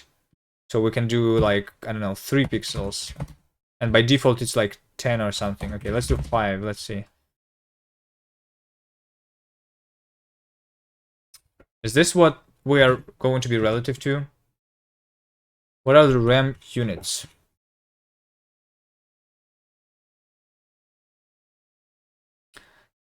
RAMs are relative units. However, they reference the root element, typically the HTML in... Oh, the root element. Oh, but we don't know what the root element is for us. But probably it's the window. Okay. Nice. Some of the things are tiny, and some of the things are huge now. Okay. Maybe I just do pixels instead of doing this relative shit. I don't know.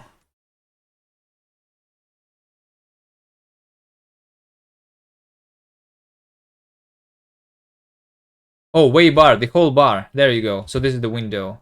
And font size 10 RAM. Hold on, they already have it. They just duplicate it. Window way bar, font size 5px. Hashtag way bar. The whole bar. The whole bar, font size. Not 10 RAM, but 10px. Let's do this.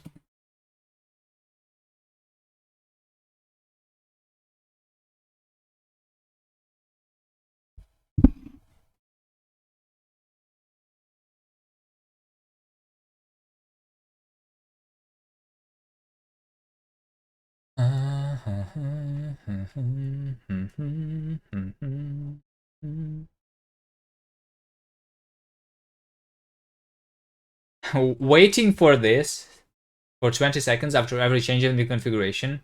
It's almost like waiting for the stuff to be compiled. That's not what's happening here. Okay. That's all wrong. Okay. Hold on. JSbrace Bona Nerd Font is my font family. Okay, fine. Let's just change this to be 32 pixels. Try PT instead of RM.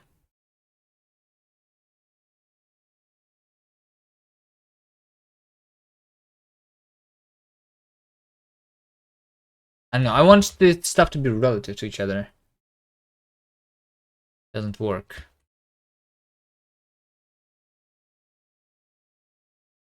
Hold on. It was 10. Wait, what was it? When I copied it. It was 10 RAM. Right? Now it's 10 PX. Okay. No. Hold on. It was not RAM before. Hold on. Way bar. This was not RAM. What was it?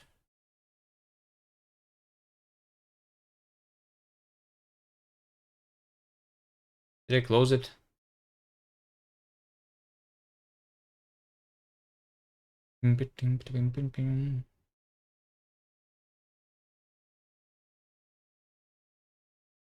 Here's my examples.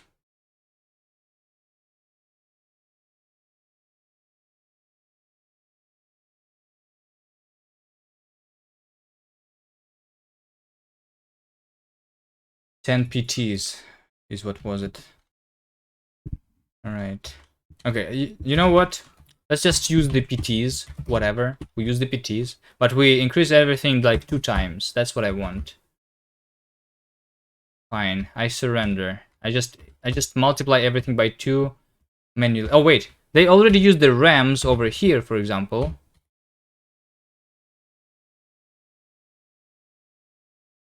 Oh wait, they don't. That's what I did. Alright. Change.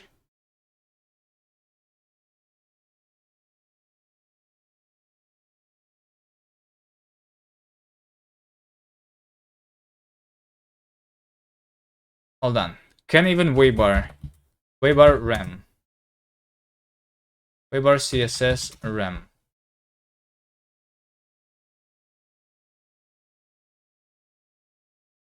You just think we didn't change. That's why. Like.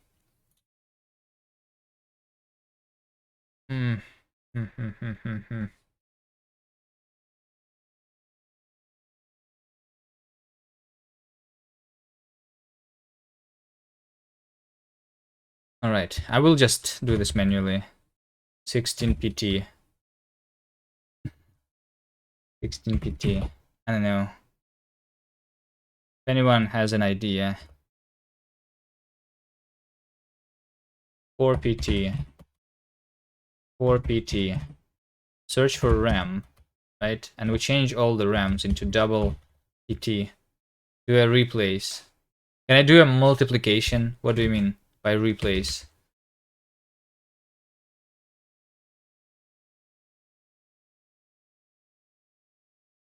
Like, do I replace RAM with what? Can I do like multiplied by 2 PT here instead of doing the calculation myself? Or can I do a replace with doing the calculation instead of the inside of the replace stuff?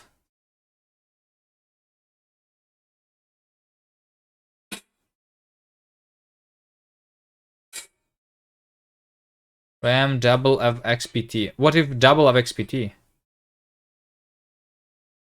Double of XPT is not a CSS stuff. What is this? I calculate that. How do I calculate that? Myself? or using code.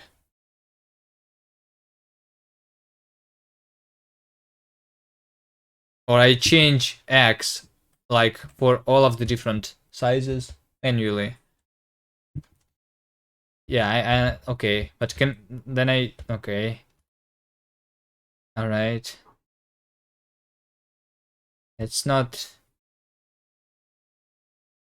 There must be a better way of doing this. There must be a better way of doing this. I don't believe that there is not a better way of doing this.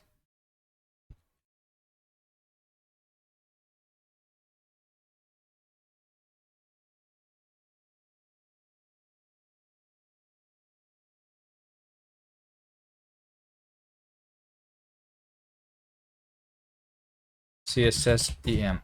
Wait, what is EM, by the way? Hold on.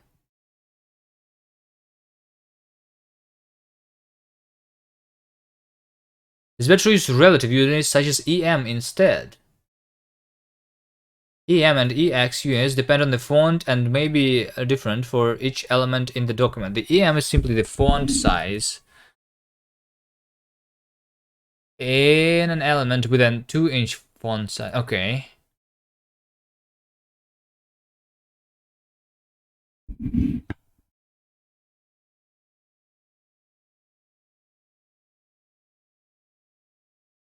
So it's the currently set font size. Okay. I think that's what we actually need to use. Right? Because font size is only... No. Font size. So 11 pt, for example, would mean that this is 1.1 pm, right? Yeah, I can do an EM for everything and increase the font size, right? So for example, we change the 11 pt to be 1.1 EM, right? And then what? pt font size. Let's change this to be 20 pt because that's what I wanted. And then we do padding left.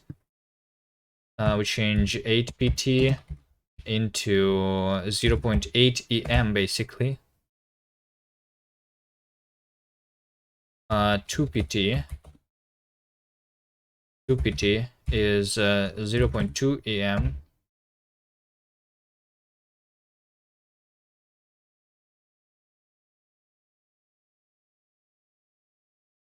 $35 pt. Actually, hold on. Can I? This is regex, right? So I can just change something like change digit pt. How do I change the digit? Change digit pt into a point and then the same digit and then em, right? So I need to change I need to get this into a group, I think, right? Can I do groups here? How do you do this in regex? Anyone knows? So any digit and then followed by pt, I do into dot digit em.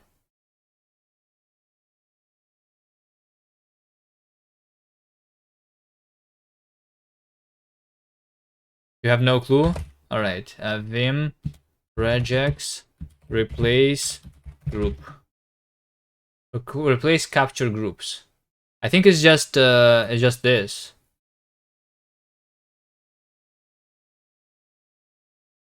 One way is to fix it by ensure the parent is followed by escape parentheses. Oh, okay. Okay. We need to escape the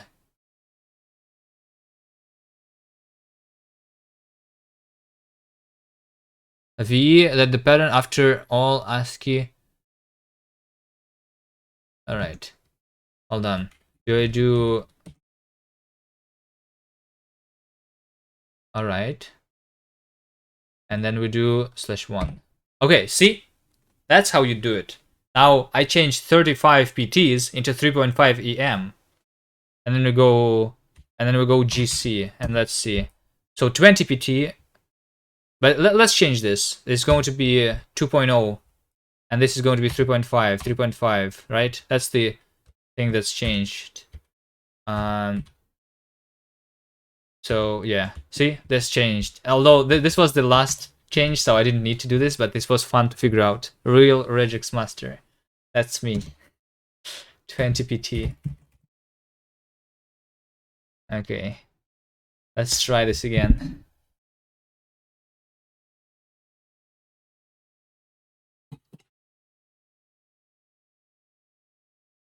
So I just changed the whole bar's font size and that's it. Hopefully.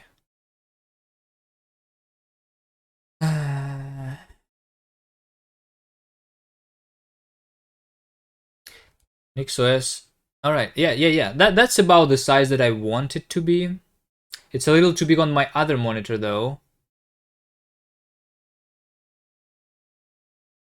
For my other monitor, I want it to be smaller. Actually, hold on. Do I even want it on the other monitor? I think I might want it only on one. Also, the font is not picked up. Do I have the Discord? The tray is working.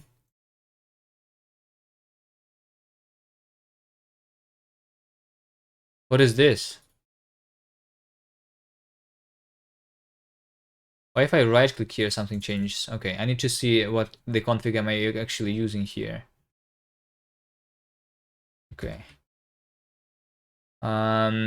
Okay. So what do we have in this bar on the right? On the right we have the volume. If I click it, then it's trying to launch the pulse audio control. I don't have it though. If I click on this, it's going to show my IP address. Okay, and I'm connected to the Wi-Fi. All right, and then this is the RAM, for which I don't have the icon for some reason.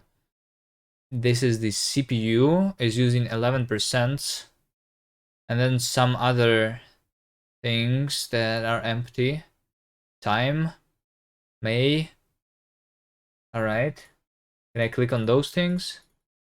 That doesn't seem like it's working. No, not that I need it though. Okay, and on the left over here, I just want my hyper land. Did I install the JetBrains Mono nerd font? Yes, that's what I'm using in my terminal.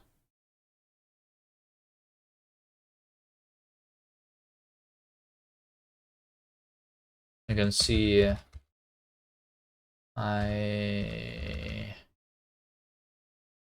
Alacrity. That's the font that I'm using here. JetBrains Mono nerd font. That's the full name. Oh, JetBrains Mono. Of course, it's just typed incorrectly here.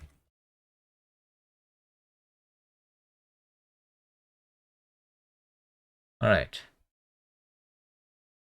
Just like that. And then CG. Whatever that means, we just delete it. I don't know what this even means.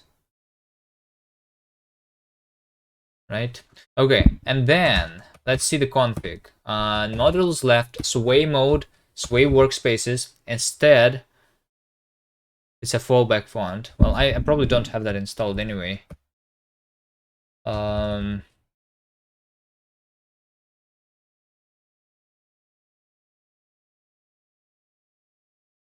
Okay. Sway mode, sway workspaces. So this is because this person used sway. What's wrong with my cursor? Why is it so wide?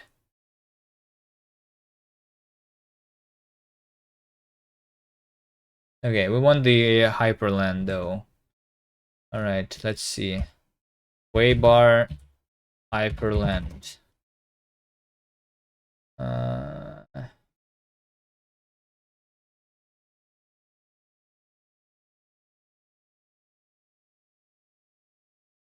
It got squished, yeah, but why?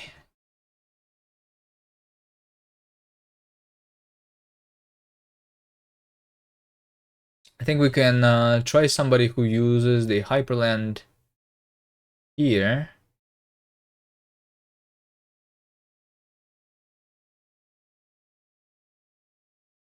This person also used the JetBrains mono. Hyperland Waybar. Okay. Oh, you can have animated background, right? That's what we want.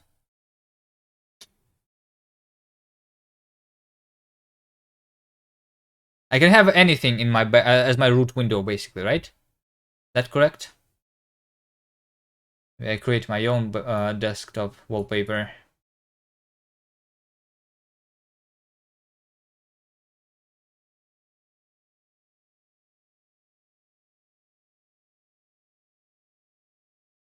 I just want to see how to do. I mean, we already have it by Nerdzel, by the way. I just hold on.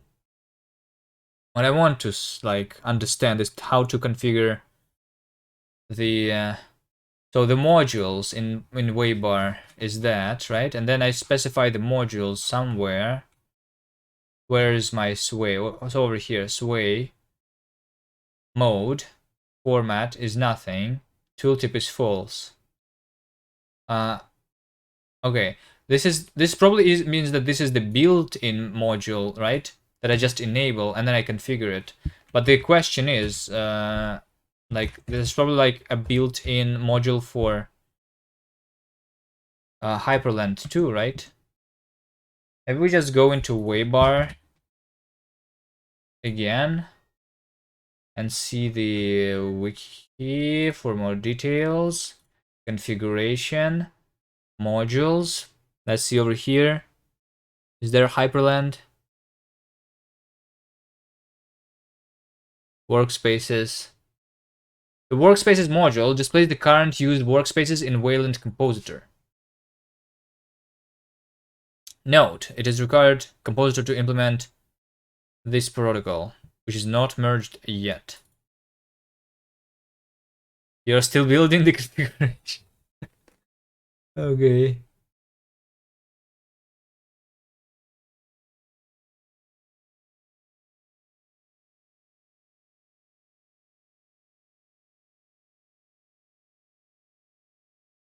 Wait, what does it mean when we do a sway slash mode? Sway slash windows, sway slash workspaces. Because the workspaces is the built-in module, right?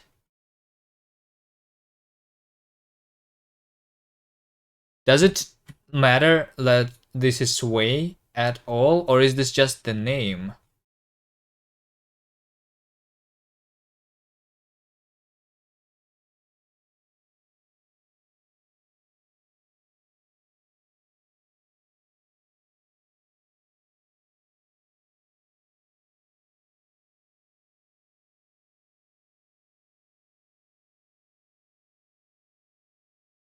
Frequently asked questions.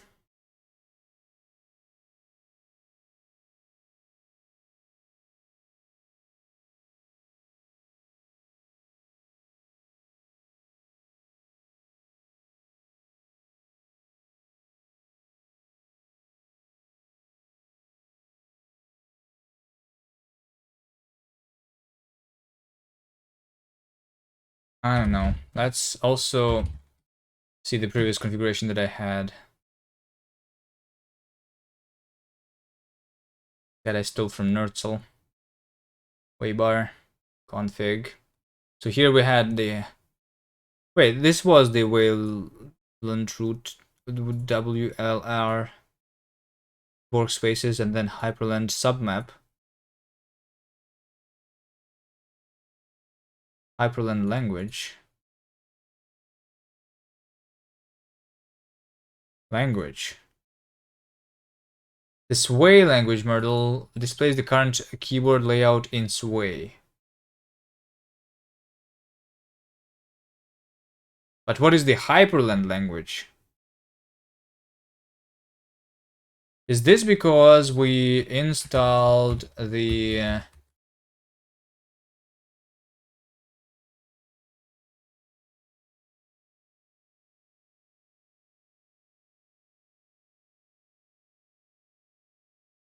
or is it NixOS configuration? For for Waybar we enable the experimental flag. How did I do the overlay? Uh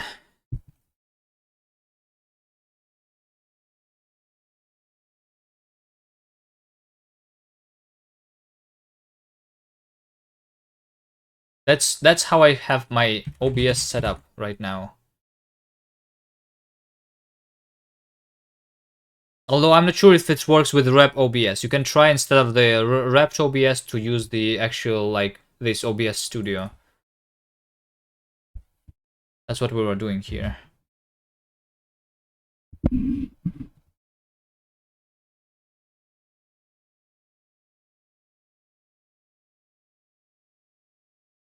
Waybar experimental features.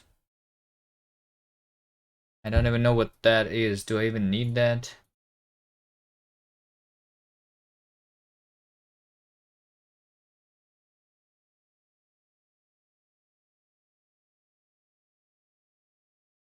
They say Sway language, but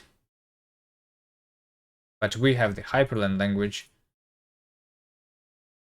Which is why my thinking is that the thing that's before the Sway, before the slash, doesn't even matter. Is that true? Is that how Waybar works?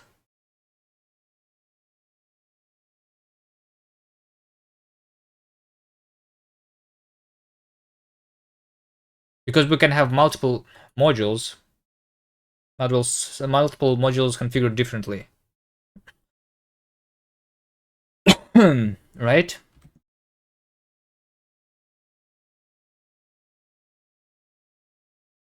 That's my guessing though, and I don't really know.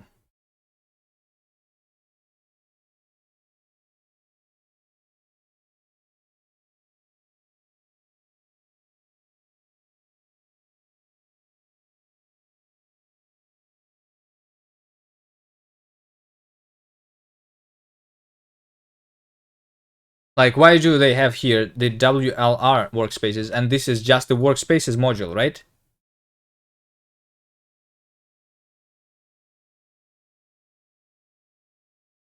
Where is the documentation? Home. New to Waybar.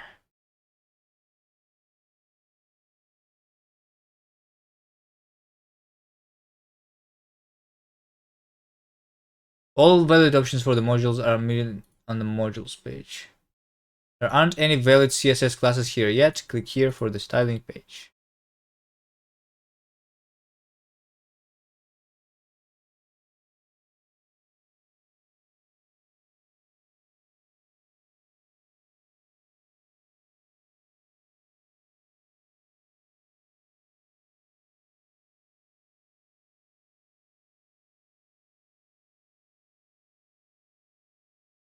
Multiple instances of a module. If you want to have a second instance of the module, you can suffix it by a hashtag and a custom name.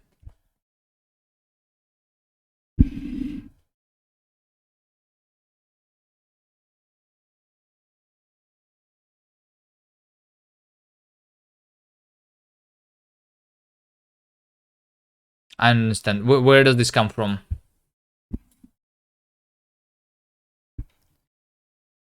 Okay. Let's change Sway into Hyperland, right? Okay, Hyperland workspace is probably non-existent though, but let's try. Hyperland workspace is probably the WLR workspaces, but maybe not.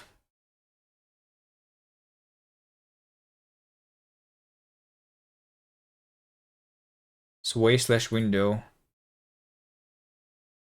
Way bar Hyperland / language, for example, is what. Like, what is this? Hyperland / language does not obey. Right? But is Hyperland / language even in the modules? It's not in the wiki. Maybe it's in the sources. Where do I see the sources of the modules? Modules.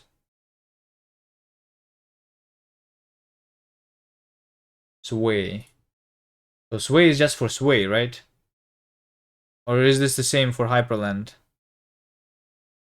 Sway language. Is Sway language same as Hyperland language? Is Nerdsel here? Well, I do see the name of my window. This is NeoVim now. On the left, we're supposed to have the workspaces.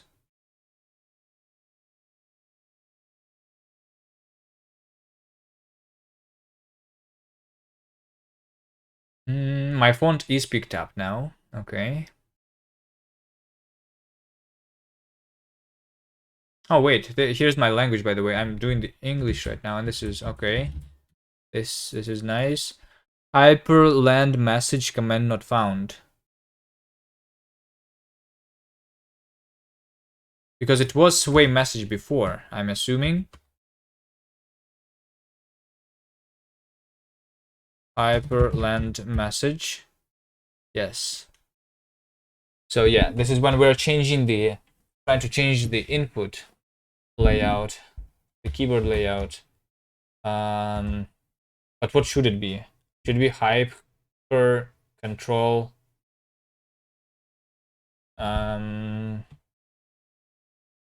Is the best way to revert a file changes to head git? I don't know. I just do git reset hard. Usually. If I need to, like, do that. Is that funny? Okay.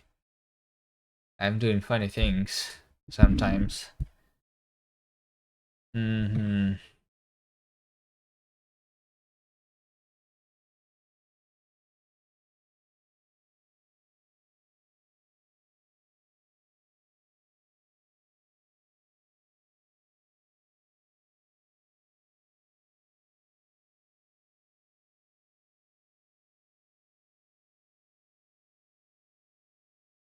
Okay, let's just do the workspaces. It's going to be not Hyperland, but WLR. It's because I think that's how it's supposed to be.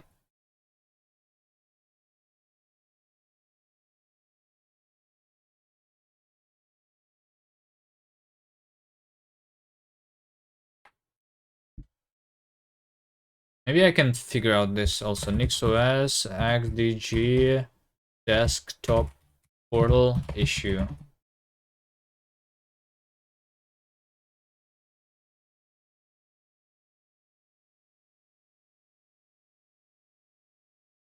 There you go. This XDG desktop portal WLR on Sway causes 20-second waiting for GTK plus programs.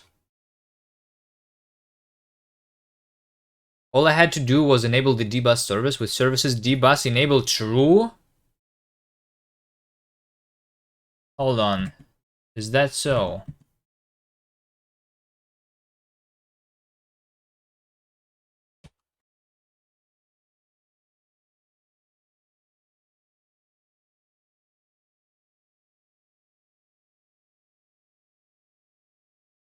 Services dbus enable true. Is that what I need?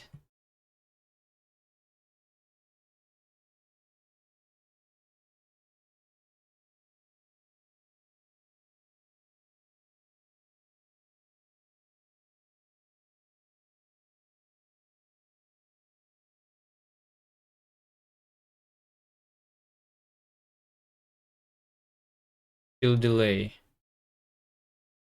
Enable this but not that. Okay. Hold on.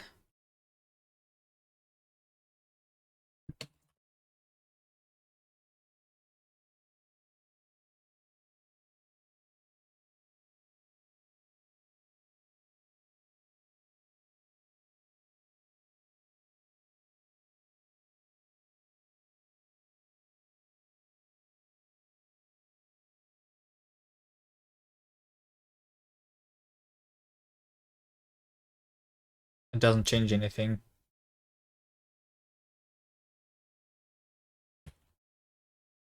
It doesn't change anything.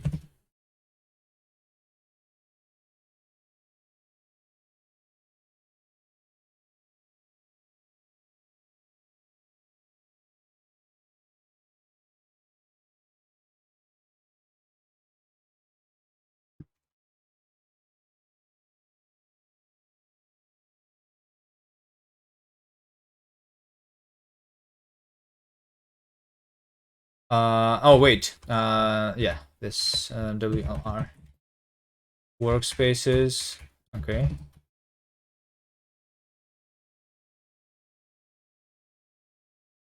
Let's try again.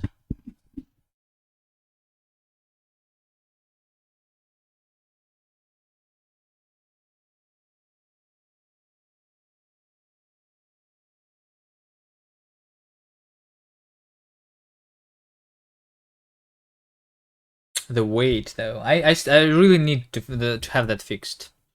I really need. Okay. So yeah. Okay. It works. It works. It's not very good though. I don't like how it is. But we can see that there's the number 1 and number 5. This is the 2 workspaces that I have. Number 1, number 5 on this monitor. Number 2, number 3, number 4. Number 4 is on another, so you don't see it. But yeah, when I'm switching my workspaces, I don't see which one am I currently on though. This can be better. Okay, it's better than nothing though. Better than nothing. I like this more than I had, and yeah. Okay. What was the site for the WebGL? The WebGL report.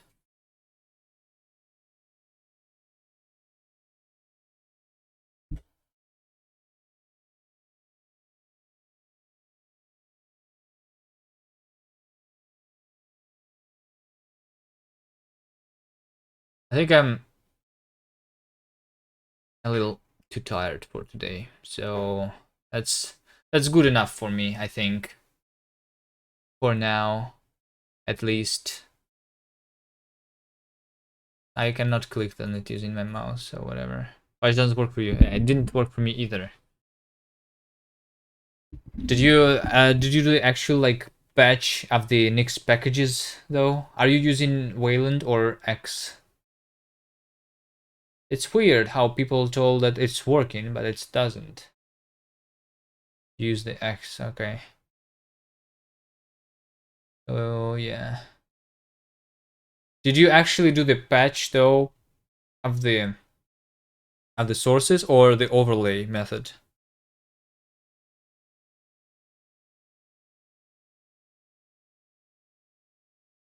The overlay. Yeah, maybe we do the overlay wrong somehow. I don't know. I don't think we do though. I don't think we do.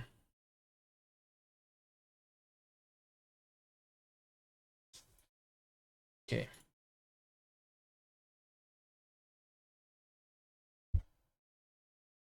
I'll need to see next time. All right. Let's go here. You guys like Rustlang? That's what I use for coding my games usually. Oh, Yeah. look. I've been thinking. I It's don't really VS have Code. anything to use for hosting anywhere. Let's I've been take a thinking little about break like from one NeoVim. of these maybe, because this at least like. I just don't understand why they give you so much memory. I guess it just comes with the shuttle Okay. is free. Yeah, but it also doesn't work. half Tomorrow the we time. might continue working on the gem. Man, okay. If we have a little bit of art tomorrow. Or we can do something else, we'll see. But that's it for me for Sounds a today. See you British. next time. Bye-bye. Okay, here's how you write heavy code. Man, I really need to like make a macro or something because this is so dumb.